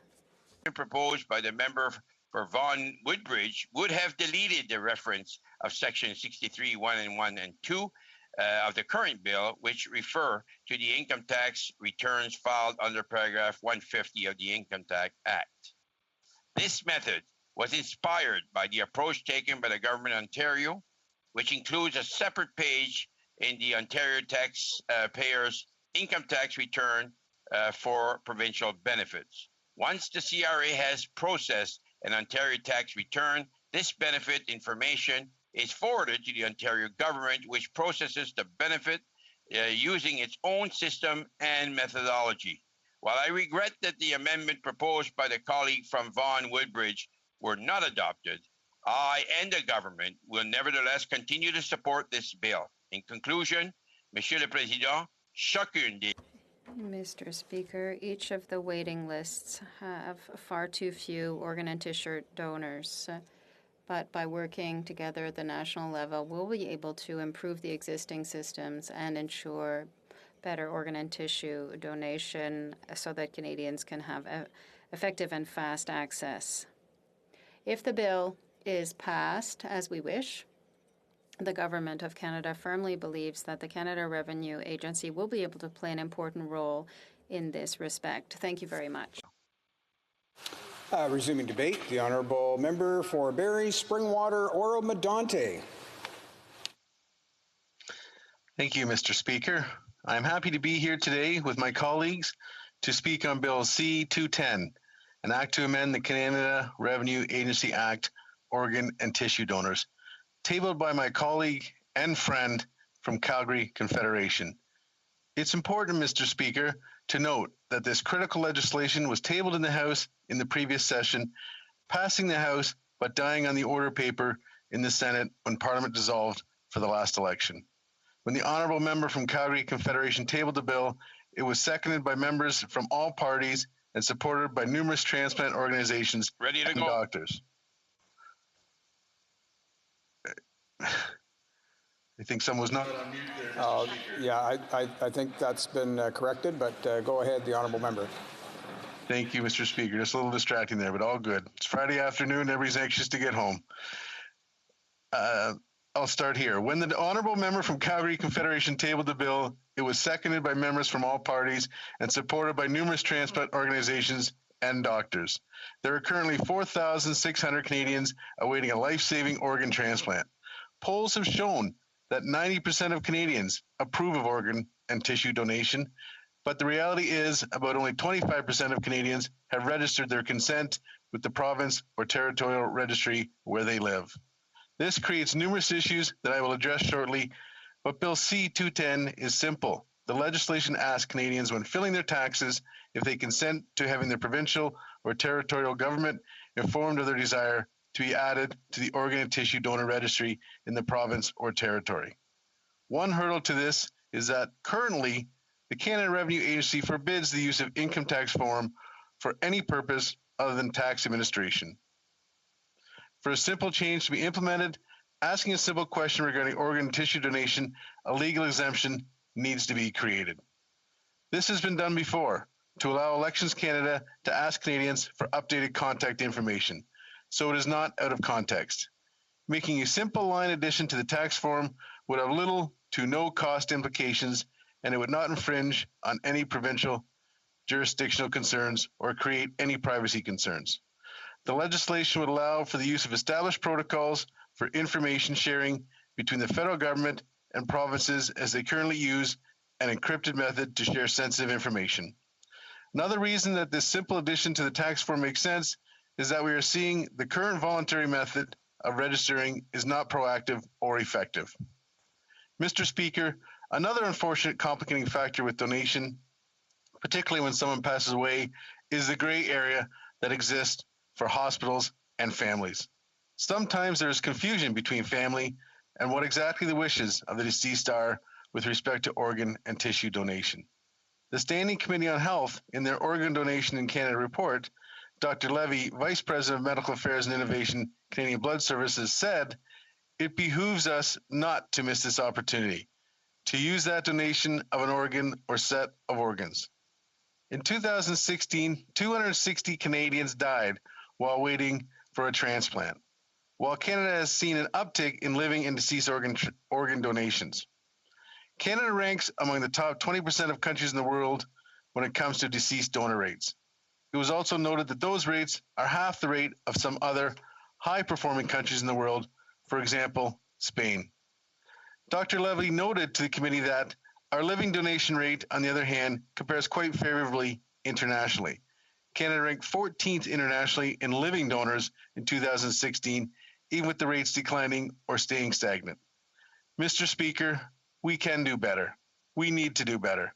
If we do not make changes now, the issue is only going to get worse. Currently, donation rates are not meeting the needs of patients' needs. There is a fragmented approach across the country with respect to donation programs, and some areas are considered the gold standard, while others are facing challenges. It is incumbent upon us in this House to ensure that provinces have the tools to deliver for those in need. Supporting my colleague from Calgary Confederation's private member bill is the smartest and most effective way of doing that right now. Mr. Speaker, there are several issues with respect to organ donation in Canada that were highlighted to the committee through testimony, and some gaps in the systems. Reporting and classification of the need and type of donation needed are a couple. A couple of things jumped out to me, Mr. Speaker, as I was researching for this topic. The total annual cost of dialysis range from $56,000 to $107,000 per patient, where the cost of a transplant is about $65,000 in year one and $23,000 in subsequent years. It is estimated the healthcare system would save up to $84,000 per patient per transplanted annually. The National Transplant Research Program explained to committee that organ transplantation is not only a treatment option for people facing organ failure, it is becoming the preferred treatment for ailments such as type 1 diabetes, kidney disease, cystic fibrosis, heart failure and congenital heart disease, lymphoma, myeloma, and leukemia. Mr. Speaker, giving the provinces the ability to obtain accurate and up-to-date information on donation intentions allows them to ensure their wait lists are accurate. Knowing who intends to donate through a legally binding declaration would further address consistency for provinces when it comes to measuring and reporting those willing to donate so they can better prepare. Mr. Speaker, the member from Calgary Confederation's private member bill would address all of these. This is not a political issue. As my colleague said in his original speech in the previous session, this is a human issue. Anyone in this House, family, or friends could need donor organs or tissue at any time. Adding a simple line item to the tax form could save hundreds of lives. If we couple that with increased public education and awareness, we can see even more registrations. We saw this following the tragic accident with the Humboldt hockey team when one of the victims, young Logan Boulay, registered for donation. That donation, Mr. Speaker, saved 6 lives. As Ms. Ronnie Gavsey, President and Chief Executive Officer, Trillium Gift of Life Network, noted at committee when testifying. The time has come for this legislation to pass this House and the Senate. My colleague from Calgary Confederation has spoken eloquently and dedicated his efforts to his friend, Robert Sallows.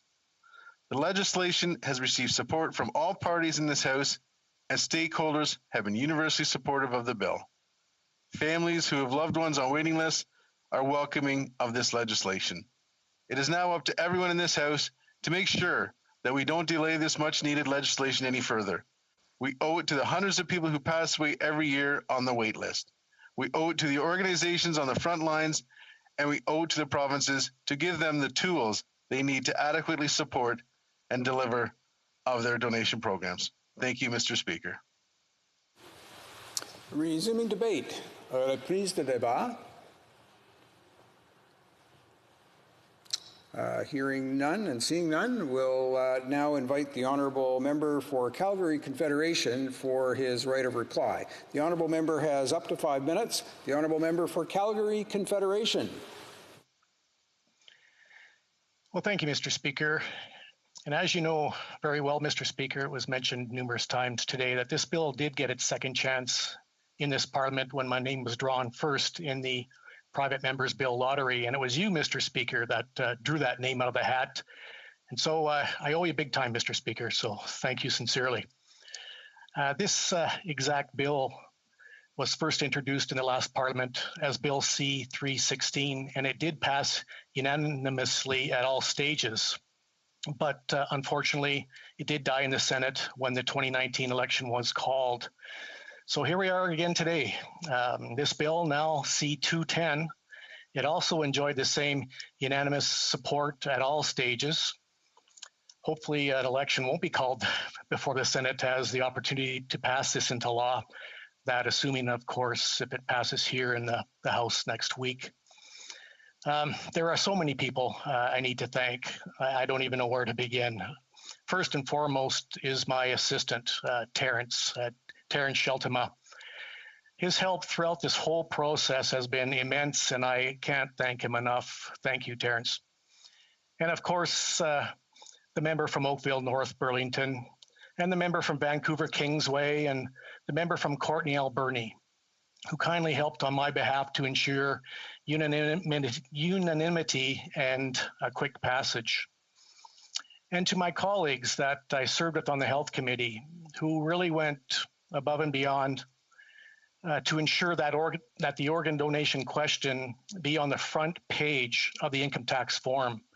It was clearly identified at the committee that they want this question on the front page of the income tax form, along with the Elections Canada question. So I thank them sincerely for that.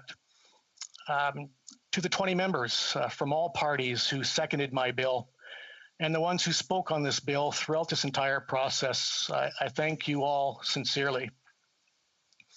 There are also some people behind the scenes that made this bill a reality and did some of the heavy lifting and careful navigation through this process, and I need to thank them. Procedural clerks, Marie-France Renault, Carolyn Messicott, and Isabelle Dumas, and also Legislative Counsel, Natalie Caron and Sylvie Bednar.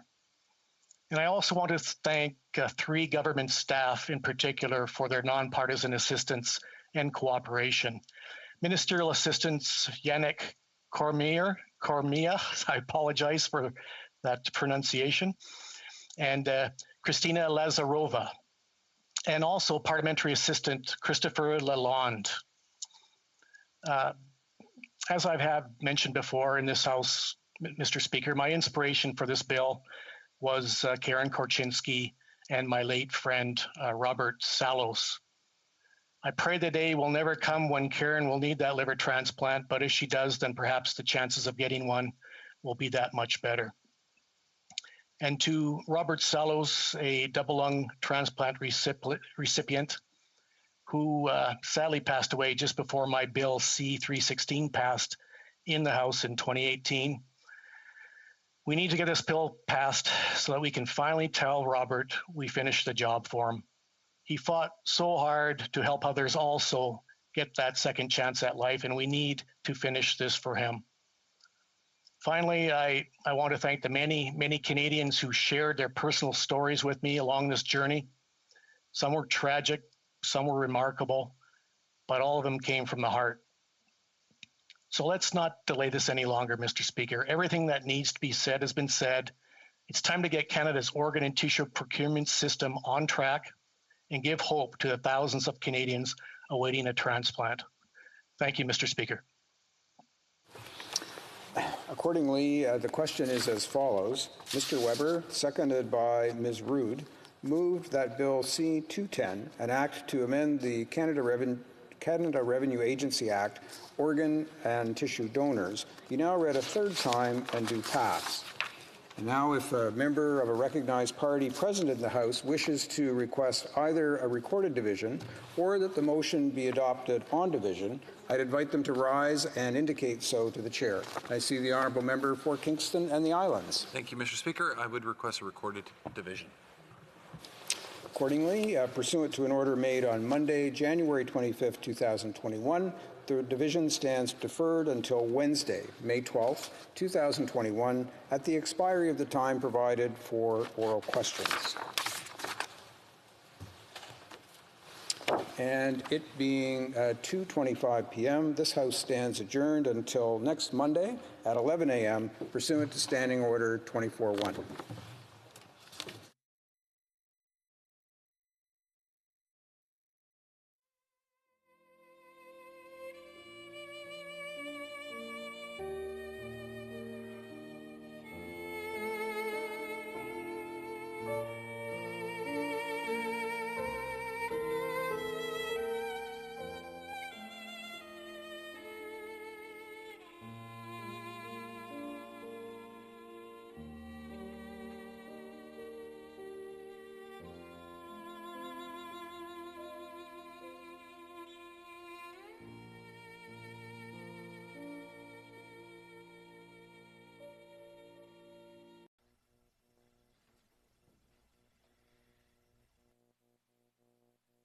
Thank you.